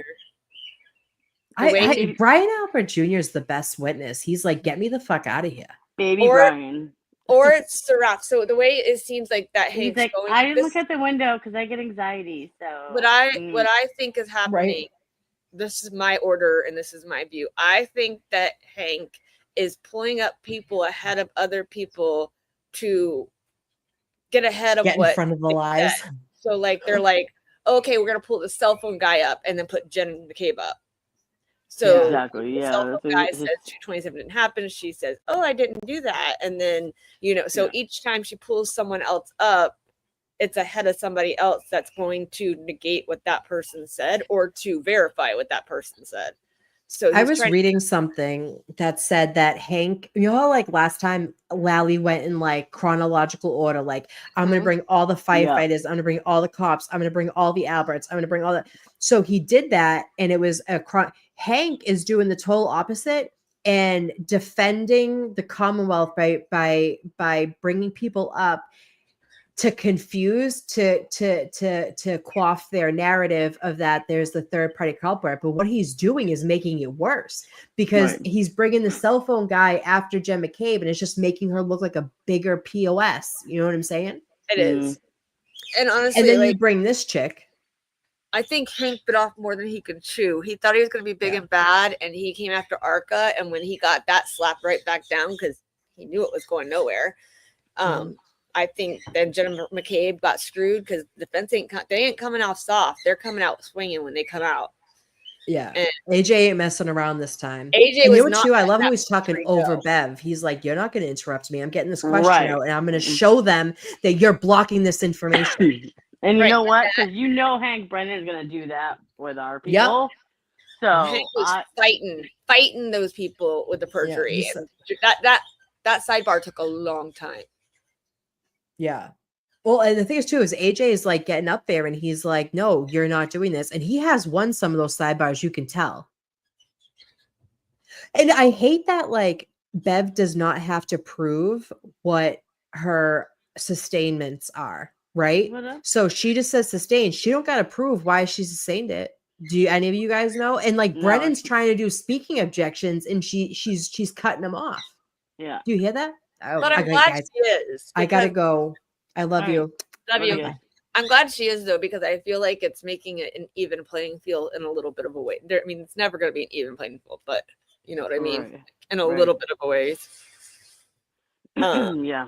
But Sue O'Connell did say that there are 5 jurors that take every note you could take. And there's like 4 that are here and there note takers. And then there's a couple that are just kind of like, okay. Well, because sometimes, so like when you take notes, right? Sometimes you miss like little details because you're worried about trying to write like the Every notes. word. But some people, because everybody learns differently. So like if somebody's talking, like I always watch what they say and then I mentally put it back.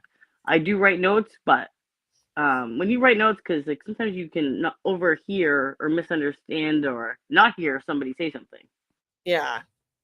And she said there's one lady that's kind of just been like staring off into space, but she's like, doesn't mean she's not listening. It just means Either she's, that or they just already know what they're gonna go with yeah. at the end of the day. Honestly, like in the first few, if it were me and I was a juror in the first few witnesses already, with all of them been caught lying, I would have been like, dude, there's no. And the fact that she's saying that Karen is wailing and throwing her hands, and he's like, does she look like she is? Like, Yeah. What? I wasn't really paying attention to that part because I've been doing laundry and cleaning all day today. He's hiding from you. My So dog's hiding. Connor's like, why is he underneath that? I'm like, he's hiding from you.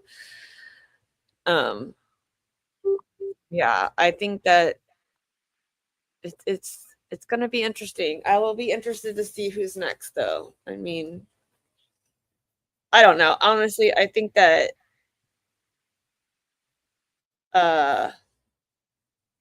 Olivia Lambo said, so you mean that the two firefighters, Timothy Niddle and Anthony Plumbotti, who both claim to have heard Karen Reed's alleged admissions at the scene, despite being directly refuted by the dash cam footage, didn't in fact hear the admissions at the scene, but rather told hearsay from Katie McLaughlin, who just admitted to having been the one that told him the information. right. And if anything else too, Jen said it was said inside of the car and that nobody witnessed it. It was just, she said it to just her. So if she said it to other people, that Jen would be like, yeah, she said it right in front of the EMTs and the police officer. Yeah. So. And that's the thing. Like I'm so glad he brought up. Was she arrested? Did they handcuff her? Right. Like, yeah, I mean, if she said that, that's like, I did it. I killed him, or I'm trying to kill him. Mary said when she was a juror, she wrote down every time someone lied, and the judge told us if any of the witnesses lie, you can choose not to believe anything else they say. We can strict our own testimony. That's interesting, actually. Got a shower. Good job. I'm glad you feel better, Hate. Yeah, I just know that I've been on I was on the phone just a minute ago making doctor's appointments for myself and one for Connor. That's why I was on hold, because they were making Connor's appointment. But I would be also too, if I were to write something down, I'd be paying attention to what the Commonwealth's objecting to. And kind of make a note of what it was and what I gathered out of it. But at the same time, to be fair, you could tell that sometimes with the defense too. Like when they stand up, and especially with Katie McLaughlin just now, they were really trying hard to object to certain things as well. Right. And so on either side, that side could go either way, but it seems like the Commonwealth They're objecting to her getting called out. Right. Fucking lying. Because because defense came at that the second day. Right. Because they had no idea. And that's when people were like, no, she knows her. So it came to their attention that she's got all these pictures.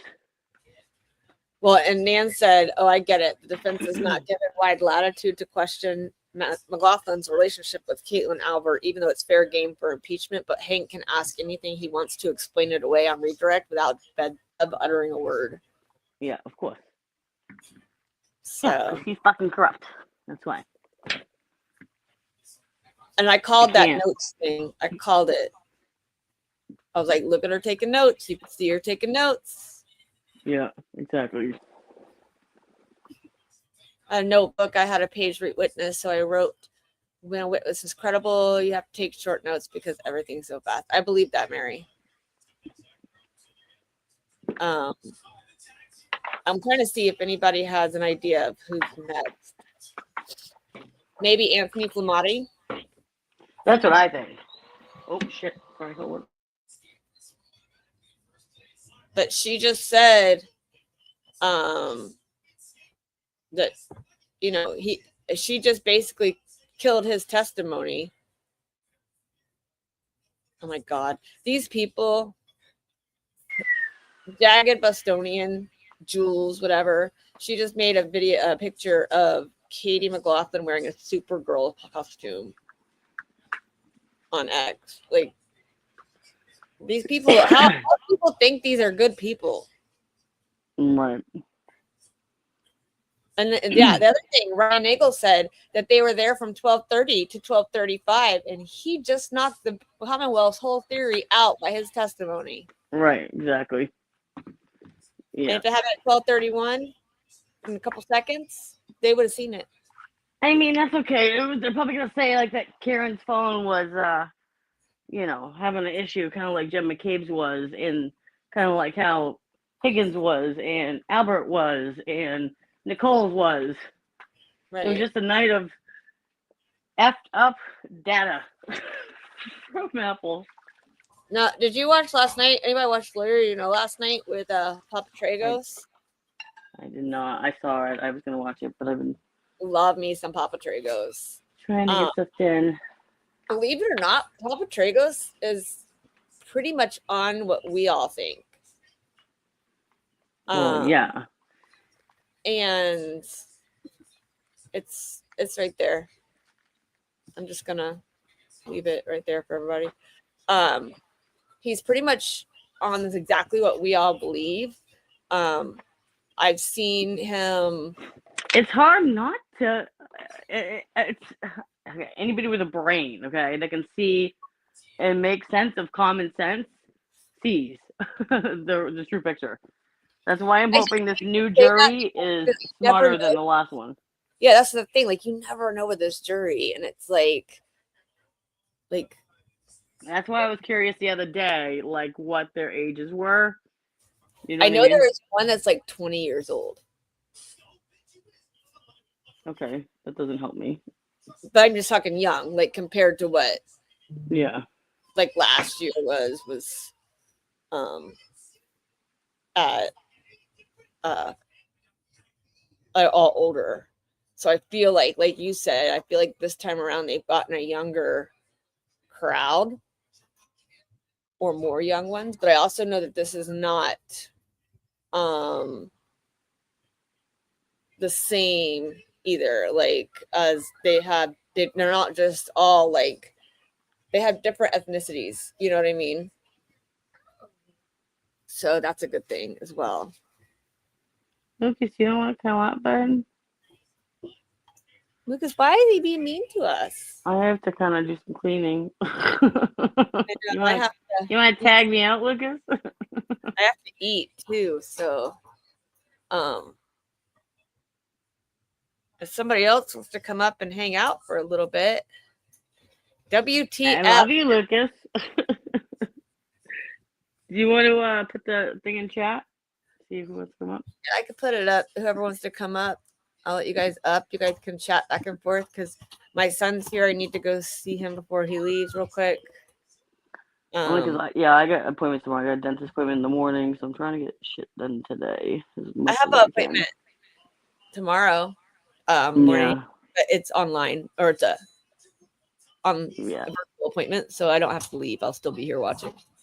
I have a dentist appointment.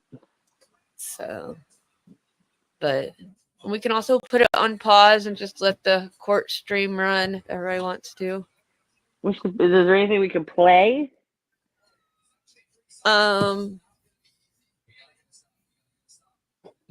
There's really not a lot that I've seen today. Oh, stop it, Lucas. We always want to hear your opinions. Get up here right now. Right effing now, Lucas.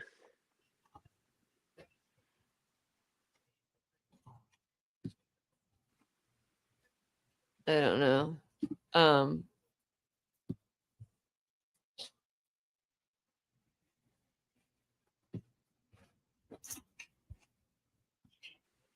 Ooh, I just saw something I didn't want to see.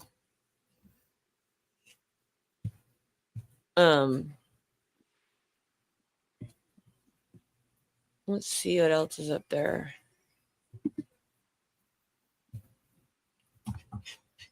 Puppy, stop it.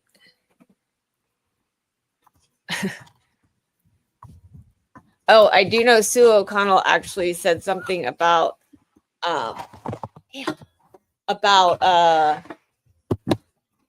picture of Auntie Bev sleeping. She said that she's like, I can guarantee that she has not slept at all. She has been fully attentive through this entire thing. And I'm like, yeah. Yeah, she's listening to every word. Fully attentive. I'm sure. Why are you biting? It's not nice. My dog keeps getting hitchhikers all over him. It looks crazy. Hitchhikers? Yeah, like the little flat, like green. Oh yeah, I know. Yeah, the Teddy. We call them burrs up here, but yeah, they're just little. They're annoying when they get in his hair. Like I have to like brush him out because he's got like a whole line of them on there. yeah, Teddy's been getting them down in Texas. Yeah. We call them hitchhikers because they take a ride. We call them burrs up here, but they're big, a little bit bigger than the southern ones. Yes, I told him happy birthday. Did you tell your brother happy birthday? Yes, I did. Are you sure? That's why I asked you. Smart ass. Tell Nikki's kids happy birthday because I did. Who's Nikki? My friend Nikki, she's online right now. You better tell her kids happy birthday too. His birthday? The last couple days. Yeah, they're 5 years birthday. and 5 days apart. He said happy birthday. Oh, thank you. I'll let him know. Connor, you met Nikki one day online. I don't know why you act like you haven't been here when I'm online. It was FaceTime, probably. Yeah. You look a little beat up today. Are you? He's probably getting like a promotion, guys. It's not a promotion. It's kind of a promotion. He makes more money with it. That's a promotion. Yeah, but doesn't mean it's better.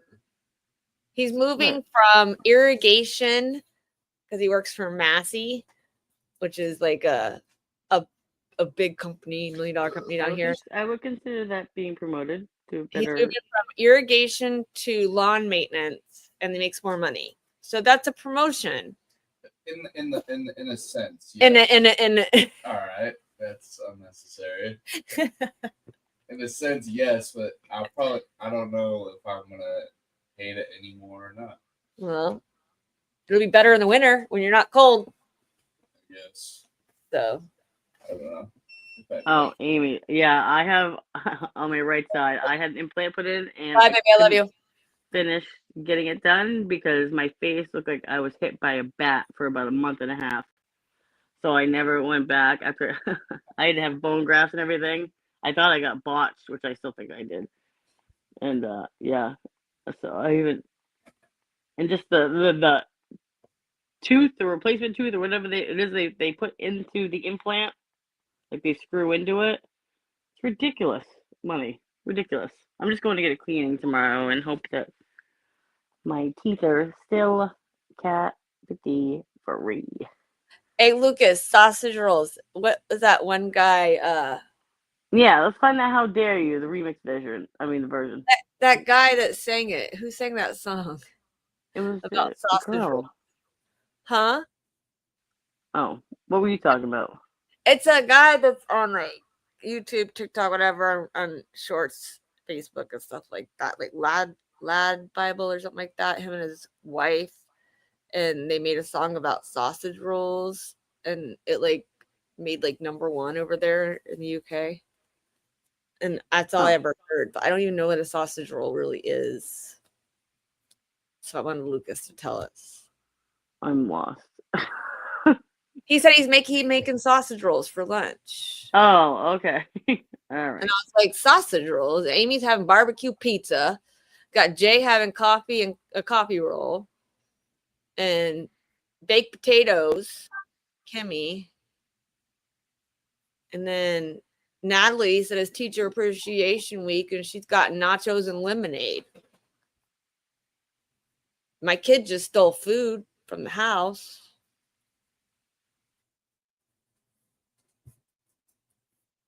What are you gonna have for lunch, Miss Nikki? Apparently, I have some of my dad's pasta salad that he makes. It's called because my dad he's Bumpa, Mimi and Bumpa to the grandkids. That's And so he makes this tricolor pasta salad, and it's delicious, and it's called Bumpa's pasta salad. And yeah, so I took some of that home because it's like my favorite. It's got all spaghetti in a can for Nikki. No, bitch, I'm eating Bumpa's pasta salad. So, and I still have cake left over, which I'm probably not gonna do the cake. I didn't mean to bring it home. I attempted to not bring it home, so I wouldn't pay out on it. So now I have to have Natalie, I'm jealous. She sent me a picture of her food. Girl. I usually get funeral and stuff. So Nellie and I have a bit of a very same-ish background. Hers is actually her job. Mine was not. I just dated somebody who was a funeral director for 4.5 years, and we were comparing stories of That's why I want her to come up and talk about it, because like just some of the little stuff that I've heard her say is like, what do you want to know? Because I've seen it all done, and I've multiple times. no, like some of the stories she said about like people that she's had to fix for funerals and stuff like that, and when there's not a lot to fix with. And she told me one. Natalie, can I tell that story?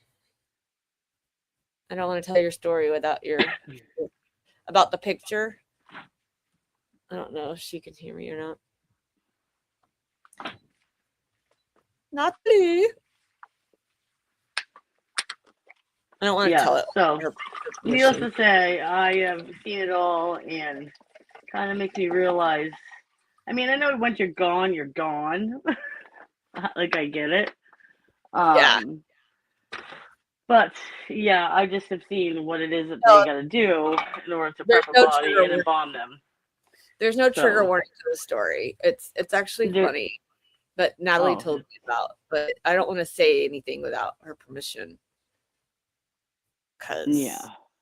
She told Yeah, She told me I probably about should it. not get into mine because mine are very graphic. Those might need to. I'll leave mine for a Friday night, you know? Sure, come on up. Hey, I'll get you the invite.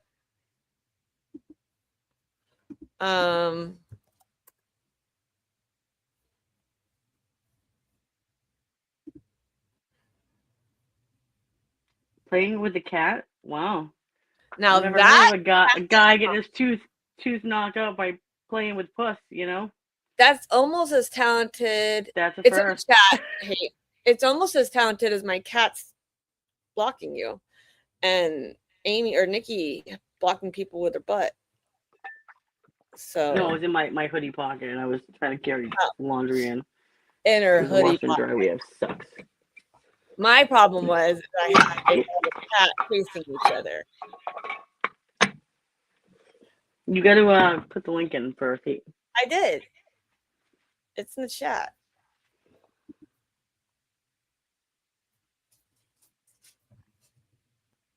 There she is. Lucas, I don't have a Bengal tiger, but I do have a Bengal kitty cat. His name is Kelly, can you hear me? I can.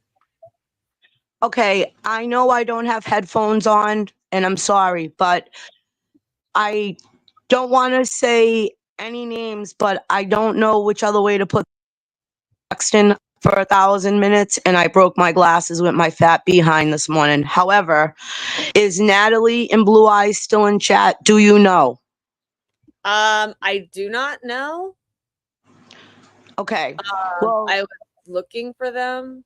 This has no diss to any creator at all. I love JFK. That is not what this discussion was about earlier. I don't know if you and Amy saw that, and Nikki. I'm not like that, and I think guys know that. However, I had my daughter replay, I'm pretty sure it was Thursday night, and there was a caller who's a real shitbag anyway. However, he started at 1:04 minutes, 51 seconds, dissing Mrs. Reed. And then the worst part was at 1 hour, 11 minutes, and 10 seconds. Like I said, I believe it was Thursday night, and his headline was, if I'm saying it correct, for that live was, Jen, what does the world think? And JFK, with his handsome self, was wearing a beige Celtics cap and a gray, like Hurley underarm type shirt. And Natalie was not modding that night, and Blue Eyes had left the chat seconds before that because we just had bad callers that night.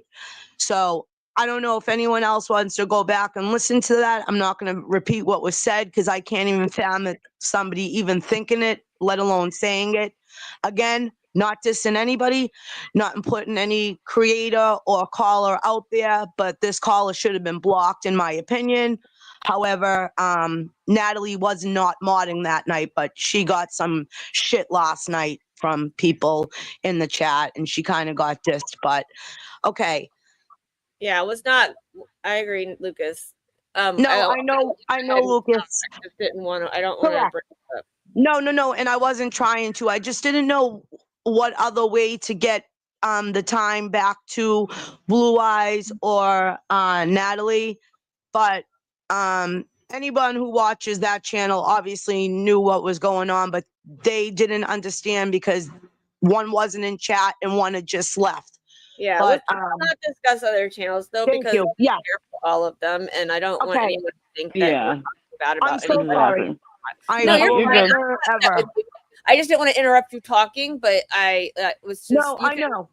If you want, you can put the time, when they come in, you can put the time stamps in the chat, but I don't want to go into any other. Yeah, shit. especially when it comes if it comes to anything drama, like we're. I won't do that. I will not do that. I was just hoping one of them was on here.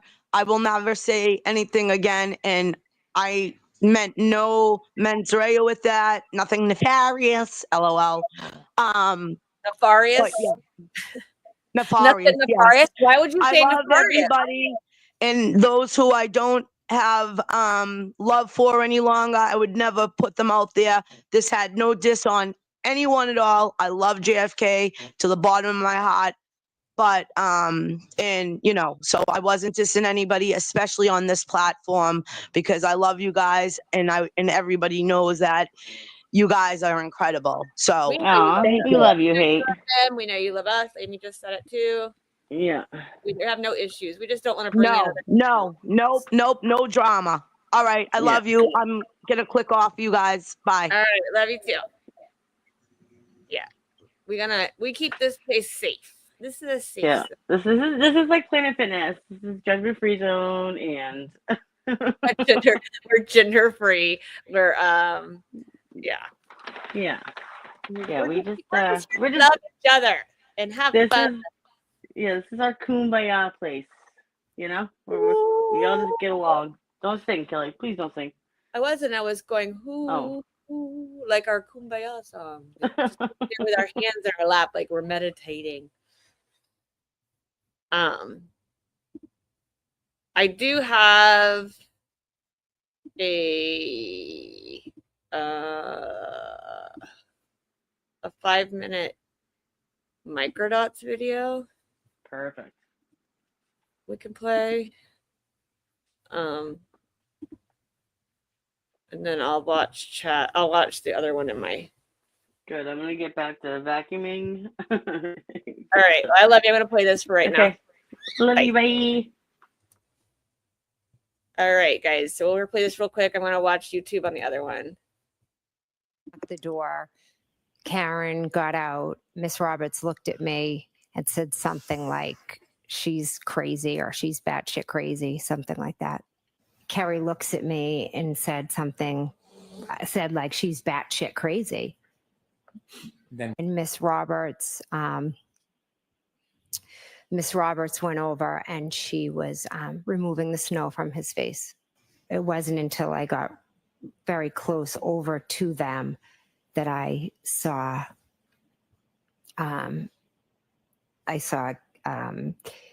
Carrie removing the snow from John's face.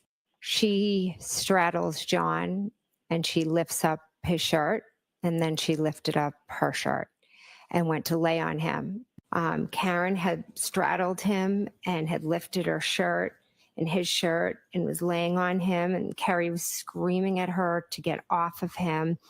The first thing to notice is how heavily scripted Jennifer's account is. Her story is tightly rehearsed, mirroring her testimony from the first trial almost word for word. While there are slight variations in phrasing, it's the delivery that stands out most. She injects human emotion into her narrative at key moments for maximum effect, as you will see in the next sequence. And I could not believe that that was John laying there. And oh my God. I was literally just stunned. I mean, there he was. This is the face Jennifer makes when she's made an over-dramatic statement in an effort to sell her story. It's reminiscent of a lying child who's trying to manipulate her parents to get out of trouble. We'll see it again in a moment. He was just laying flat on his back. I couldn't see much but his face, because the rest was snow and Karen was moving over him, but he just looked like just him, but just like frozen. There it is again. I don't typically put much stock in body language analysis, but in Jen's case, the signals are unmistakable. She's remarkably easy to read and a very poor liar. And then Carrie and I made eye contact, and I called 911. At first, I just stood there for a minute because I couldn't believe it was him. And then Carrie Roberts and I made eye contact. And I knew, I was like, all right, I'm going to call 911. But I think I knew in that moment that John, was dead. I guess he's gone. We're on the way. Unlike all other human beings, the Commonwealth's witnesses' memories have a tendency to get better with the passage of time. Apparently, the same can be said for Jen's emotions. They seem to have intensified over the years since John's death. By this time next year, she'll be so overcome with emotion that she'll be unable to Why is it not speak. playing? And Carrie was asking me to go to the car and get, she was yelling to get towels or blankets or something out of the back of our car. And then Carrie was also yelling at me to go to the back of the car to look for blankets and towels. I go over, and at that point, Carrie asks if I can take over doing the compressions. Notice how cold and emotionless she appeared when delivering that statement during the first trial. In contrast, the revised version of Jen, more emotionally attuned and carefully rehearsed, presents it quite differently this time around. I went back over to carry Karen and John, and at that point, Carrie asked if I would take over compressions. I, at some points, walk over towards the car, Carrie's car, to get away because they're so loud. So I walked back towards Carrie's car. Did she walk away from the scene because Kerry and Karen were too loud? Or was it because she didn't want them to hear the 2 calls she made to her sister inside the home after hanging up with 911? Wherever she was, she felt safe enough to make those calls without being heard. Either police or fire or someone responds and arrives on scene, is that correct? Yes, until the police came. In addition to presenting herself as more caring and sensitive, with a new mom-like hairstyle and a visible religious cross meant to evoke trustworthiness and moral character, Jen also appeared noticeably more diminished. She seemed less sharp than in previous appearances, mentally sluggish at times, and slower to recall words or respond with her usual precision. Her change in demeanor could be attributed to several factors: possible over-medication, mounting anxiety over newly revealed information, or the looming reality that, within 24 hours, she will face cross-examination by the most tenacious attorney in the country. We will soon find out how well the new Jen McCabe can endure the old Alan Jackson.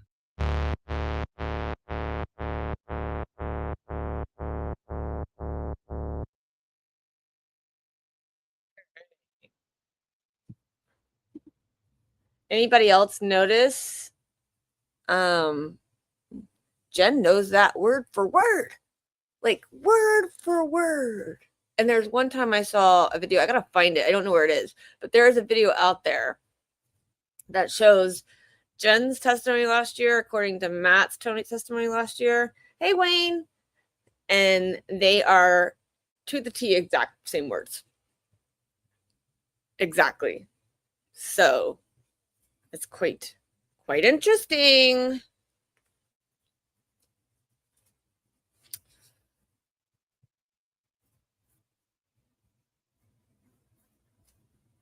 So yeah. Hey, Natalie said she heard you, so that's good.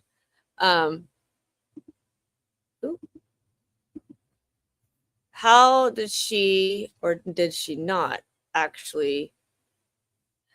Here's the thing. She did say in the first trial, Nikki, that she did do chest compressions as well.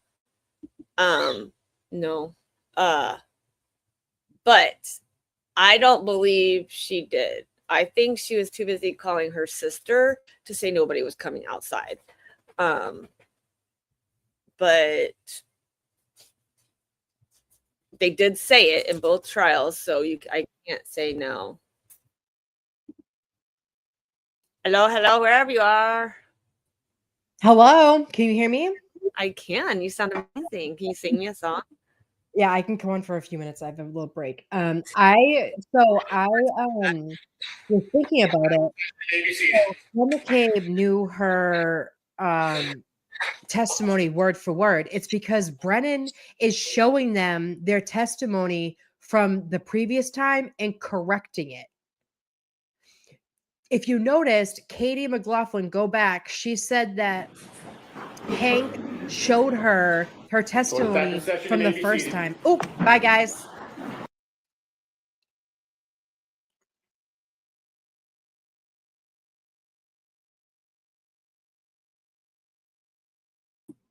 Apparently with the sidebar, just so you guys know. Love you, Natalie.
Send you back to the jury room. We'll see you in 10 minutes.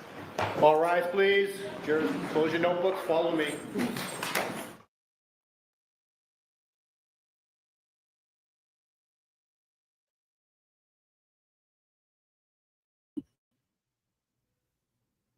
Well, what happened?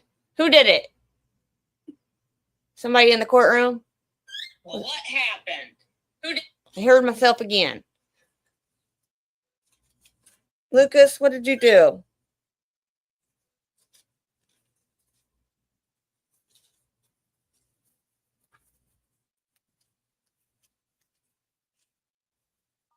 You're on a page.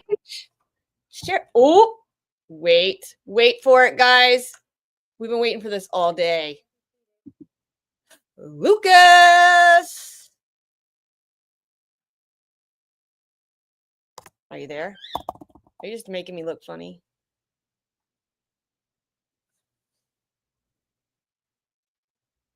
Hello, hello. Knock, knock. Lucas? Make me talk to myself. Well, that and settings is fucking StreamYard.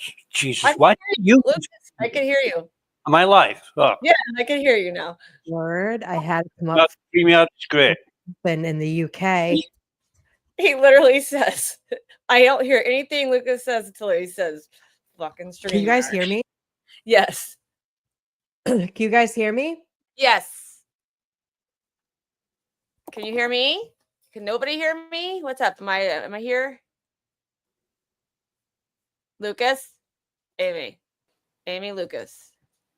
I can hear you both. Okay. I'm like, am I talking to myself? What were you gonna say, Lucas? I have to leave here in like 5 minutes, so I'm gonna leave you guys with the thing running. I have to go get my children's. But I'll be listening and still in the chat. So Yeah, I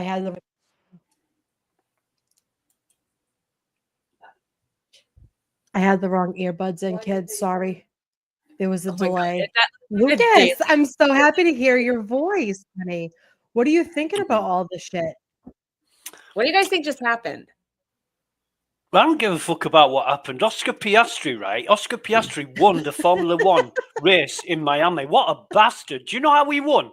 The fucking start of the race, they're going down the front straight, right? Max Verstappen and Lando Norris, they come together at the first corner. Max Verstappen pushes Lando Norris off the circuit. He ends up in 5th place. Oscar Piastri is then 2nd, right? How dare they have that happen? Although I am like getting into it because of the way you're talking. So let's keep going. Yo, Lucas is all fired up. Lucas, I like spicy one. I like you when you're Lucas spicy. could be like a commentator for sport. He could commentate this court hearing and make us all be like, what the fuck is going on right now? You were missed today, Lucas. I'm glad that you're here. Why? Why were you hiding? I like your insights, and you have things to offer. Why not? It's been like 2 days without us talking to you, Lucas. I'm going to quote Mark Bedrow here when he says, "Come on."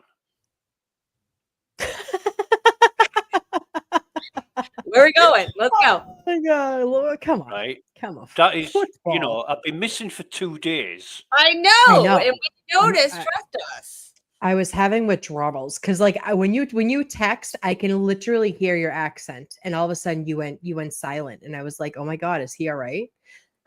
Someone just said, "Lucas, I love you, bloody ass." Bloody sass. This is not a discussion we should have. I know.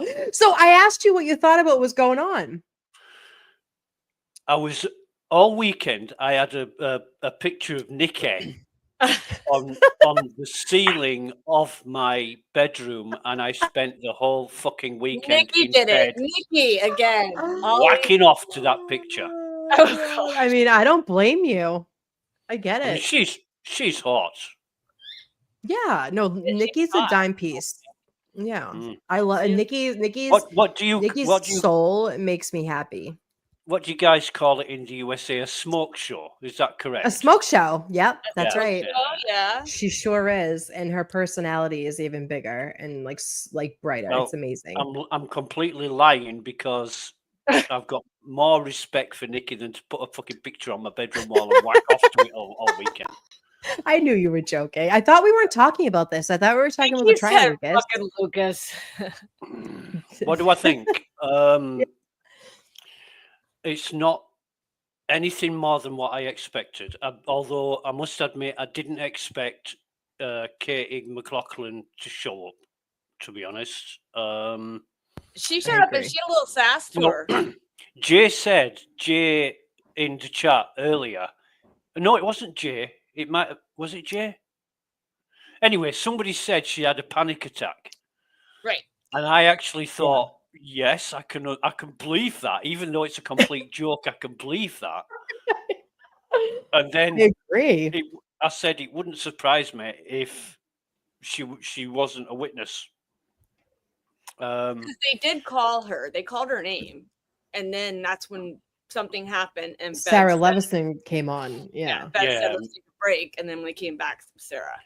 Maybe she was on the phone with Morrissey or somebody. I don't know. I don't know. Jen making sure she knew what she was supposed to say. Ryan Nagel was completely above board. His testimony didn't change from last time. Same, right. It surprised me that when Brennan put the picture on the big screen, he said, sorry, was it Alan Jackson put the picture on the big screen and Ryan said, my eyes aren't that great. And I thought, well, fucking hell, how trustworthy is your testimony with eyes like that? Well, then the only thing I noticed that changed for him was Jackson did get him to say that he could not see into the passenger seat. And last trial, he said there was nobody in there next to her. No, he did say that there was. He said there wasn't anybody in the passenger seat this time. Okay. Right. He said all he saw was Karen. He Yeah. didn't. That was it. And like the girlfriend. Somebody else could have been there. Because Jackson questioned him on it and said you didn't say that you couldn't see in the passenger seat, and he said all I saw in the car was a woman on her own with her hands at 10 to 2 on the wheel. Right. Yeah, 10 and 2. She was law abiding. Auntie Deb posted a gif of him. Yeah, that surprised me because somebody with poor eyesight. I mean, I've actually been in court and the prosecutor was questioning my fucking eyesight. No, sir. It was it was an accident that I was involved in. And the prosecutor was trying to say that my eyesight was defective and I was the cause of the accident. And I said to the guy, he was a prosecutor that ate all the pies. I'll see the counsel back. at 10 o'clock. All right, I gotta Go back. go. I'll see ya. Keep the computer on. All right. Bye.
Court is back in session. You may be seated. I apologize for that, folks. Nobody likes wasting your time. Thank you, Your Honor. Commonwealth call Paul Gallagher.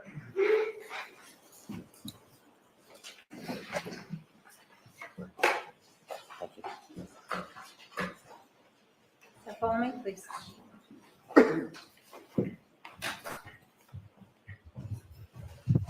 Face the card, raise your right hand, please. You solemnly swear to be honest with the court and jury in the case now here, the truth, the whole truth, and nothing but the truth, so help you God. I do. Thank you. Good afternoon. Your Honor.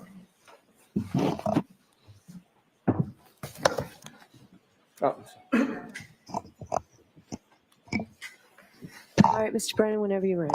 Thank you. Sir, could you please introduce yourself to the jury?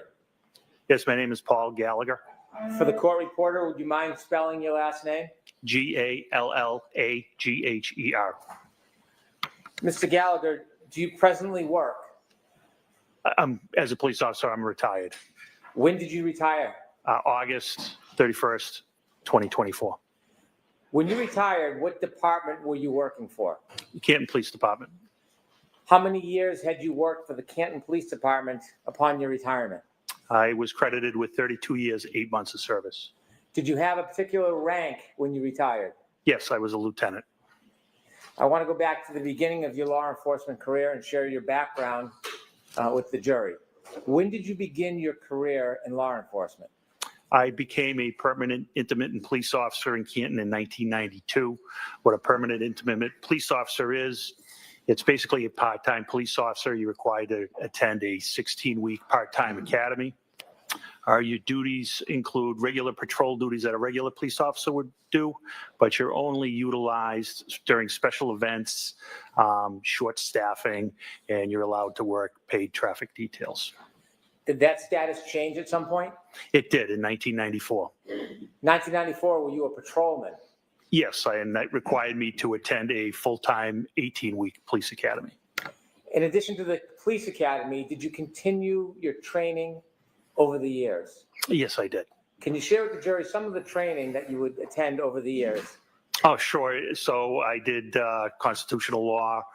I did interview and interrogation, terrorism, international terrorism, domestic violence, buccal swabbing, and DEA basic narcotics course. And last duties were I did background checks, so I attended background training, and I did internal affairs. Before I talk a little bit more about your experience over the years and your progress through the Canton Police Department, I'd like you to share with us generally and briefly the structure of the Canton Police Department. The Canton Police Department, how big is it? How many officers are typically employed by Canton at the same time? We would like to have 45, but unfortunately, we're short-staffed at this time. At the Canton Police Department, is there different ranks? There is. And what are they? They are patrol, sergeant, detective sergeant, lieutenant, deputy chief, and chief. Given the size of Canton, is it a small department or a typically large department for that size? I would say it's a medium-sized department. Is Canton, do you receive traffic from other areas nearby? We do. Is Boston part of the crossroad through Canton at times? It is. Route 138 runs from Boston, and it goes all the way down to the South Shore through Brockton, Taunton, et cetera.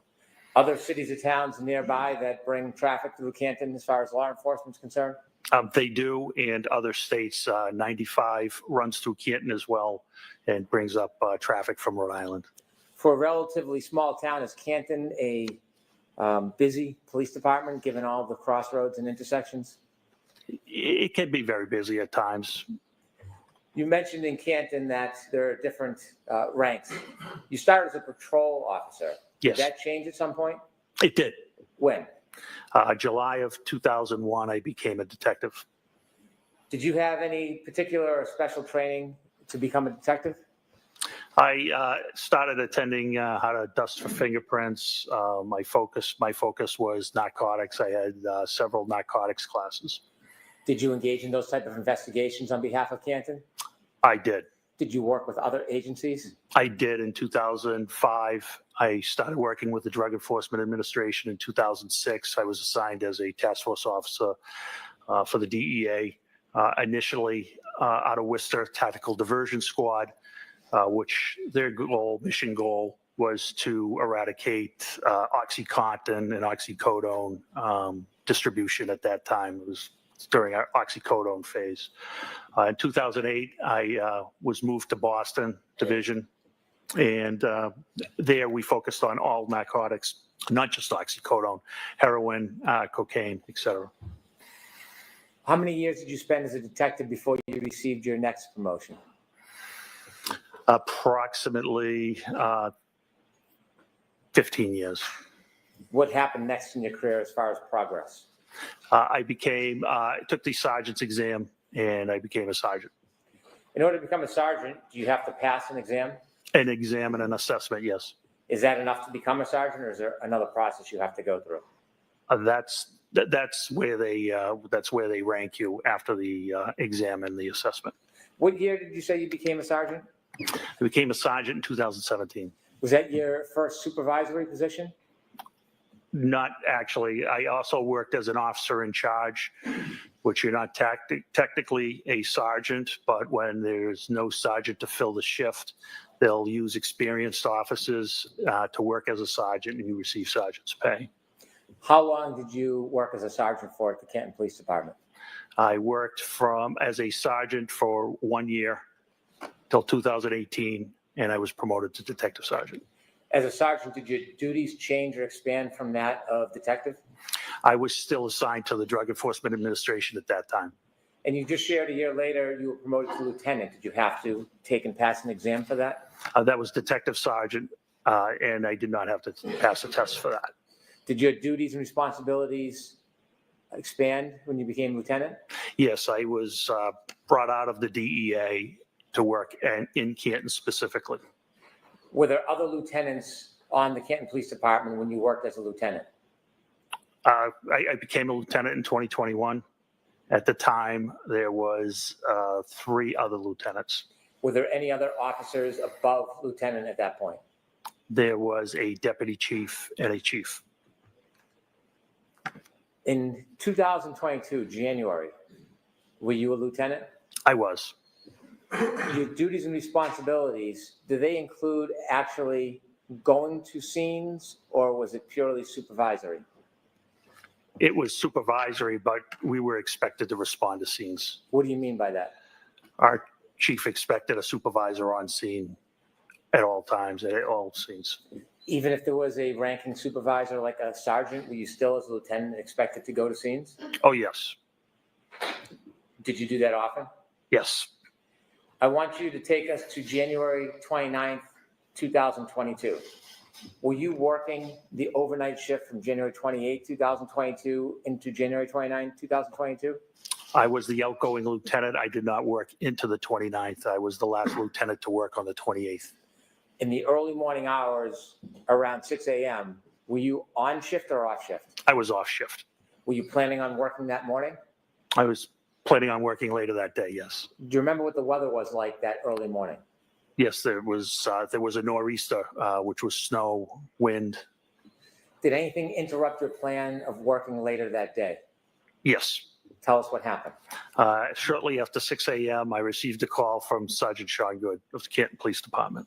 After you received a call from Sergeant Sean Good, were you informed about a situation? I was.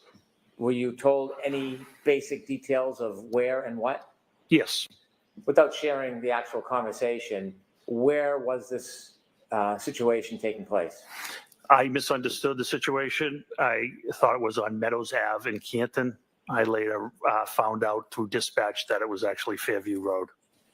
When you heard that there was a situation in Canton, did you decide to change your plans about when you would come in?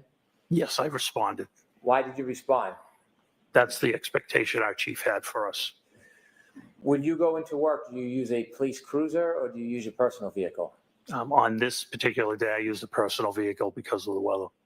Was that different than typical? Yes. And why would you use a personal vehicle instead of a police cruiser? It was larger. It was 4-wheel drive. It was the only way I probably would have got there to the scene.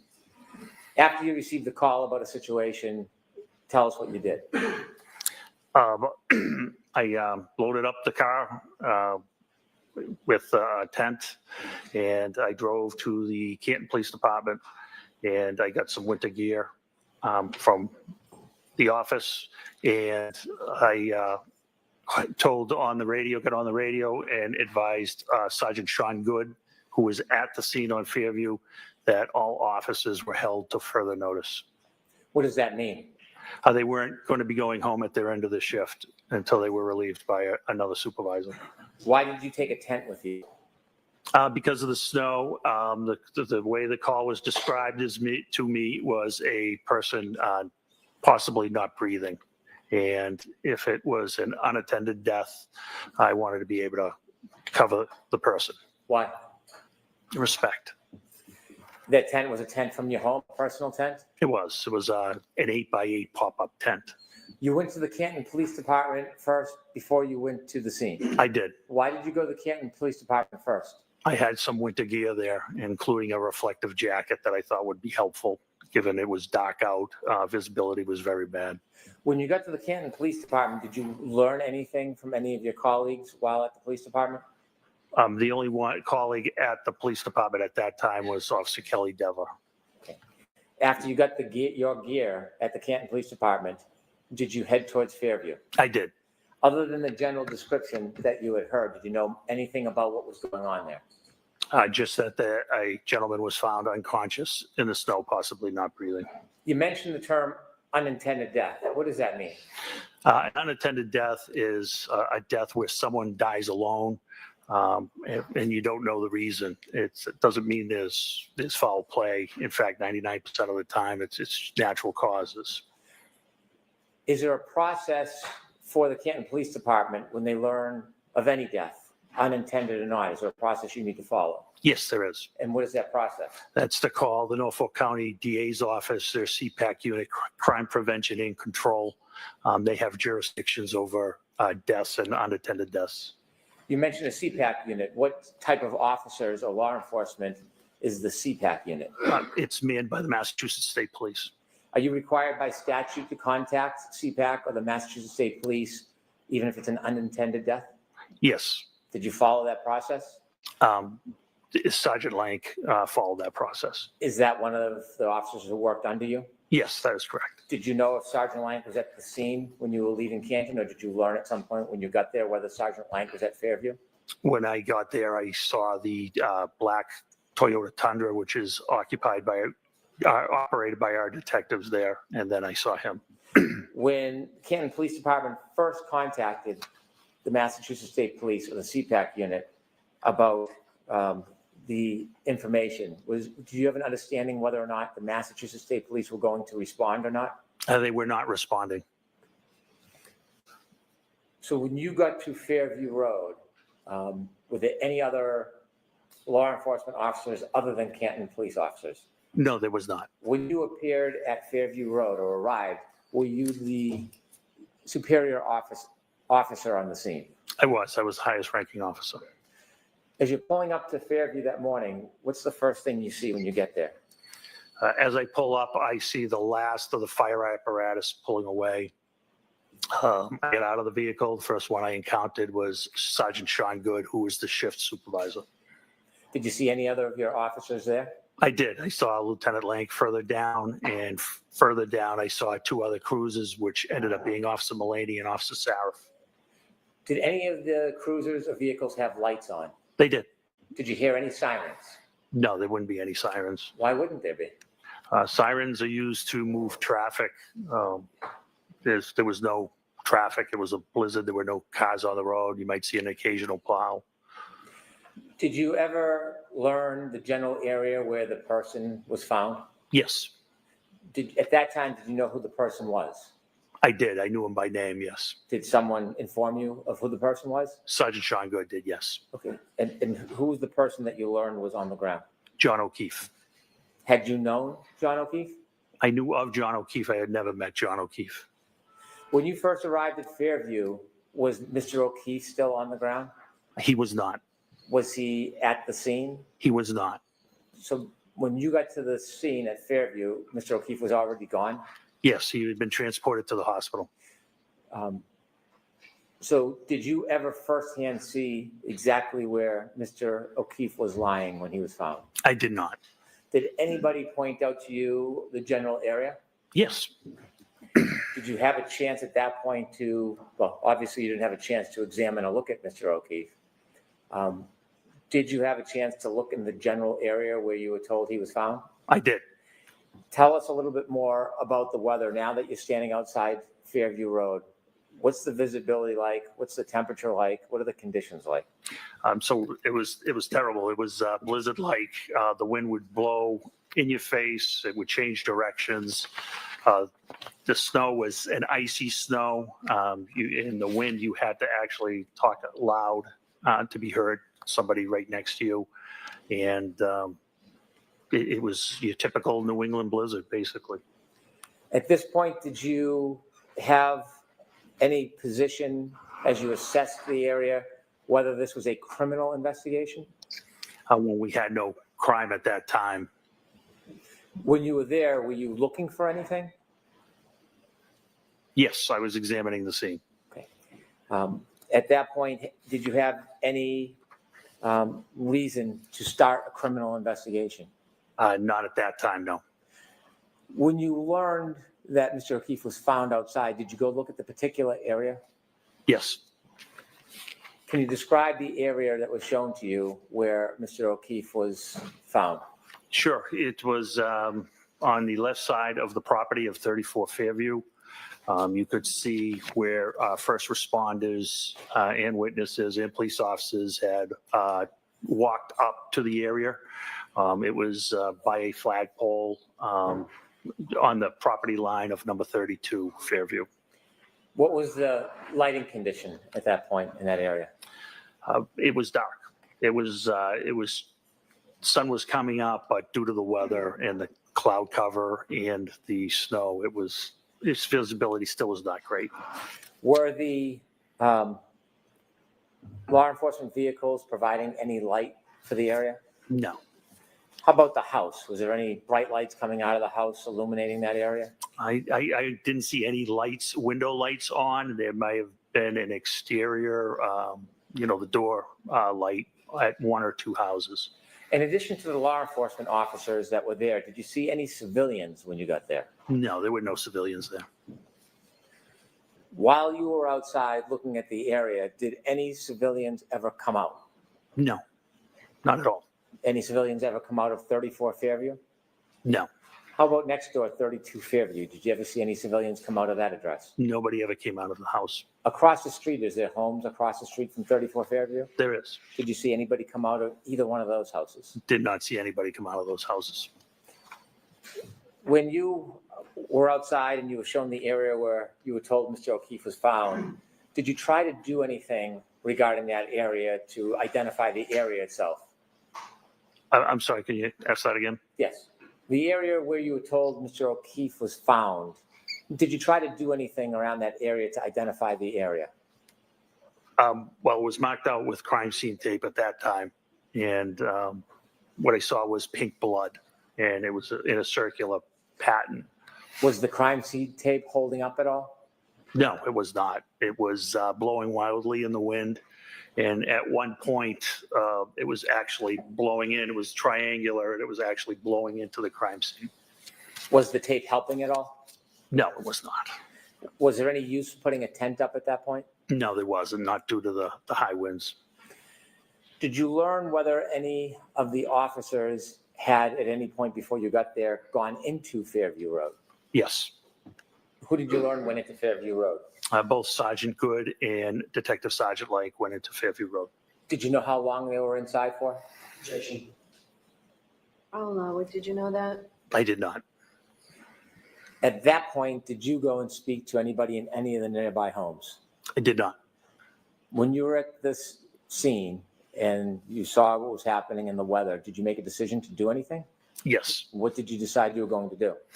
Since the state police were not responding, I decided to process the area where Mr. O'Keefe was found and try to find out why he had the medical episode he was having. If you understood this to be a medical episode, and at that point you didn't have any information it was a crime scene, why were you taking the time and effort to process the scene under these conditions? Because that's what we do. Even the hospital, there could be a reason that there's obviously a reason he's there. I think we had a duty and obligation to check around where he was found and see if there was any explanation to what caused his medical condition. Did you focus on a particular area when you decided to look around? I did. What area were you going to look at? Where it was pointed out he was found and where the blood pattern was. Were you thinking about looking in any other areas around that? Not at that time. Why not? We didn't have any reason to. We only had the area where he was found. And at that point, did you have any idea what caused his injuries? We had none. At this point, when you were pointed or you're looking at the area where Mr. O'Keefe was found, was the area getting covered up at all? Yes, it was. With what? Snow. How quickly? Very quickly. I believe it was forecasted to come down to 1 to 2 inches an hour, if I recall. Did you have any idea how hard the ground was at that point? It was frozen. No, did you have any idea? It was frozen. Objection. I'll allow it. How deep was the snow covering that frozen ground? Approximately 4 inches at that time. When you wanted to look around the area, did you consider using a rake or a shovel? I did. And did you? I did not. Why didn't you use a shovel at that point? I was afraid I would miss something or possibly break something. What could you break with a shovel? Anything, glass or anything of that nature. What was your decision about how you would search that area? What did you want to see? I wanted to see anything that was possible, whether it was any type of weapon or any type of medical bottle or any reason that he could have come to where he was. Did you think of a way that you could look below the top of the snow without unresting the scene? Yes, I did. And what did you conclude? Because of the blood, the pink spots I thought might be blood, I thought a leaf blower would be the best method because I have seen it used and to remove light layers of snow, and it can be controlled. And after having seen that before and making that decision, what was the benefit of a leaf blower over a shovel? I wasn't going to miss anything with a leaf blower, much better control. And control, tell us what your intention, what was your hope with the leaf blower? To clear the area, controlled, slowly, so any potential evidence of what happened to Mr. O'Keefe wouldn't be lost. Did you have a leaf blower with you? Did not. So what did you do? Sergeant Good volunteered to go get a leaf blower. Did you remain at the scene? I did. And during this time, are you still have no information that it's a crime scene? We had no information on a crime at that time. Did Sergeant Good come back with a leaf blower? He did. Did you try to get any other items to help you? Not that I recall. Okay. When Sergeant Good came back with the leaf blower, did you use it? I did. Was it successful? Very. Tell us what you did. I started with low speed and began whisking away the snow. And then I saw how it was uncovering those pink spots were becoming brighter red. So I verified it was frozen or coagulated blood at that time. And so out of the abundance of caution, I decided that that was something we may want to collect. Why did you want to collect that? Just out of abundance of caution, DNA. I expected it to be John's DNA. And I wasn't going to get a second chance at it. It was either collect it or never have it. Were you making quick decisions under these circumstances? Yes. Did you ask somebody to get a container to put the coagulated blood in? I ended up getting the containers. Where did you get them from? I got them from Lieutenant Kelleher, who lived in the neighborhood. Did Lieutenant Kelleher ever come over to the scene? He did not. Did he work for the Canton Police Department? He did. Why didn't he come over to the scene with you? Because he originally thought the scene was at 32. Did you ask him to come over to the scene to help you? No. Did you expect him to come over to help you? No. Did you prefer he not? Correct. So when you get the containers, were they plastic cups? Yes, they were red Solo cups. And what was the purpose of using the red Solo cups? They were plastic. They weren't going to leak.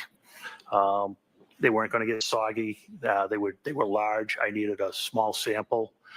My thought was because it was frozen or coagulated, that we could collect it, transport it, and transfer it to the crime lab, who could extract the DNA however they saw best fit. Do sometimes the crime lab test evidence and sometimes not? Of course, yes. Is that your decision? No. You were telling us about the leaf blower.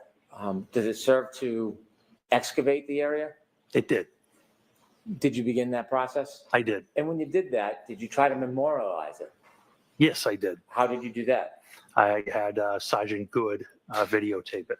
Why did you have Sergeant Good memorialize your efforts to excavate the area? I thought someone may wonder why I decided to use a leaf blower, so I wanted to demonstrate its effectiveness. I'm going to move to introduce two videos that council has.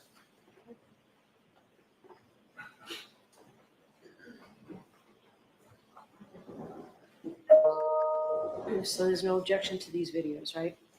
No objection. Exhibit 51. Thank you.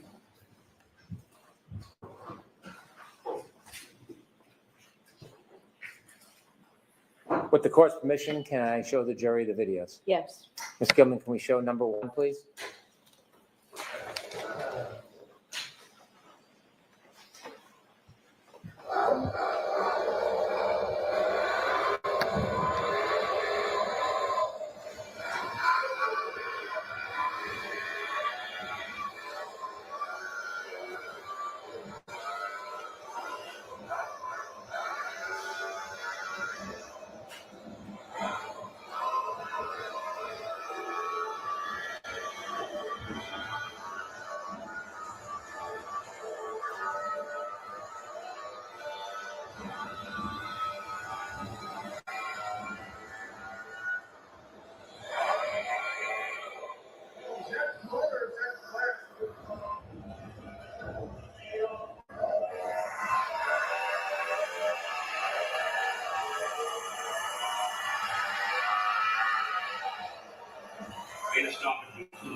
Could you, Ms. Gilman, stop at the end of the video so it's a still frame?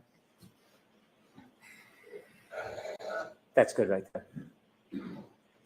Sir, who's the person holding the leaf blower? That is me. Did the leaf blower work as you had hoped? It was great. You see other footprints around that area. Correct. Do you know how those footprints got there? Some of them were from first responders. Some of them were for witnesses. The ones up top by the flagpole were for when the officers put out the crime scene tape. Did officers try to wrap the crime scene tape around the flagpole?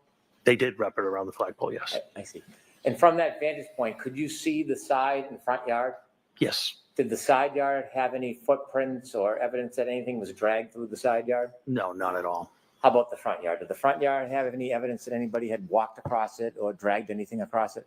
It had one set of prints from Sergeant Lang. Other than Sergeant Lang's footprints across the front yard, was there any other impediment? No, not that I saw. I'm going to ask if we could see the second video, please, Ms. Gilman.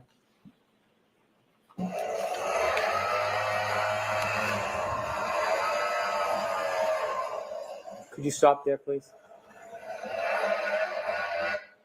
You see the end of the leaf blower? I do. There's an object just below it at like 7 o'clock. Do you see that? I do. Did you discover something in that area? We did. What did you discover? It's a cocktail glass. Was it, did it have any damage to it? It did. Describe that for us. It was broken on the top. Could you continue the video, please, Ms. Gilman?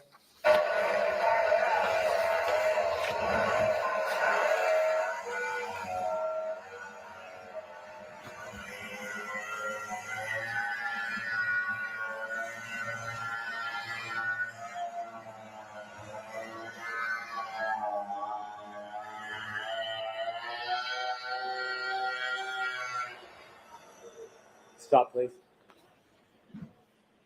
There's some red spots. Is that what you identified as coagulated blood? That is. Below some of those spots and to the left, there's an area that's not white. It's brownish. Do you know what that is? That's, I believe, just bare ground. If we could finish the video, please.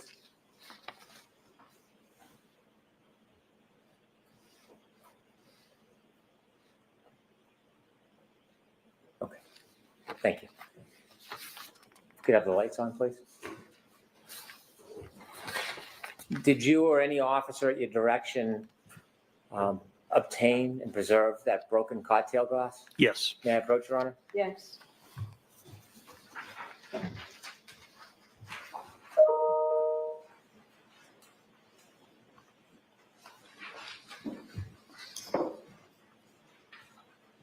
So I'm showing you two photographs. The first photograph, do you recognize what's in that photograph? I do. What is it? It's a after we exposed the broken, I exposed the broken glass. Is the broken glass depicted in that photograph? Yeah, it is. Is that similar or substantially the same way it appeared to you that morning? That's exactly how it appeared. Yes. Do you know if that photograph was taken as a still image of the video or not? I do not. Okay. Second photograph, can we take a look at that? That's a close-up of the cocktail glass. Of the same photo? It is. Yes. I'd move these two photographs into evidence, please. Okay, do you want to be 52 and 52A? Please, Your Honor. It's 52 and 52A. Lieutenant, what was done with that cocktail glass? It was bagged and seized as evidence. Was it brought anywhere that morning? It was brought back to Canton Police Headquarters. What happens when it gets back to Canton Police Headquarters? It gets logged into evidence and it's assigned an evidence number. The officer types in a description of the item. In this case, it was a broken cocktail glass or broken glass. And once he hits the space bar, it automatically generates a property number for it. And I believe in this case, it was 22-18-PR, which means 22 is the year, 2022. 18 is how many pieces of evidence the department as a whole had collected that year so far. And PR, I believe, means property room. Why is it assigned a particular number? Everything is assigned a number by the computer. You said it's brought to the evidence room. Is that a separate or a special place? So we have two rooms. We have a temporary evidence room, and then there's a permanent evidence room. Only two people have access to the permanent evidence room. Is there a reason why access to the evidence room is limited? There is. Why? For security. Even in a police department, the evidence room is limited as far as people who have access? That is correct. In the evidence room, is there an officer assigned as an evidence officer? Not full-time. There is an assigned admin sergeant who is assigned as the evidence officer. Does anything happen specifically with the evidence? Is it packaged or stored in any particular way? The glass was put into a locker, I believe, and temporary evidence. And then it's the evidence sergeant's job to retrieve it. But in this case, we were going to transfer it to the state police. Was it transferred to the state police at some point? It was. I'll allow it. Were you part of the transition of that item to the state police? I was. And when was it transitioned and to who? It was on February 1st, 2022, and it was to a criminalist from the Massachusetts State Crime Lab. Do you know who the criminalist was? I don't know the name, no. Did the criminalist come to your department, or did you bring the item to them? They came to our department. In addition to the glass, there was plastic cups with coagulated blood? That's correct. What did you do with those cups? Those were placed in temporary evidence and placed in a refrigerated unit. To carry them from Fairview to the police department, did you hold the actual cups or did you put them in something? Nope, they were stacked in a bag. Objection, Honor. I'm gonna allow it. What type of bag? It was a craft paper bag. In this particular case, we utilized the Stop and Shop bag. Is that any different than a bag from the police department? This made of the same paper, craft paper, the same size and dimension, other than Stop and Shop and evidence and probably price. They're basically the same bag. Why did you use one of those rather than a bag that said evidence on it? I don't know where that bag came from. I was in a personal car. Sergeant Lank was in a Tundra. If that bag is upside down, you wouldn't know it didn't say evidence on it. So I'm not sure where that bag came from. And the plastic cups, do you know what happened to those? Yes, they were turned over to the criminalist as well. Where did you store them before they were turned over to the criminalist? Temporary evidence in a refrigerator. I'm going along with. Temporary evidence in a refrigerator. Is the refrigerator part of the temporary evidence area? It is, yes.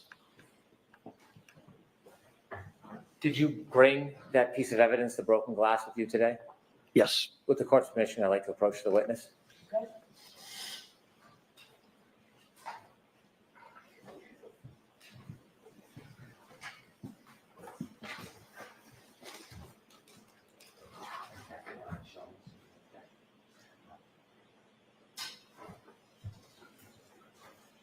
Handing you a box, gloves, and some scissors.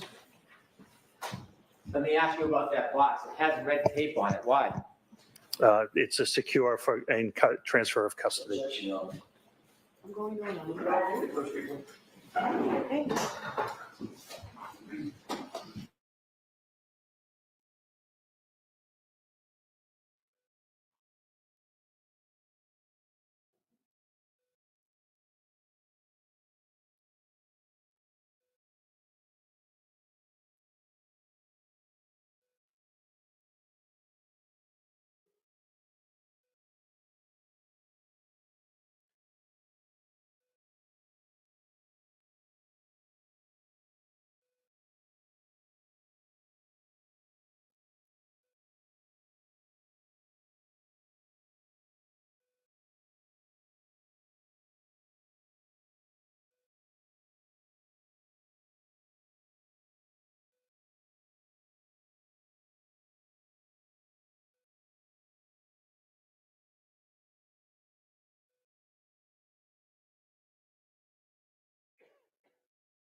Lieutenant, before you open the box, were you one of the officers that discovered that broken glass? Yes. Did you personally bring the glass from Fairview to Canton? No. Do you know who did? Yes. Who? Detective Sergeant Lang. Sergeant Lang? Yes. When you went back to the station, you said that the evidence was then put into an evidence locker. Did you place it in the evidence locker? I don't recall. And then inevitably, it was transitioned to somebody from the forensic unit? That's correct. Were you personally there when it was taken from the evidence locker and given to the person from the forensic unit? Yes, that was me. Did you have a responsibility and role in that process, or were you a passive observer? I had an active role. I was the chain of custody. I was turning it over to the criminalist, to the state police lab. After that glass was given to the criminalist, did you ever have possession of it again? Never. Did you ever package it or touch it again in any way? No, never. Did you ever process it in any way? No. Did you put it in that box and tape it up yourself? No. Okay, I'm going to now ask you to open the box, please.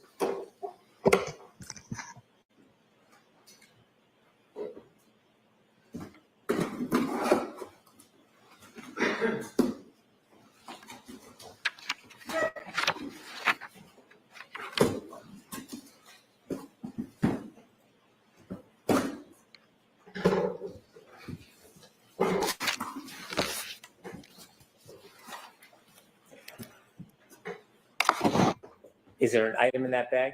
There is. Would you please open the bag and show us what's in that bag?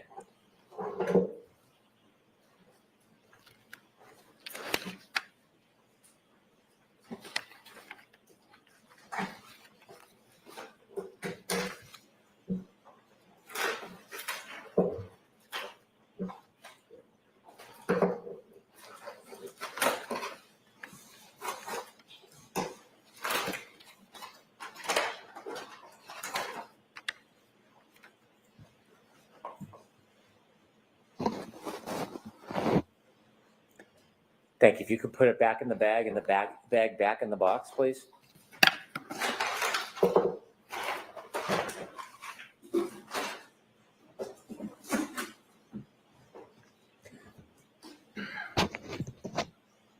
Lieutenant Gallagher, does that appear to be the same item that you found in the area where John O'Keefe was at Fairview that morning? Yes, it does. I'd like to have the box and the item marked for identification, please. Okay. The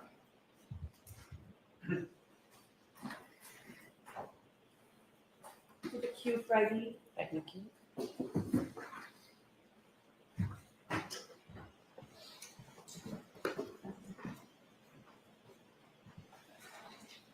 When you were looking around the area that was pointed out to you as where John O'Keefe was found, did you expand across the front lawn into the street during your search?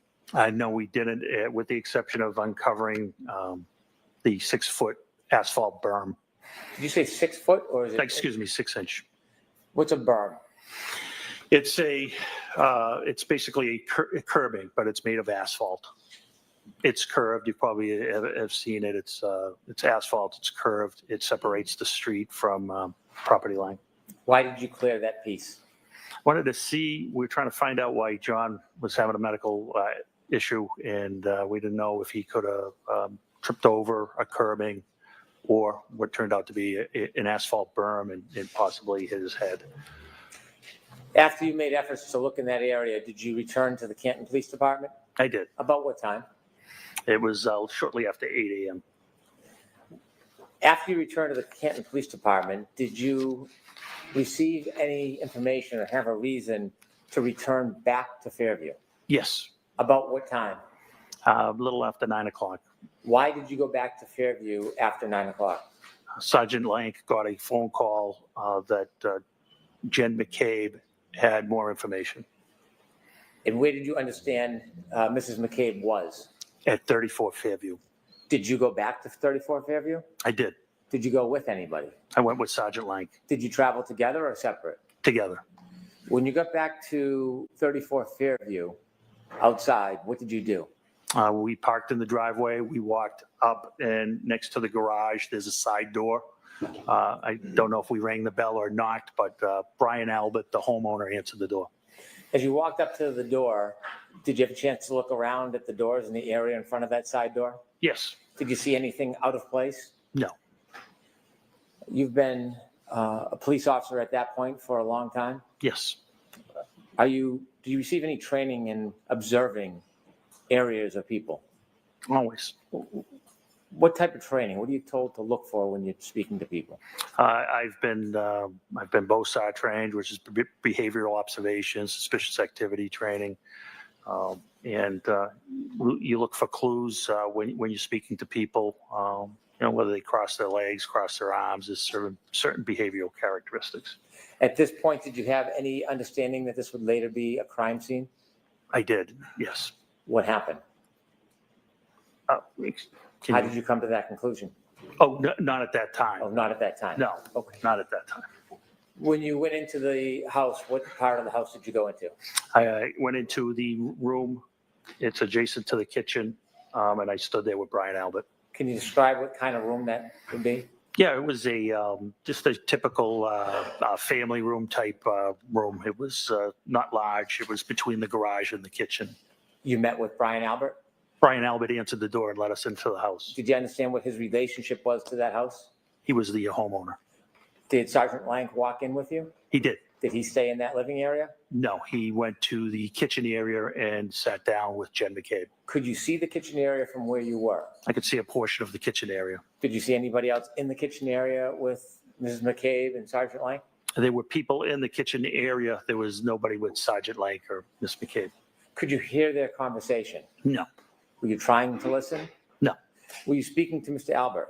I was. Did you take the time to make observations of him? Objection, Your Honor. I'll allow it. Did you take the time to make observations of him? Yes. Did you speak to him? Yes. Did he speak to you? Yes. Was there anything about his mannerisms or affect that caused you any concern? No, it was just a social conversation. There was nothing of concern at all. Was there anything about it that caused you to hone in or be concerned? No. I'll allow that. No. Did you get a chance to look around that living area at the Sure. items? I didn't look around, just with my eyes. Did you get to see that area? I did. Did you see anything broken or looked out of place? No, nothing. Anything that caused you any type of concern? Nothing. When you looked towards the kitchen, did you see anything that looked different or suspicious in any way? Nothing. Was the interaction, did it cause you any alarm or concerns? No. After Sergeant Lank had an opportunity to speak to Mrs. McCabe and you spoke to Brian Albert, what did you do next? We left. Where did you go? We went back to the police department and were informed that the state police were going to respond to the hospital, that we didn't need to respond to the hospital. When you heard that the state police was then going to get involved in the investigation, what does Canton do when the state police takes over an investigation? Well, it was based off of a conversation I had with my chief in the detective sergeant's office. Was there a decision about Canton's involvement in the ongoing investigation? There was. What was that decision? That we should recuse ourselves from any further investigative interviews. And why was that? Because our best detective, his name was Kevin Albert, and he was the brother of the homeowner. And I didn't want any potential bias, whether unconscious or subjective, to be perceived by the O'Keefe's, by the O'Keefe family. So when the state police got involved and you had the conversation with the chief, was that the end of your efforts towards this? It was the end of our efforts until, I helped facilitate during the search warrant on February 1st. And so at some point, was the defendant's Lexus brought to the Canton Police Department? It was. Was it put in a particular area at the Canton Police Department? It was. What area? The Sally Port. What's a Sally Port? Sally Port is where, when we have an arrest, we bring our prisoners in. It's basically a extra large garage. It has 4 doors. They're numbered 1, 2, 3, and 4. We typically go in door 4 and pull towards door 3. Door 4 is lowered, and then prisoners are walked into the booking area, which is also secure. The exterior doors to the Sally Port can only be opened by the dispatch council. When crime scene services came to look at the car, was that the same day, the 29th, or later time? No, it was February 1st. Did the Lexus remain in the Sallyport area from the 29th until February 1st? Yes. When representatives from the crime lab from the Massachusetts State Police came on February 1st, who provided them access to the Lexus? I was one of the people there that was there. I don't know if I provided them direct access, but I certainly would have. And I assisted them if they needed things. That's when the chain of custody, the exchange of custody for the blood samples and the glass occurred as well. And during their processing of the Lexus, were you there for parts of it? I was in and out, yes, but I did not partake. Thank you very much.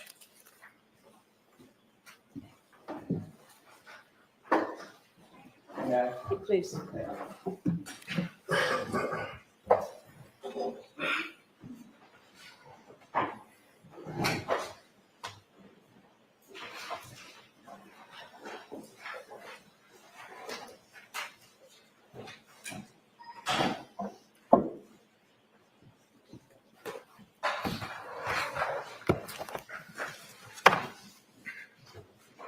Mr. Jackson, is this video up there yours or is it the Commonwealth? It's not mine.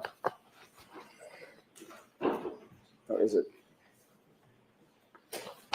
All right. May I, Your Honor? Yes. Mr. Gallagher, you have already established that you were at the scene on January 29th, early morning, January 29th, 2022. We've seen the video of the leaf blower, correct? That is correct. So you were integral to at least an initial search of the scene, which recovered the drinking glass that you've shown us, as well as some of the blood byproduct that you've talked about. That's correct, yes. Okay. You were the ranking person on the scene. You've already described that. Yes, that is correct. There were also several other officers from Canton PD who were there with you.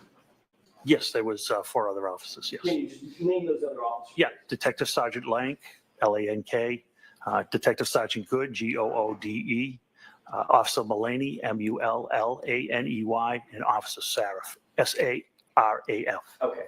When you initially, let me back up and ask a different question. Given the fact that you were the ranking officer, the way that it works in a police department is everybody sort of reports up the chain of command, correct? That is correct. Yes. So they would have all reported up to you in some particular. That's correct. And then, of course, you report to I think you're the deputy chief, and then the deputy chief reports on up to the chief, correct? That is correct. You were involved in not only the exposing of some of that blood byproduct, but also exposing the glass with the leaf blower, correct? That is correct. You were responsible for utilizing certain equipment. You chose a leaf blower at the time, correct? I did, yes. There was also, I'm guessing, there was also some use of your hands and or the gloved hands with some others to recover some of the items. Yeah, I didn't use my hands. How did you get the glass into a bag? That was Detective Sergeant Lank. Somebody had to pick it up, right? Correct. That's what I mean. The use of hands to manipulate some of the evidence, correct? Yeah, I apologize. I didn't understand that question. That's okay. I thought you were speaking about me. It's probably my fault, not yours. No, that's okay. There was also some plastic cups that we've talked about. We'll talk more about those in a second. Those were utilized as well, correct? They were, yes. And you were responsible for the use of those as well. Yes, it was my decision, yes. In terms of the search of the scene, the recovery of evidence, the recovery of biological material, the use of tools to recover those biological materials, all of that rested at least ultimately at the scene on your shoulders, correct? Yes, it did. Isn't it true that you weren't interviewed in this case with regard to anything having to do with this case until April 3rd, 2024, correct? Yes, we can call it an interview. It's when I met with the prosecutor, yes. And that was about 2.5 years, nearly 2.5 years after this incident, correct? Yes, that's correct. Michael Proctor, you know that name? I do. Who's Michael Proctor? He was one of the troopers assigned to investigate the case. As a matter of fact, he was the lead investigator for the case, correct? I don't know if he was lead or Trooper Buchanan, I don't know. As you sit here, you don't know that Michael Proctor was the lead case agent for? I know he was one of them, yes. Okay. Do you know that he was the lead investigator assigned to the case? I don't. I had nothing to do with the DA's office. Right. I know you didn't have I don't know how they assign their cases, counsel. I don't know what you want me to say. I can't say what I don't know. Mr. Gallagher, I'm not asking you to. I'm just asking if I did not know he was lead. I knew he was one of the leads. Okay. I believe they do it in a tandem, but I'm not sure. Okay. He may have had a partner, correct? That is correct, yes. But it's not unusual to have a lead case agent, the person who's responsible for most of the search warrant writing and the memorialization of documentation of evidence collection and the movement of evidence and booking into evidence, things like that. That is correct, but I don't know anything about who wrote their affidavits or who logged their evidence in. I wouldn't know that. You're also familiar with Yuri Buchanan, correct? I know who he is. You're also familiar with Lieutenant Tully? I know, yes. They're all Massachusetts State Police officers, correct? Yes, they all are. Did Michael Proctor interview you before April of 2024? He did not. Did Yuri Buchanan interview you before April of 2024? No, he did Did not. Lieutenant Tully interview you before April of 2024? No, he did not. Did anybody else from the Canton Police Department, your deputy chief or the chief, interview you formally about your conduct and responsibilities before April of 2024? I don't understand that question. Did anybody at Canton PD, separating out Massachusetts State Police, did you sit down at Canton PD and provide an interview with anybody at Canton PD about your conduct at the scene? What do you mean by conduct? Going to the scene, collecting evidence, securing evidence, transporting evidence, booking evidence, those kinds of things. Your conduct at the scene, sir. Yeah, I briefed my superiors, yes. Okay, other than briefing, was there a formal report written? No. Or a formal interview conducted of you? No, absolutely not. Okay. Tell us when you wrote your report about what happened at the scene, memorializing what you did at the scene. I didn't. You didn't write a report? About the scene that day at the scene? Correct, about this investigation. I only did the metadata report. I did not write a report at the scene. You never, in fact, the fact is you never wrote any report about what happened at the scene, correct? Correct. You didn't memorialize that in any formal way on Canton PD letterhead to describe what you did and how you did it at the scene? No.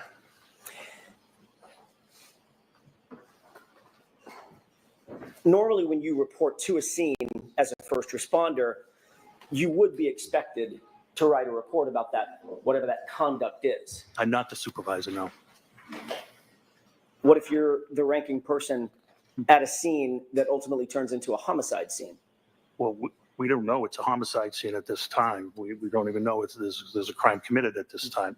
My responsibilities are to make sure reports are written, not to necessarily write the reports myself. I'm the supervisor.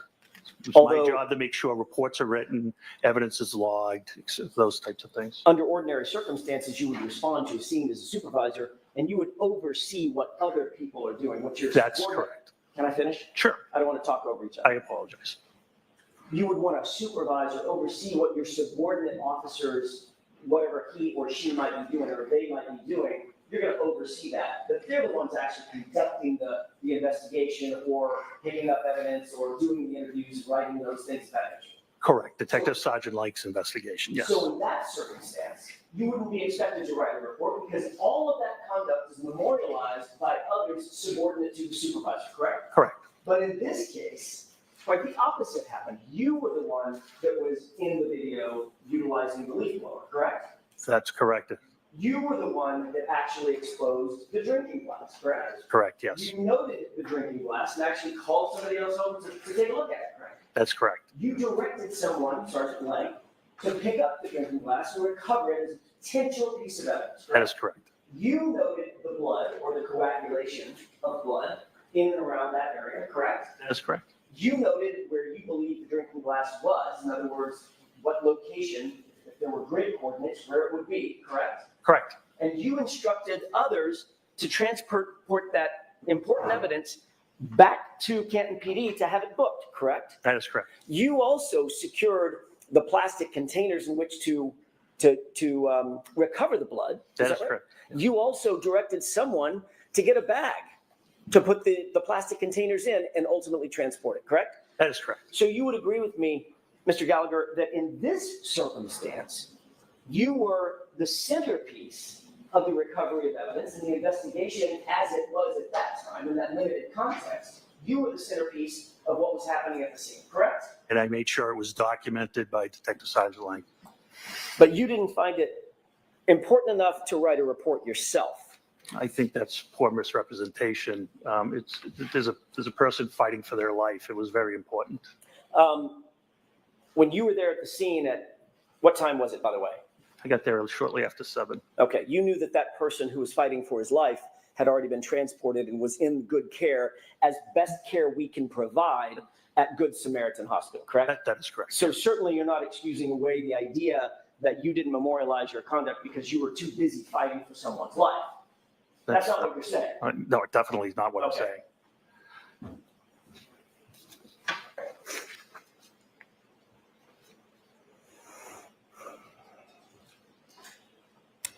Obviously, reporting to a scene and supervising a scene is one thing, but actually gathering evidence is a whole next level. You would agree with that?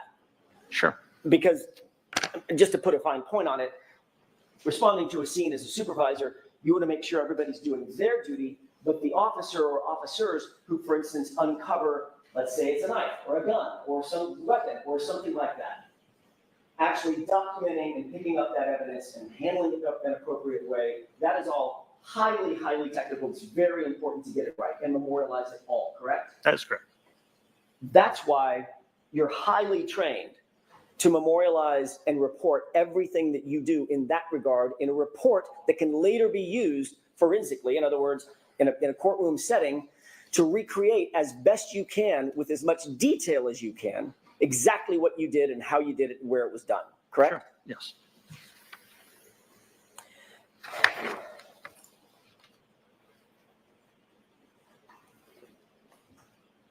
Officer Lank wrote a report in this case.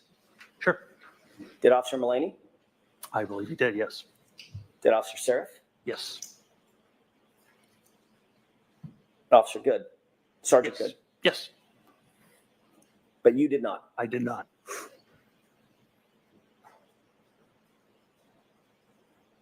Who was the first officer to find any potential physical evidence at the scene, be it blood or glass? I can't answer that. It was not me. I was not the first thing that was spotted was the pink spotting, not the glass. Okay. Who was the first person to see the glass? I think it was myself as I uncovered it with the leaf blower. One of the important things that we've talked about, Mr. Gallagher, is documenting the details of evidence recovery, not just the fact that something was recovered, correct? That's correct. So you'd want to know what time of day it was recovered, correct?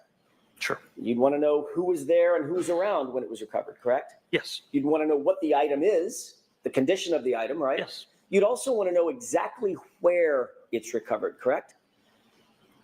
Yes. In other words, as best you can to pinpoint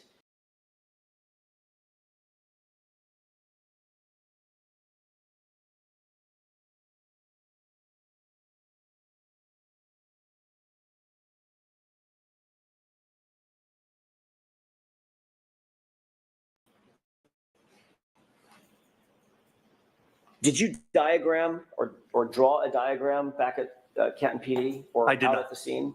No. About where that glass was found? No, I did no reports or diagrams. Did you diagram exactly where you recovered the blood spots that you did recover? Did you at least, if you didn't write a report, did you at least take notes on a pad about what you were doing? Yeah, at that time, but I did not take notes.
is disturbed, correct? Correct. Civilians can't kind of traipse through, walk through evidence, correct?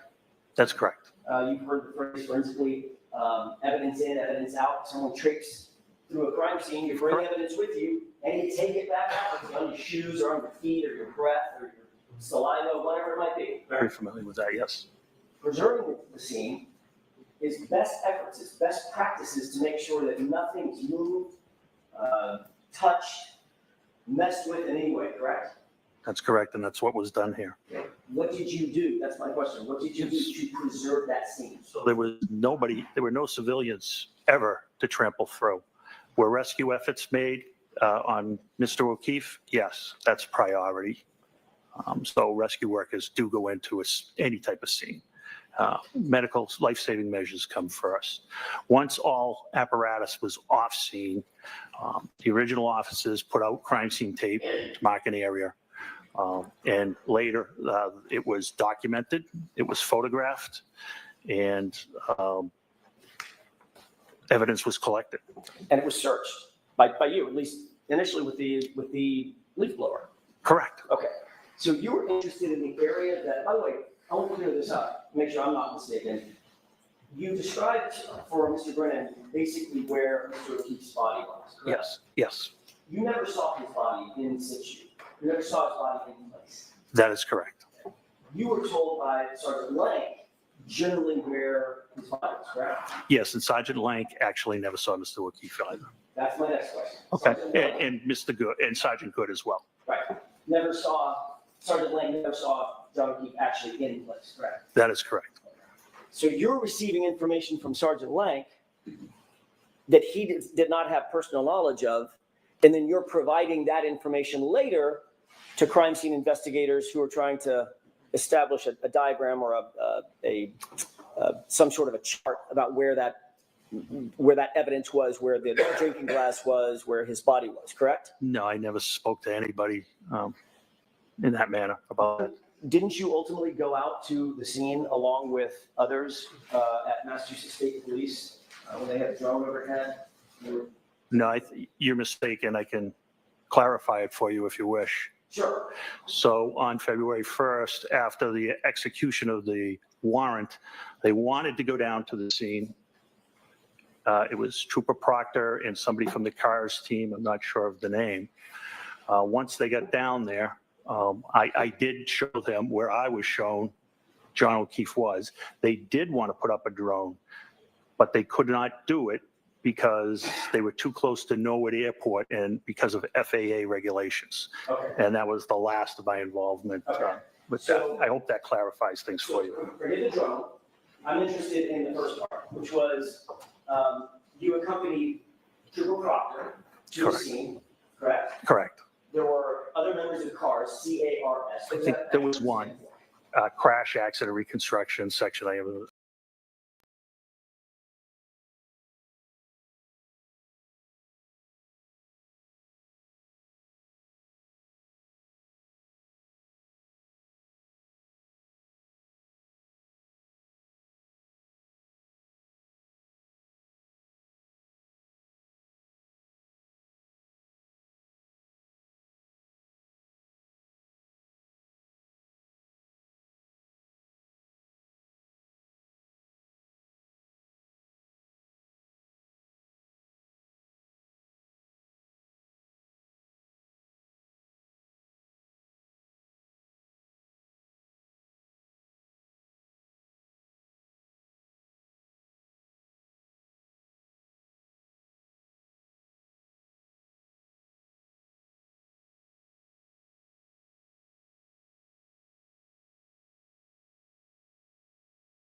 body was. You got information about where John's body was from someone who didn't see it either. Correct? Can we at least agree no. on that? You have to go back to the beginning. I didn't understand the beginning of that question. Sure, It was very I'll try it long. again. The point is, Mr. Gallagher, You happen to be tapped as the person who is going to assist the CARS folks, the MSP, in creating their CARS, ultimately their CARS report. No.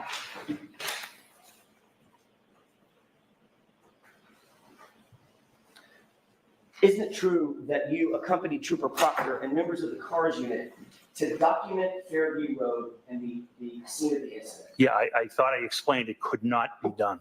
Okay. So I only went to show them where Mr. O'Keefe was and in case any neighbors came out. I wasn't there to assist in any documentation at all. You were there.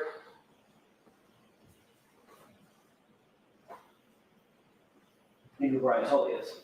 I do. Have you reviewed Brian Tully's report? I have not. You showed me one section of it.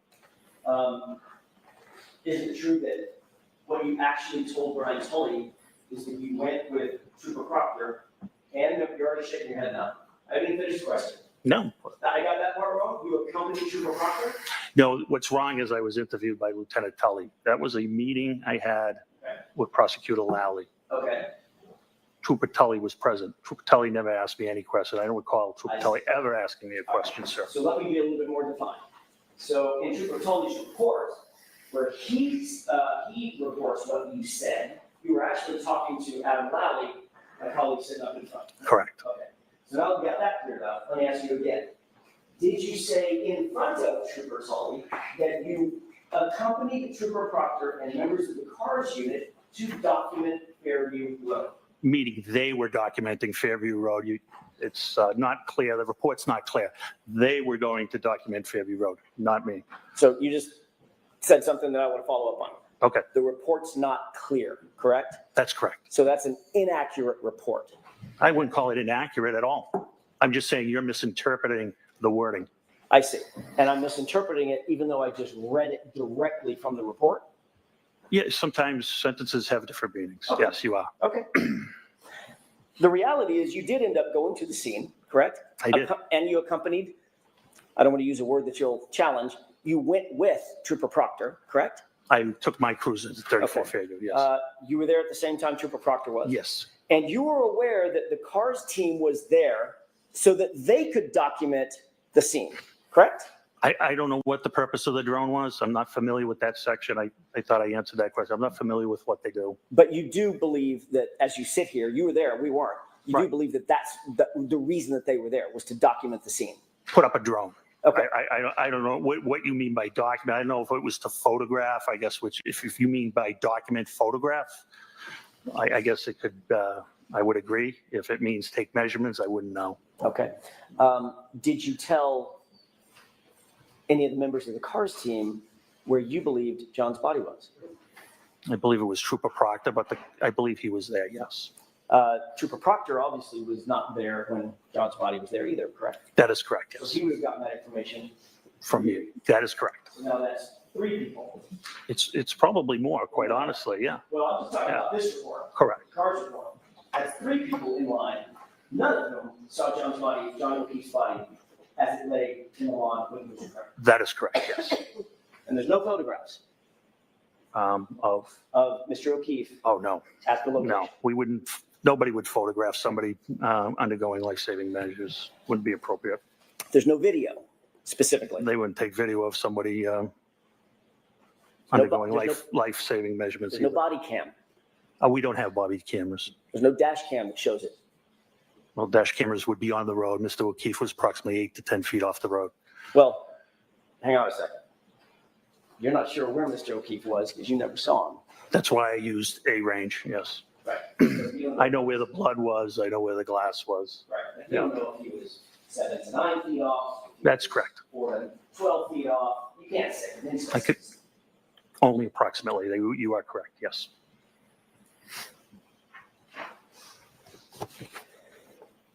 You did meet with Officer Seraph. You met with all the officers when you arrived at the scene, correct? Yes. And Officer Seraph had been there from the beginning of the morning. Yes. Officer Seraph didn't report to you at that time any statements attributable to my client, did he? He did not, no. You later went back to 34 Fairview with Sergeant Lang. That's correct. And you rode back, did you ride back to Canton PD with Sergeant Lank or separate cruisers? Which time? I I'm sorry, apologize. that's a vague question on my part. You went back to 34 Fairview with just Officer Lank, and you described the circumstance in which you went in, you were let in by Brian Albert, he went to the kitchen, you were in the family room or some other place? Right by the kitchen, yeah. Right by the the room kitchen. off the kitchen, yes. Okay, so right next to where he was interviewing. That's correct. Jennifer McCabe. Did you ride back from that meeting with, or that event to Canton PD with Sergeant Lank? Yes. And Sergeant Lank didn't say anything to you about his interview with Jennifer McCabe at that time? I don't recall our conversation on the way back. Okay. And you didn't write a report about any conversation that you had with Officer Seraph? You didn't write a report about any conversation you had with Sergeant Lank? No, they're responsible for writing their own reports. Got it.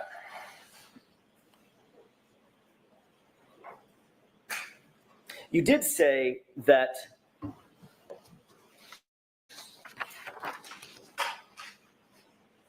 let me back up and ask a different question. You testified about a year ago in another proceeding. You talked a little bit about the evidence collection of the biological material, the blood, or as you, I'm guessing at that time, presumed blood. You haven't done any testing. That's correct, yes, sir. But you assumed it was blood just because of your experience and it looked like it could be blood on the snow. That's correct. How far were you from Canton PD, approximately? Mile To drive? and a half. Mile and a half. You had your cruiser with you, I had my personal vehicle with me. your personal vehicle. In other words, your ambulance where you could get from point A to point B if you wanted to. Yeah, I was the scene supervisor. I wasn't leaving the scene. Okay. But you also had subordinate folks at the scene that you could have dispatched had you wanted to. Correct. They all had cruisers Yes, they did. or personal vehicles, I'm not sure which. I'm sorry? Or personal vehicles, I'm not sure which. I was the only one with a personal vehicle. Detective Sergeant Lank had a Toyota Tundra pickup truck that is not marked, but it's assigned to our detective unit. So if you wish to, as a ranking officer at the scene, you could have dispatched one or more of those officers to run an errand, to go do something in furtherance of the investigation, had you wanted to. Yeah, I actually did that. Okay, you did. What did Yes. you do in that regard? Remember, I sent Sergeant Good to get the leaf blower. Got it. You also know that Canton PD has evidence collection bags at Canton PD. Yes. You also know that they have materials and tools to gather biological material, correct? We do have swabs, yes. And those swabs go in little containers to maintain their sanitary nature, correct? That is correct. In other words, if you see a blood stain, you don't just walk up with a Kleenex that you find on the ground and wipe it up. There's your blood stain. There's a process for gathering that type of evidence, correct? Sure. If you're looking for DNA, you can use a bloody Kleenex, to your point. It'd be kind of an emergency. Yeah, absolutely.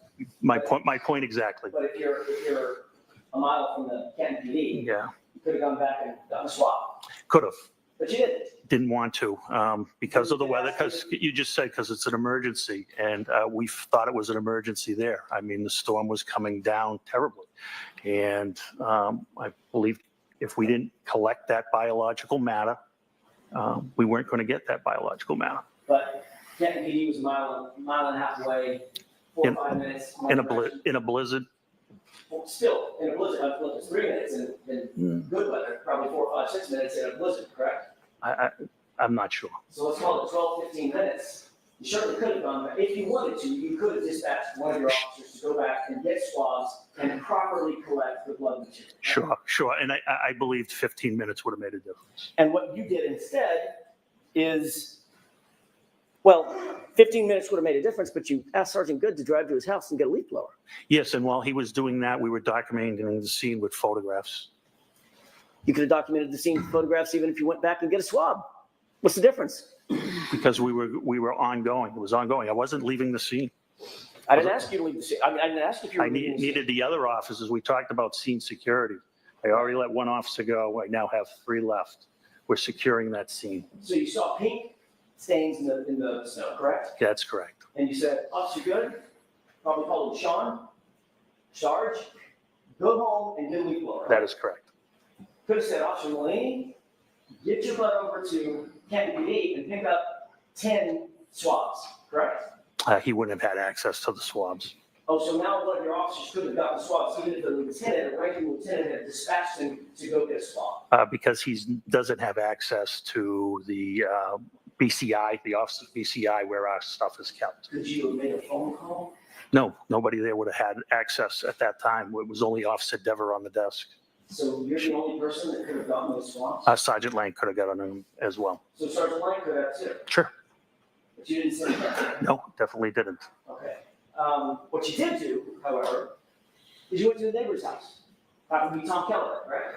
The lieutenant of detectives, yes. Right.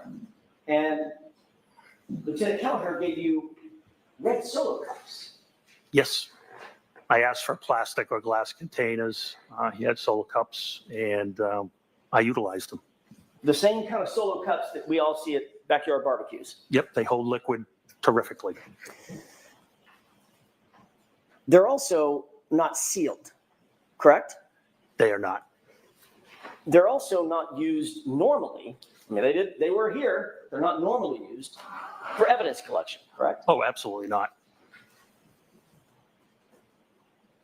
And then you decided you needed to transport that very important biological material back to Canton PD for storage and safekeeping, right? That's correct. And why was it important to transport that blood material so quickly? What are the factors that you considered, weighed and balanced, in terms of getting that material back to Canton PD in good condition, sanitary condition? So a criminalist could extract a proper DNA sample. What would happen, for instance, if that blood material, I don't know, were contaminated? Contaminated how? You tell me. You're the professional. So DNA is pretty hardy, pretty forensically stable. The only things that are going to harm it are radiation, ultraviolet light, harsh chemicals such as bleach. That's not present here. I wasn't. Then you would have 2 sets of DNA when it's tested, which would benefit you. Well, depends on whose DNA it is. That's correct. That's correct. Right. Yeah, Monica. Yes.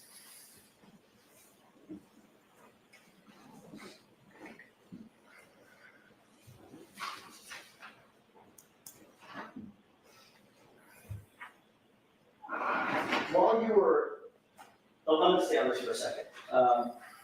So obviously there's a reason why blood swabs or biological swabs are handled with such care. For instance, a DNA analyst is going to put on gloves. Correct. Oftentimes they're going to put on a mask. Right? I don't know about that. Oftentimes they put on goggles. Is that right? It depends what they're testing. Right. Yeah. But in order to go out and collect something, you'll see CSI, crime scene investigators, in full body suits when they walk into a crime scene. Yeah, you can. Because you don't want to contaminate the scene with your own hair off your arm or an eyelash falling into a blood stain, correct? That is correct. Right. So there are protocols. I mean, you said just a second ago, Mr. Gallagher, well, it's DNA. Unless somebody pours bleach in it, you're pretty much golden, right? That's not quite the fact. And that's not quite what I said. No, it's not quite what you said. You were suggesting that it's hardy enough that it doesn't really matter No. if it's contaminated or not. If there's multiple people's DNA, it just benefits everybody. No, I simply asked what you meant by contamination. Okay. So it could be contaminated with debris, is that right? Sure, it can. It could be contaminated with other people's DNA, is that right? It can. It could be contaminated with foreign items, foreign either aerosols or somebody's spittle when they're talking, correct? Sure. It could be contaminated with 1,000 things. Hypothetically. Right. Of course, these Solo cups didn't have lids on them, right? They did not. They were open. Yes. You didn't photograph where you picked up the samples. No. You didn't document where you picked up the samples. No. So if the samples were in 6, how many Solo cups were there? 6. 6 Solo cups. We don't know as we sit here where each of those Solo cups contents came from specifically, do we? Specifically, no. Okay. Then those Solo cups with no lids were placed into a bag, right? That's correct. You said on direct examination that this was a brown paper bag, right? It is. Stop and Shop, I believe. And you said that Stop and Shop bag is, other than having the words Stop and Shop on it, versus evidence on it, basically the one and the same thing. Same dimensions, made out of the same materials, yes. Right.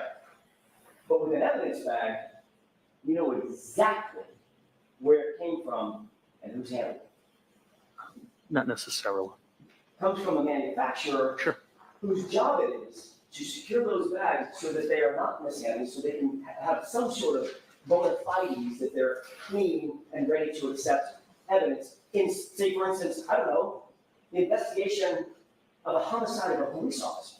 Important stuff, right? We're not at a homicide of a police officer at this point. I'm just talking about evidence bags in general. Evidence bags in general. In other words, I'm trying to think of some of the most important investigations around. The manufacturers of those evidence bags manufacture them and send them in a way so that their bona fides, the provenance of those bags is maintained, correct, and protected. That's the way they ship them, yes. Right. And Canton PD pays extra money for those bags for that very purpose. I'm sure they do, yes. You mentioned almost tongue in cheek, look, except for the price, they're probably pretty close. Yes. There's a reason that there's a price difference, right? What would the reason, what's the reason? Well, it's not the shop, I can go pay 10 cents. Yeah. But that bag is not really good. Oops. Where it's been, or who's handling it.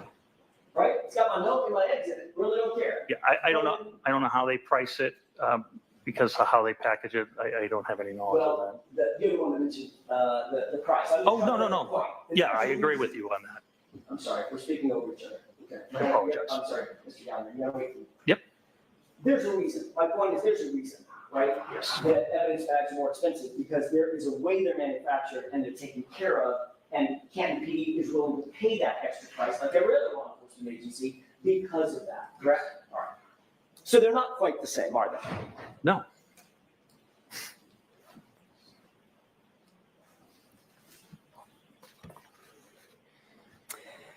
Those solo cups were placed in the evidence bag uncovered. Yes. The evidence bag was then placed in Sergeant Lank's vehicle. It was closed and Sergeant Lank transported it to his vehicle, yes. Okay. When you say closed, you mean the top of it was rolled up? Correct. Or folded over? Correct. Okay. It wasn't forensically sealed? Not at that time, no. There was no evidence tape that went on it? Not at that time, no. Matter of fact, the cups were still open and could slosh around? Assume they melted? Yes. There's liquid blood and liquid water, like that's correct. Snow. That's correct.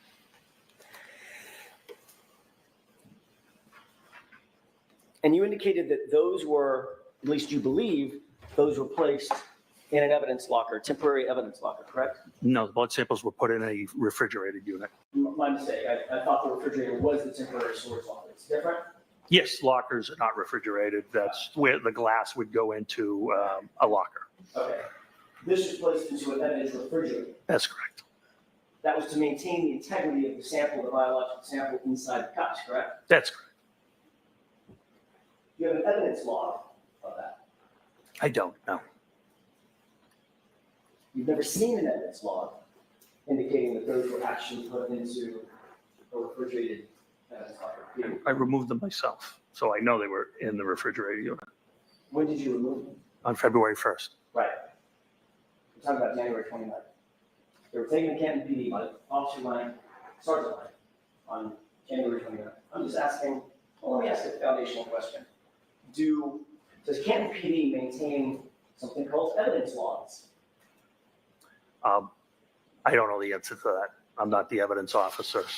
No. There is, it's all computerized. Right. So like I explained earlier, when they do get logged in, the officer puts the description of the property, hits the space bar, and the computer generates an evidence number. Right. And that evidence number is associated with just that piece of evidence. Just that piece of evidence, correct. And every time it's checked out or put back in, there is a log created, correct? Yeah, they do it by computer, yes. It's a digital fingerprint. Correct. All right. I mean, you're a former narco specialist, right? Mm-hmm. You did narcotics for years, right? I did. Drugs, about the most sensitive thing out there, right? I mean, you get a bottle of fentanyl, you're not just going to set it on the evidence subject's desk. You're going to make sure that damn thing gets logged exactly how it's supposed to, correct? Of course. Because it needs to have a trace of where it goes goes and who touches it and who has access to it, correct? That is correct. You've never seen an evidence log for these items that were taken from 34 Fairview and supposedly put into the, well, not supposedly because you took them out, and ultimately went into a refrigerated evidence log. Yeah, I wouldn't have access to the evidence log. It's our evidence room is a very strict process. There's only 2 people that can even have access to the permanent once it goes into permanent evidence. And it's the admin sergeant that changes the custody when it comes out for court, if an item has to come out for court, or it has to be transported to another agency, or if an officer needs it removed from evidence for further inspection, the admin sergeant would take care of that. That's the way it's. Mr. Jackson, you're not going to finish today, right? No, I'm In not. 2 minutes? Two questions, and I'm also. All right, 2 questions. Thank you. That's the way it's supposed to work, correct? Yes. But you've never, as you sit here, you've never seen an evidence log determining where that blood went and who was handling it between January 29th and February 1st. I have never seen an evidence log. That's all I had, Your Honor, at least at this time. All right. All right, Lieutenant, we're going to have you come back tomorrow morning. Thank you, Your Honor. Jury files that you can file later. Thank you. So juries, that's it for today. The same 4 cautions. Please do not discuss this case with anyone. Don't do any independent research or investigation into this case. If you happen to see, hear, read anything about it, please disregard it and let us know tomorrow, and be very careful with your social media use. All right, see you tomorrow. Thank you. All rise for the court, please. Jurors, close your notebooks, follow me. Goodbye.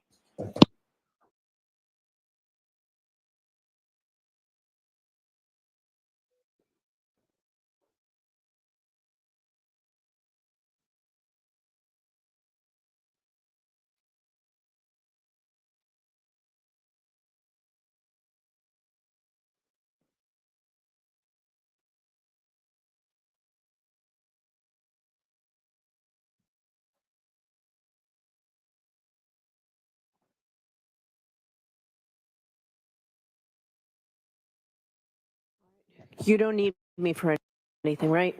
No, Your Honor. There's one very, very short issue. Please be seated. That's how I want to report permission. Yes.